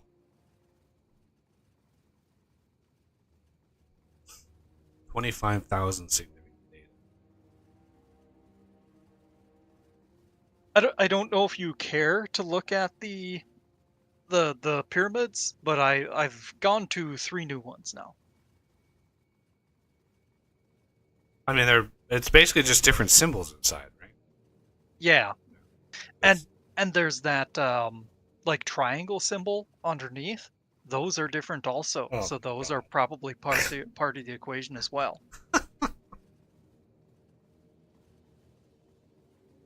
It's literally like if we as a species would have found that, right? If we get interstellar somehow, if we figure it out, which could be 1,000 years from now, and we were to land on planets that had that kind of puzzle, right? Because any alien species, if they're going to leave something behind, right, it's going to be super cryptic, because it might make sense to them, and it definitely would be based on stars. This was one of the brilliant things about the way that he implemented that, because it's based on, like, if you look at the message we attached to the Voyager space, we actually have an address. We put our address to Earth, which I don't know if that was a smart thing to do, but Yeah. on the gold plate is an address. So how do you do an address in space, right? So they used certain astronomic beacons, like pulsars, to triangulate where the Earth is, right? Now, how accurate that is, and the fact that Earth is flying through space with the sun at thousands of miles an hour. Like, we're moving really fast. The solar system is cruising through space. But we could be relatively close to what the address is. So for us, it's like, how do you do an address if you're leaving behind something? Well, obviously, they based it off of constellation, certain constellations in the sky. Now, the stars themselves, they could pick. Maybe they could pick exactly a certain type of star, like a white dwarf, right? That'd be the perfect. A white dwarf star would be the perfect one because they would last billions of years, right? You couldn't use a star like ours because our star, while it's calm now, it will eventually become a red giant. So it'll be a different type of star in 5 billion. It'll start ballooning up. It's actually about 500 million years. It's going to start getting bad around Earth. Like 500 million years is about what we have left on this planet. The sun is eventually over the next 500 million years, it's going to increase its output by about 1%, and it's going to grow by about 1%, right? It's not going to go 4 billion years, and then boom, it's going to change overnight. It's going to be like this slow, gradual event. Well, 1% extra output from our sun is going to fry the surface of the Earth. I mean, we cannot handle another 1% output. It's what made Venus turn into Venus. When the sun was first born, the output wasn't as high, and so the Goldilocks zone was closer. The gradient was closer to the sun, and so Venus was able to have liquid water. It was able to be like an early kind of prospering planet. It didn't have quite enough time to generate the life, the life to take the CO2 out of the atmosphere. It didn't have enough time. And so once the sun's output increased by 1%, which was like right around like 500 million to a billion years ago, or an age. So 500 million to a billion years after it was born, it increased by 1%. It started maturing, which fried Venus. Venus couldn't handle it. Well, that's going to happen to Earth over the next 500 million.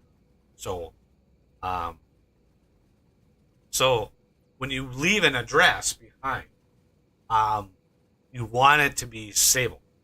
And white dwarfs, they're going to last a very, very long time. There's, billions of years, there's an estimate of how long they would shine.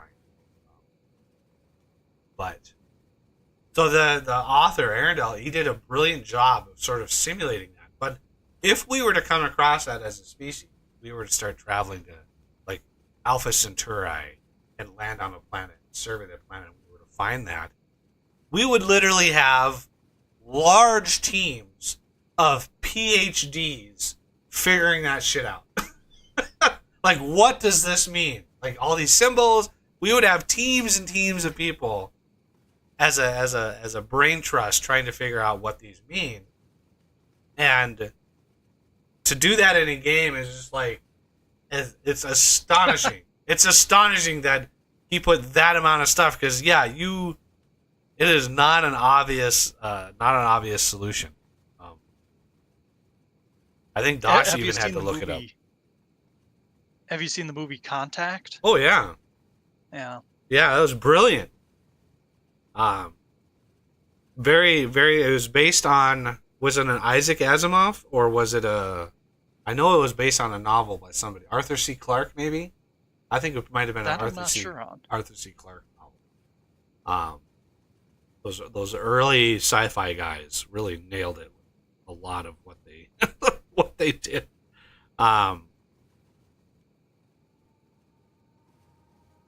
But yeah, Contact was great. encoded so much information in the signal.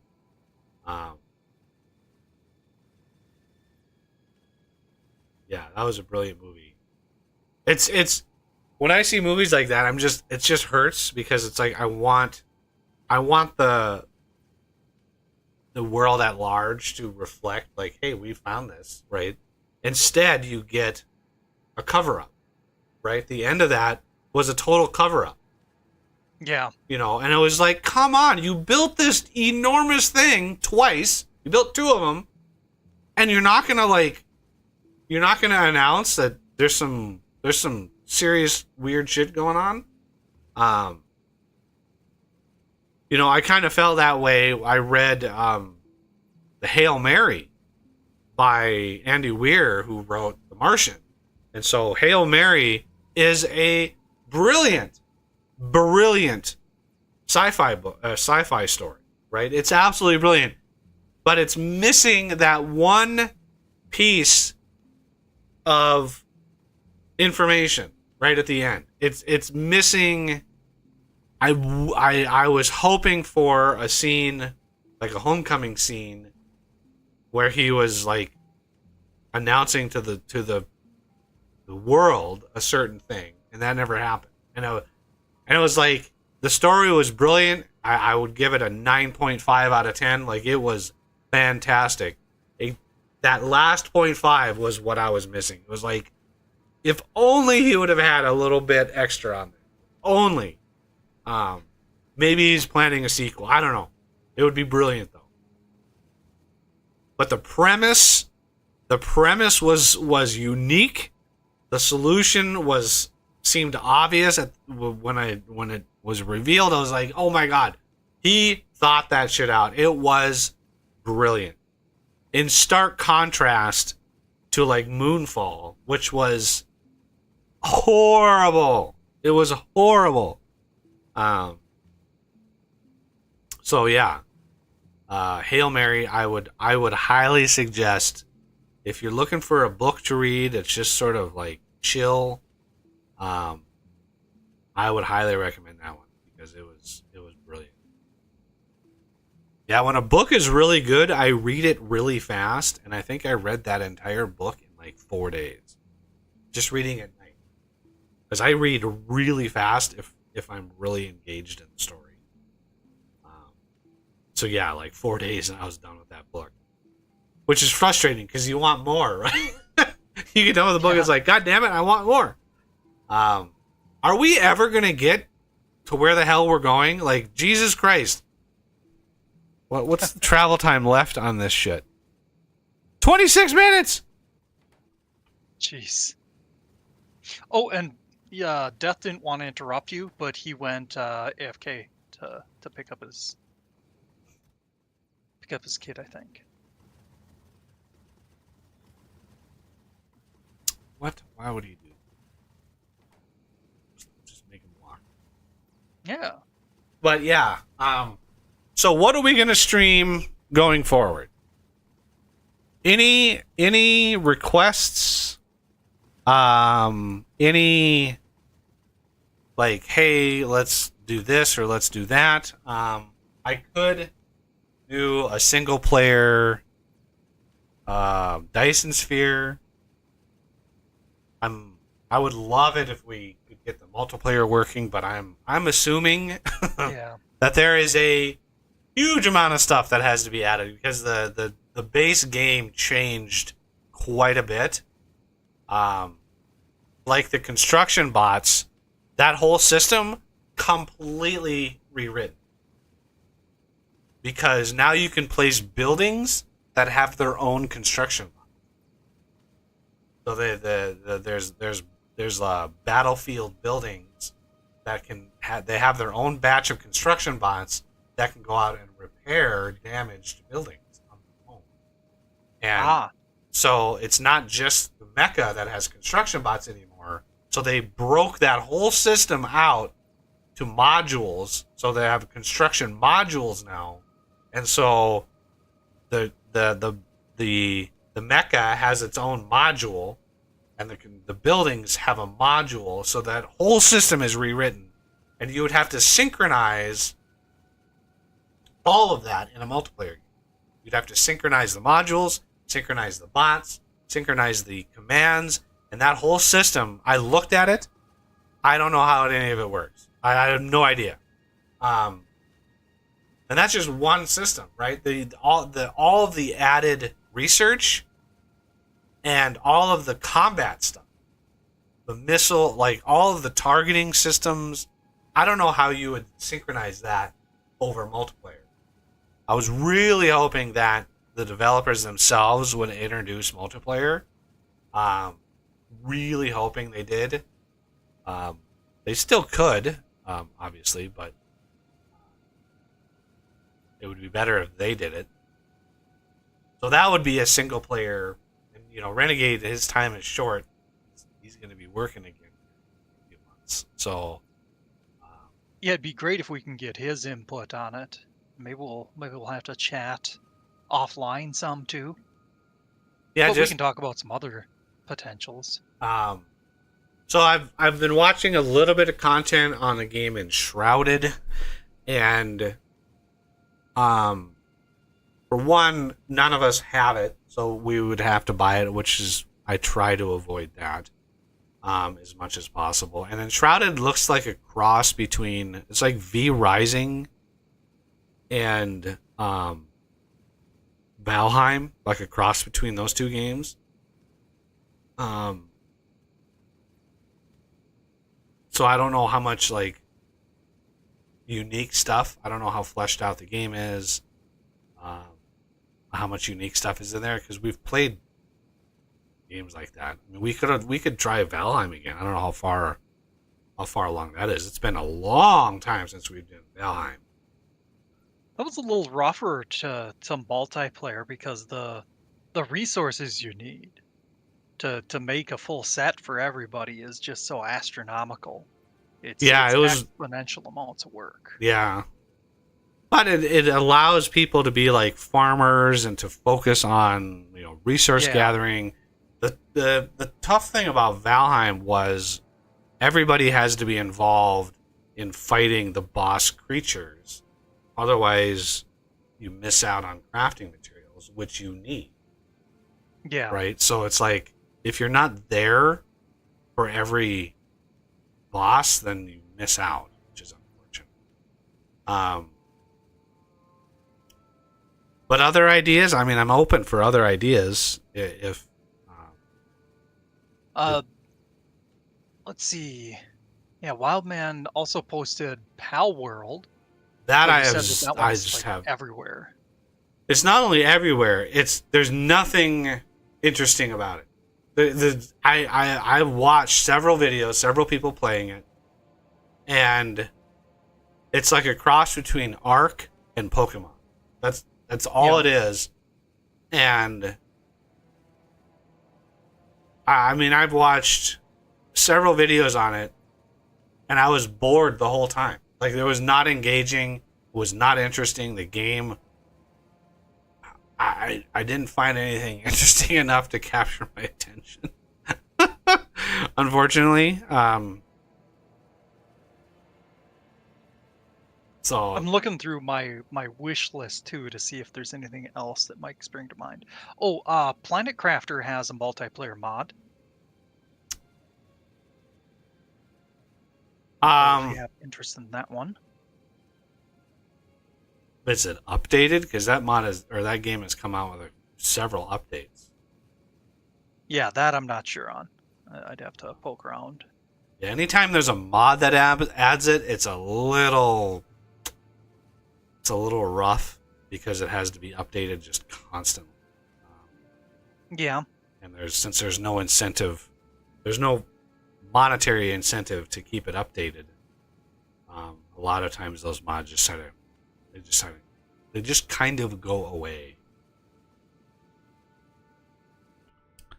Let's see. I think you posted one called Silica quite a while ago.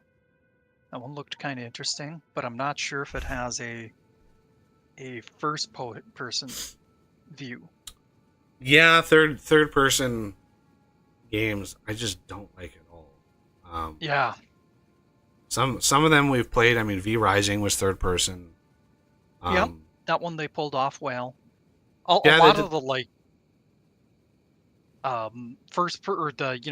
trying to put a first person shooter into a third person view, I just never like it, because then you have to compensate when you're aiming is the big one. That, or you Yeah. have auto aim, and if it auto aims, then what's the point of you being there? Yeah, it's a game that plays itself. Yeah. I mean, I know Empyrean just came out with an expansion pack that actually adds like a story.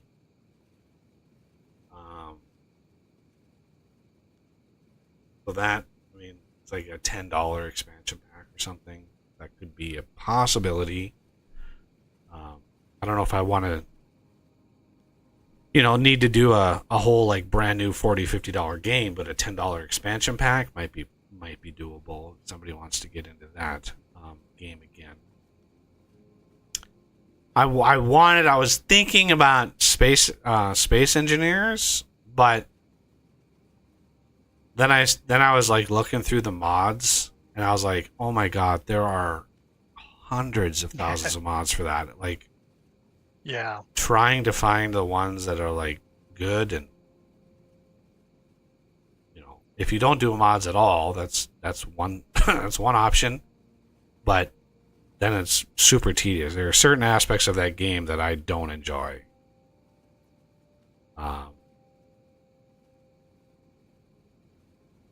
The whole welding process, it causes me so many problems, having to weld over and over and over again. I've destroyed countless welding ships because I bump into something inadvertently, and the whole ship just explodes if I just bump into something. Oof. Yeah, it's so rough.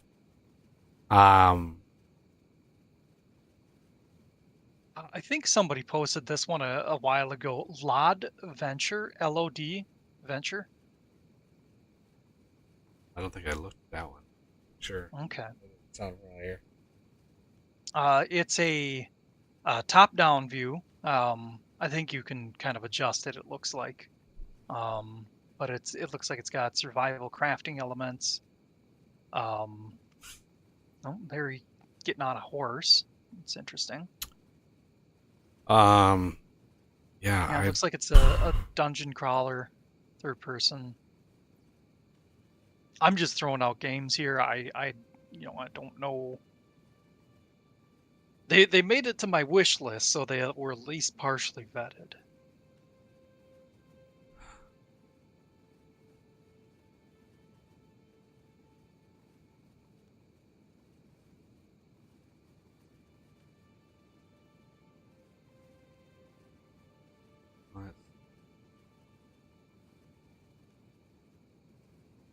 like Smallland is gonna go 1.0 February 15th. Cargo rocket Nice. has sustained damage in transit. Oh, Probably another. Yeah, Yep. I think it was another rocket fuel. what else? I'm just looking through my Steam here.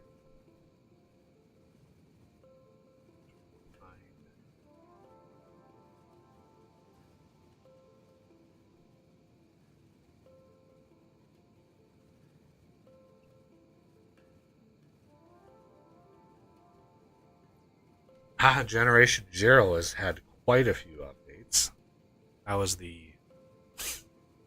That was the game where we battled the robots.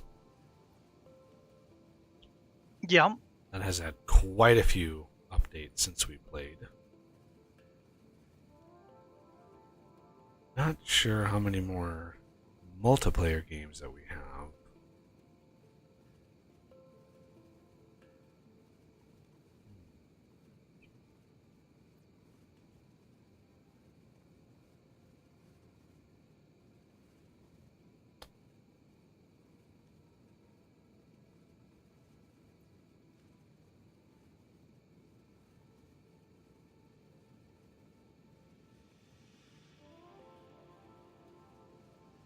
I am at a loss. Of course, I could always throw together a bunch more mods, do another playthrough. The only problem with Factorio and then, like another, like if we did like a Bob's run, because my instinct is like an Uber production, because I love those kinds of like crazy high level. But the last time we did that, we did 100,000 science per minute, and I've talked about this before, but the game can't. I mean, you can't research that fast. You can't research 100,000. The server just dies when you do that. Even if it's super optimized for a UPS, you can't. The crafting of the science is takes a little bit. It's actually the consumption of the science that kills everything. And it would, an Uber production, it would be hard to go above that, since we know 100K is too much. You couldn't do 200K, because it would be like, well, that's like, where do you go from there, right? We've already. I have yet to see another YouTuber that even comes close to what we did for that series, that stream. 100K science per minute, that would be hard to beat. It'd be impossible to do it in vanilla. Because the number of belts that we needed of like green circuits, do you remember those? If you vaguely remember those setups that we did, I mean, we were stacking 25 circuits, so each full belt was 25 belts of circuits, and we had several belts of stacked circuit. Like, the production was insane. The amount of stuff that we were pushing through. Satisfactory. I'm not too keen on that. Just kind of going down my list here.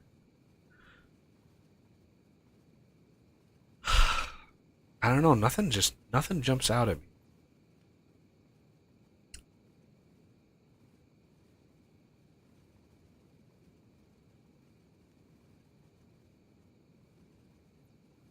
It's amazing that Terraria is still getting updates. Like, Yeah.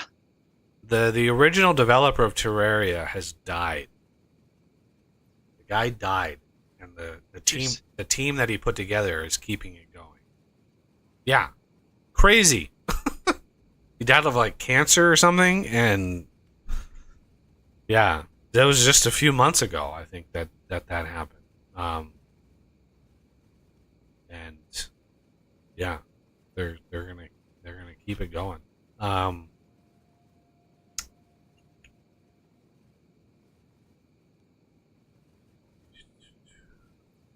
don't see any more be rising. Probably could uninstall this game.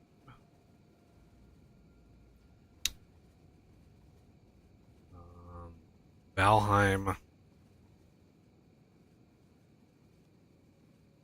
God, they're still updating. Last update, last patch was December 14th. Still, their version numbers 0.2, 0.2, and we are way late. Like, yeah, last played April 3rd, 2021. It's been almost 2 years since we played Valheim. Yeah. Oh, Project Zomboid, that's another one that I would be all ready to play. Well, there was another game that I posted that was like an updated version of that. That wasn't as... Yeah. The graphics were a little bit updated. Yeah, I haven't gotten into that one yet. I don't know what the pros and cons of it are, but Project Zomboid was a little too much. little too much realism. Ah, It wasn't fun. It was just like I typically play games to sort of escape from reality, and when the game has too much reality in it, it's it's rough. When you'd prefer to actually face actual zombies in real life, it might be too much. Yeah, it's like I could swing a baseball bat at somebody's head, a zombie's head, and it would take them out. In the game, you have to beat them for 10 minutes before they die. It's like, it's not, yeah. And I would prefer realism, especially like vehicles, right? You're running down zombies in a vehicle.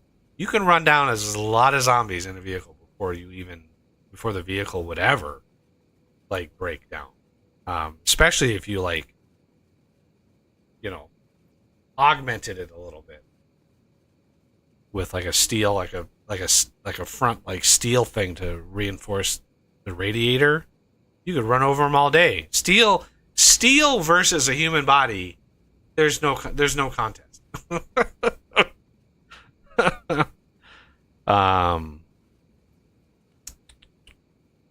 Oh, let's see.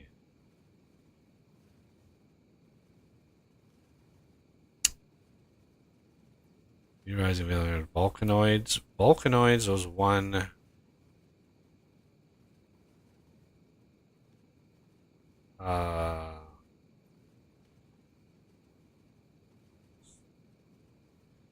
There's a lot of news. Steamroller 2.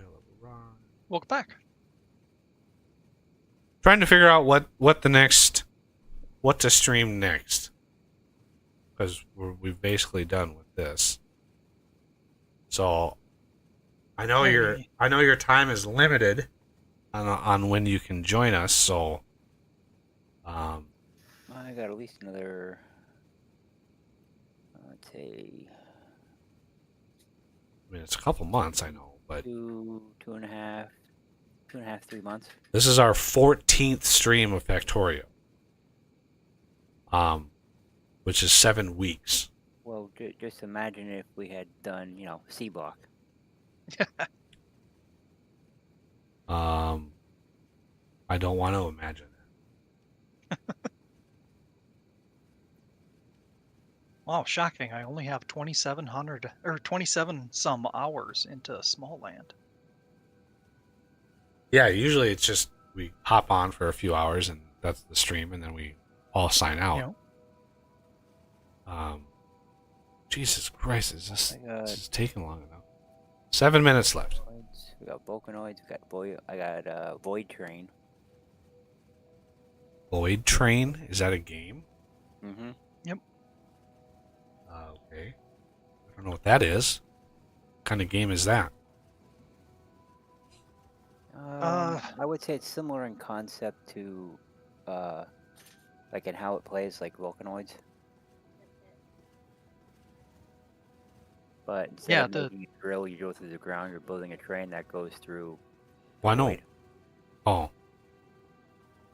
Yeah, we're just kind of going through our lists of games, and I mean, I don't know about you guys. Nothing jumped out at me as far as like, oh, we haven't played this in a while. Like,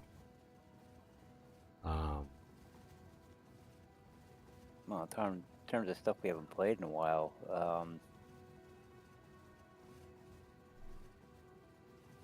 got Empyrean. well, you don't have to run through. I know the list. I know what they are, but it's like, does it have interest? Like, is there a draw? Like when you think about the game, is there like, ooh, we haven't played that. I'm interested in it. Like, Empyrean had the expansion pack.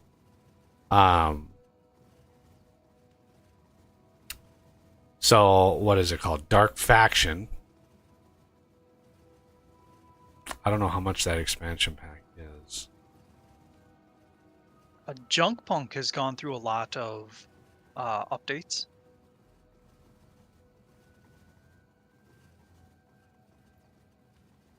That was that game that we played in just one stream. Yeah, 4.6 Yep, I think hours, so. one stream, the entirety of the game.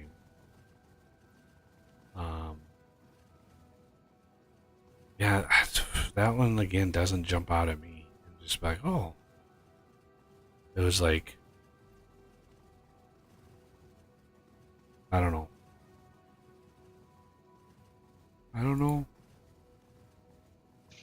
Void Train is on my list too, on my wish list. If Void was up for Train. I grabs. gotta look that up. Yeah. I don't actually have. It was a Unreal or Epic Games exclusive for a while there, but now it's out on Steam too. Void Train.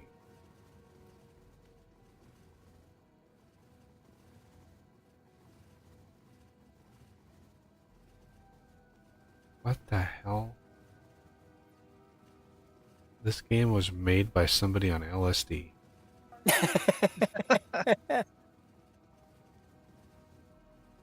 Or not enough, possibly. What the hell is it? This looks like just total chaos. That's all this game looks like. Just giant dragons, space flying monster squirrels, trains. You have a revolver for whatever reason. Giant space whales. Like there's what the hell? This makes no sense.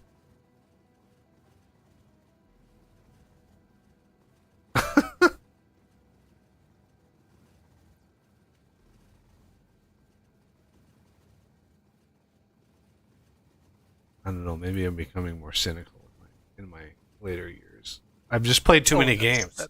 I have 100%. Definite. I have played way too many games because nothing looks interesting to me. It's so hard to get excited for anything. I mean, Icarus is on my list. That's out now. That's $35. Add that on my list. I'd be up for that one too. Yeah, I'm good. But I I mean, that's doubt Buggy would like that one. That's a planetary survival game. I mean, we've played several of those. I have Starship Troopers Terran Command. I know that's a multiplayer game. No, maybe it's not. No, it's single player. Damn. It's so hard to find good multiplayer games.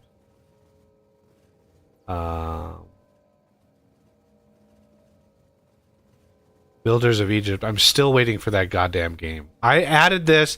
So Builders of Egypt, I added to my list. Added on 10/12/2018. And it has been... That is... This year will be for 6 years. Yeah. 6 years that game has been on my list. And I remember when I added it to my list, it's to be decided like Q2 of 2019, and it has been pushed and pushed and pushed and pushed, and now it's just like coming soon. Whatever studio is behind that game obviously has no idea what they're doing, because it's like that game has just been. They came out with even a demo of it years ago. They came out with like a demo, and it was horrible. It was like, what the hell? I think when they released the demo, it had a lot of that core stuff in it, and the feedback they got was probably not pretty, and so they had to go back to the drawing board, and that just delayed and delayed. I'm still waiting on that game. But the engine, right? The engine they're building for that game, there's a Builders of Greece, there's a Builders of China or something like that. There's another Builders in here somewhere, but there's several of them that they're planning on using with that engine. It's just basically a reskin. The Evercron Legacy, I don't think that's a multiplayer game. if memory serves. Yeah. No, online PvP, online co-op. That is Evercron Mercenary was a game that I played way long, like 2014. Just a little single player game, just a tiny little game. And something about it was just fun because you could literally travel in this whole universe. Hey, we actually made it to the goddamn place and things. Did we even make it to the graveyard? I don't even remember. No, I turned this around once we got the Once we got the thing. yeah, once we got the thing, I turned this around. Oh, there's another one I'd be interested in. We haven't played for a while that you might be interested in. World War Z, Aftermath. Yeah, we haven't played that one in a few months. I think they added some stuff there. Yeah, I have Silica on my list too. I got another one Okay, on my yeah, you wish do have list. some. Planet Nomads. Oh man, that one's been out for a long time. Yeah, it's Is been- that multiplayer? Says it is. Really? Well, I'd Yeah. be interested in that. Planet Nomad. It's maybe a little rudimentary though. Yeah, Where is it? if it's just like, hey, Planet Oh, Nomad. no, it is single player. Damn. Oh, okay. I saw multiple, and I thought it was Yeah. multiplayer. And not it's multiple got- endings. It's got mixed reviews, which doesn't always reflect, but it's enough. Enough It's of a weird. reflection. It's definitely weird. Let me check Icarus again. Giant worms. One we haven't played in a really long time is Deep Rock. Yeah, that one. Well, you really need 4 players for that, and it's been tough for us to get 4. We might be able to lure Coffee into it. It depends on his schedule. Yeah, it just depends on his schedule. Let's see. Everything else. Nanzu, the Divine Court. Why is this on my wish list? What about this game? Okay, it's kind of a city builder. Nanzou, It looks beautiful. Nanzou. Nanzu. I mean, it's a single player. Yeah, city builders are kind of my bread and butter, so this game is not, it's coming soon. But the screenshots look beautiful.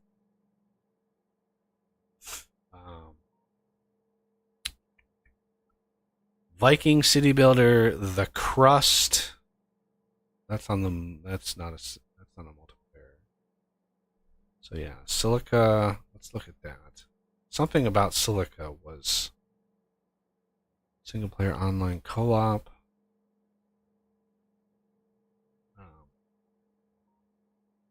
If I remember right, Silica was the game that it had like a first person element, and it had like a base building element. Yeah, the in the description it says FPS and RTS, so real time strategy. Right. But I don't know if those are mutually exclusive, or if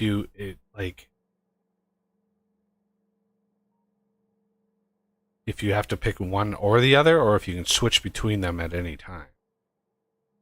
I get the impression you can switch between them, but yeah, it's without watching a video, it'd be hard to know.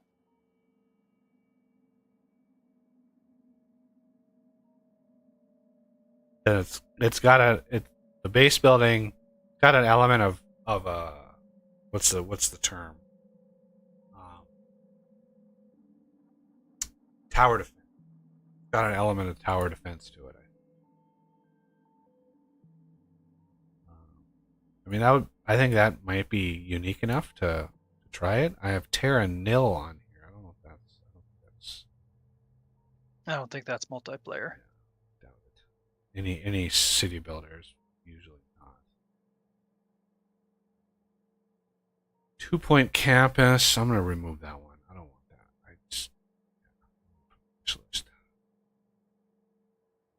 I just mod that into oblivion. Humanit Z, I think, might have been the Yeah. I think yeah. that's the one. Humanit Z is the sort of the clone of Product Zomboid. Recent reviews are mixed, though. Why is that? Did they come out with an update that is bad? Interesting. Recent reviews. If you look at the numbers, it's not huge from 74 down to 67, but still, yeah, disconcerting.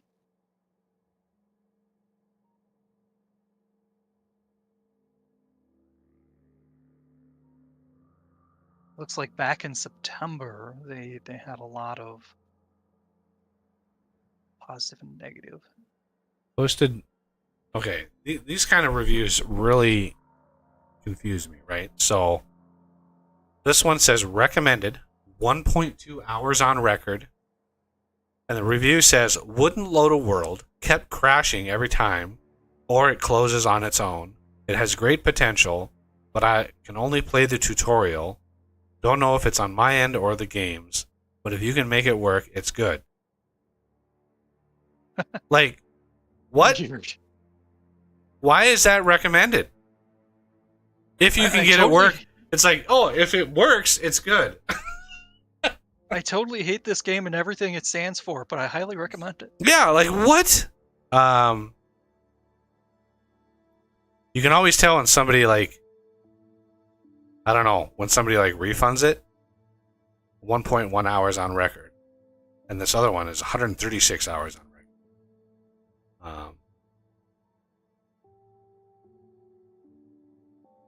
I also look at like the timing. Posted January 30th.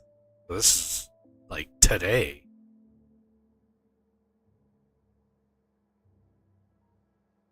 This is not recommended. Wow, that's a long review.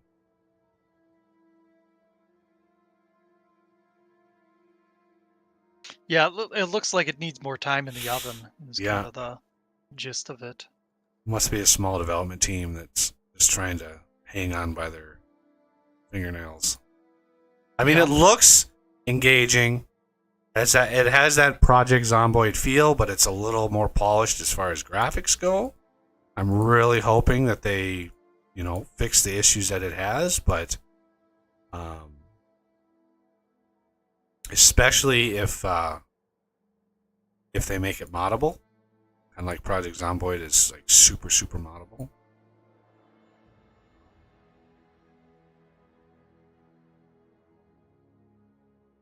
Let's see. Sanctuary Shattered Sun. That's to be announced. Release date. This was. Oh yeah. Sanctuary Shattered Sun is the spiritual successor to Supreme Commander and Planet. Ah, I think it's the team.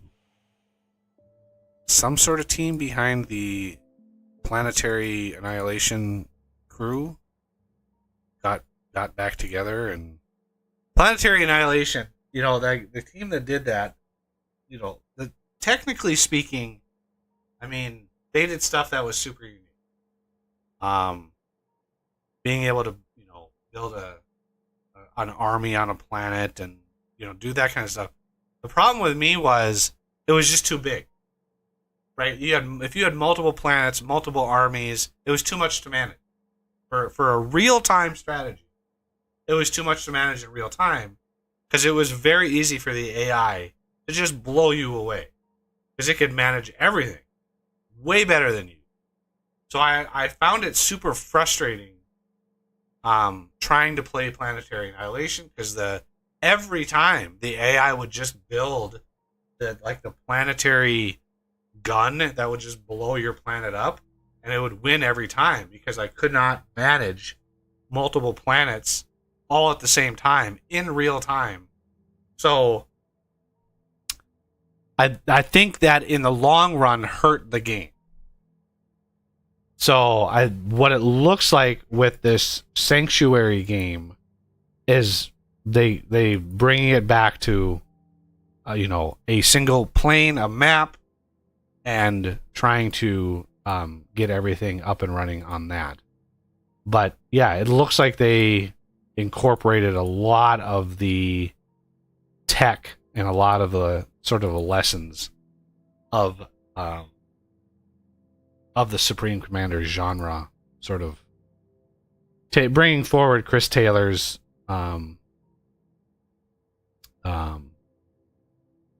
vision of that. Yeah, they even have it quoted from Chris Taylor and Bradley, the guy who ripped off my idea for the expansion pack for Supreme Commander. That was all me, by the way. You didn't know that. I had a meeting with Chris Taylor back when they were still developing Supreme Commander, the first one, because I had come up with the concept of the expansion, and when I mentioned that to Taylor, he's like, "Oh, let me bring a guy in and see, so we can hear you out." And I explained it all to him, and that is bullet point for bullet point exactly what the Forged Alliance expansion was. I mean, everything down to the effects of the explosion, like everything came from my mind, which both pissed me off and felt good at the same time when it came out. I was like, well, this is me, but I didn't get any I didn't get any money from this. All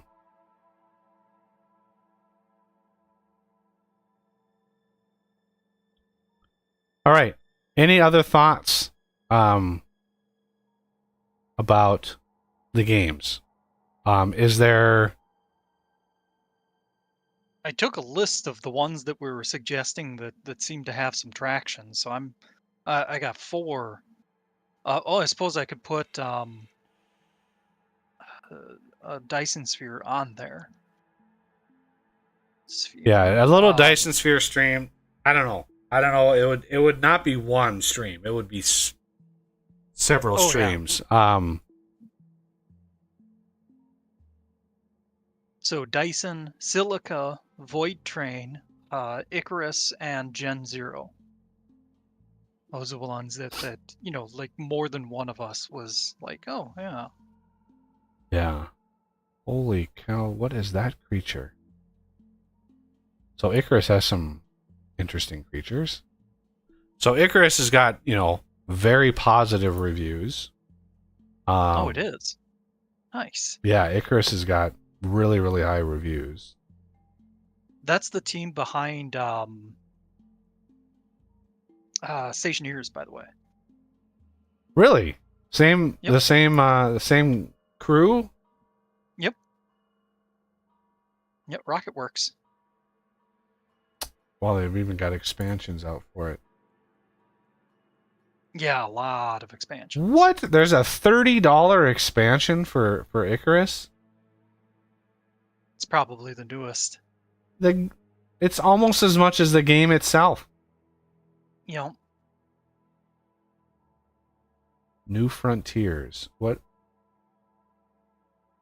If we did do that one, I'd probably say start with the base game. Yeah, and then there's no way expansions to go on sale. Yeah, I typically don't do expansions, especially. I don't even know. I mean, they're still updating the base game.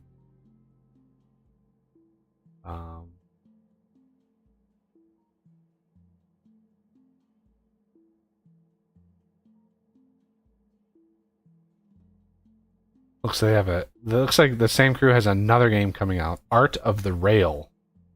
Yep. Because that's what we need, everybody. We need more train games. Jesus. Oh, definitely. Oh, absolutely. God.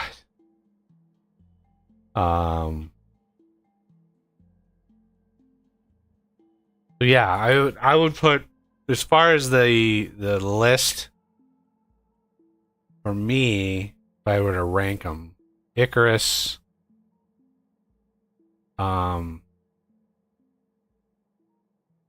then maybe Gen Zero, Silica, and then whatever else on the bottom of that. Void Train and Dyson Sphere were the last. Yeah, Void Train. I'm leaning away from that one. It just looked like pure. It just looked like pure chaos. From the trailers, it was just like, what does this have to do with the train? I don't know. Not that it has to make sense, but it's just like, if I'm gonna spend time and money on something, I don't know. That would be hard for me to probably get into. So How would Death rank everything?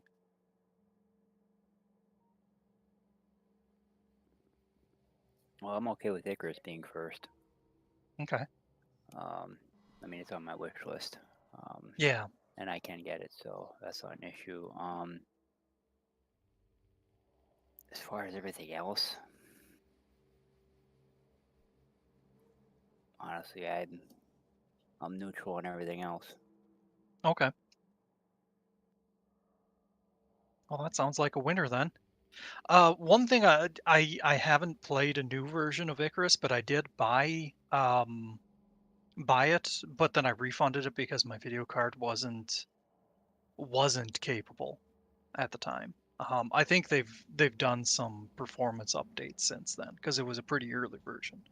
But one thing I gotta say about it is that when you select a destination, they have time limits on how long they run. So you might want to wait until I delve into the game to figure out, are there ones that will span 2 weeks? are there what that'll span? Planets that you can, destinations, missions that you can visit. Because each of them has a deadline. You land and then Yeah, a certain if you amount of don't time to achieve the objectives. right.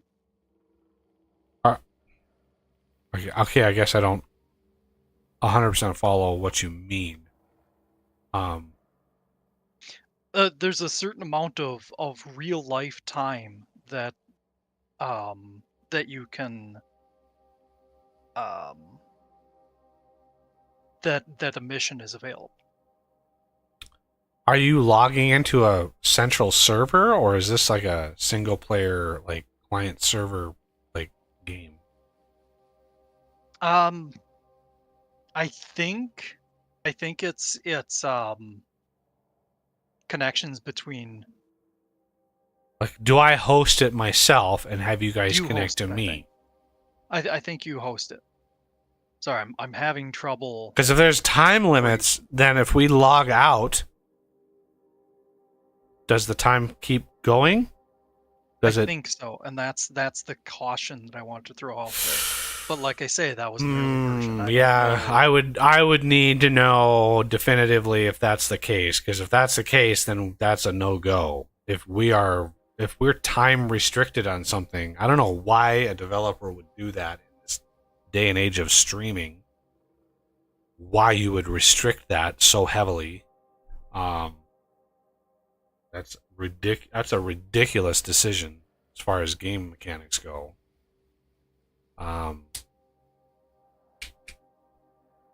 Yeah, that would drop it in the list quite a bit. Artificial limitations like that I do not like in multiplayer games.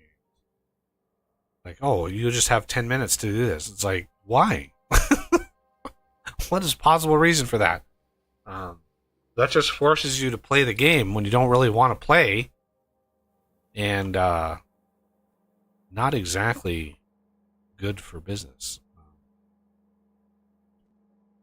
The timing is pretty generous, but yeah.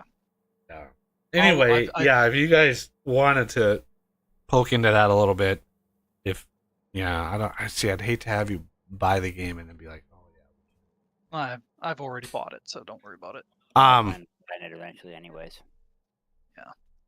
But yeah, Dyson Sphere is definitely, I could just load up the world that I've got going and show you that. I mean, it's very far along. I've actually done quite a bit on a main bus and actually organizing everything. I'm finally able to go to other planets, and I just unlocked warping, so it's like I'm like 15 hours into the game and I just unlocked warping. As the dark fog slows you down quite a bit. Quite a bit. Yeah.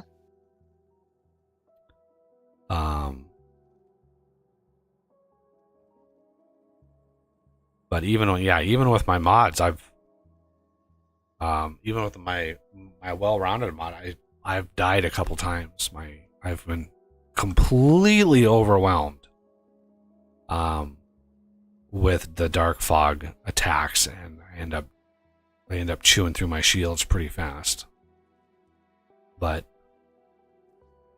very interesting mechanic, the way that they took certain things from the base game. Like, you remember the way that the ships delivered the Dyson Sphere components, where you'd have the ship launch from the planet, it would fly out to a point on the Dyson Sphere, and then the ship would sort of would land into the sphere, and it would add. Yep.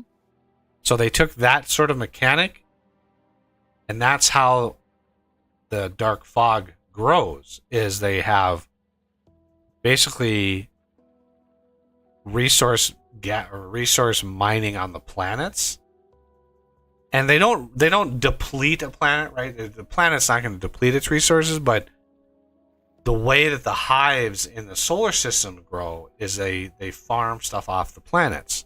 So as you starve them, as you conquer more planets, it starves them of resources, which then you can use to whittle down.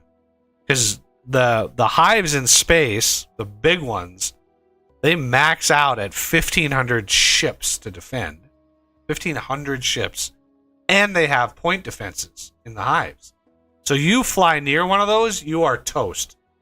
Right? Especially if they can replenish all their resources.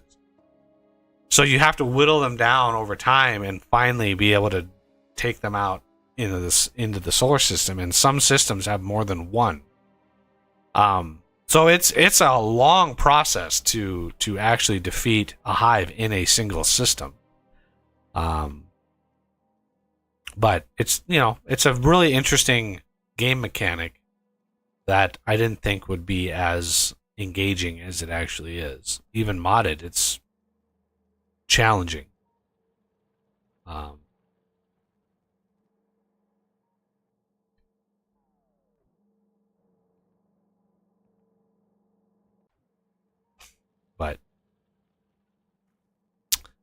But yeah, that is going to do it for the stream, everybody. We will be back on a Saturday with something. It'll be a surprise, whatever we do. So anyway, I hope everybody shows up for that, and good times will be had by all. And so thank you all for coming by today. Please hit that like button if you enjoyed yourself. Comment down below,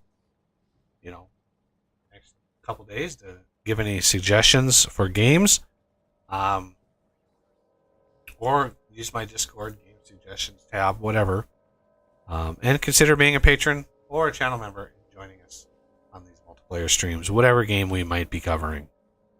Again, a big thanks to Renegade and Os for doing 90% of the work on this playthrough, and thanks to a Nominate patron for allowing access to the server that we're all playing on. It would be a challenge to it would be very expensive to have another server. So big thanks to Nominate, and everybody else. So I'll see everybody on Saturday.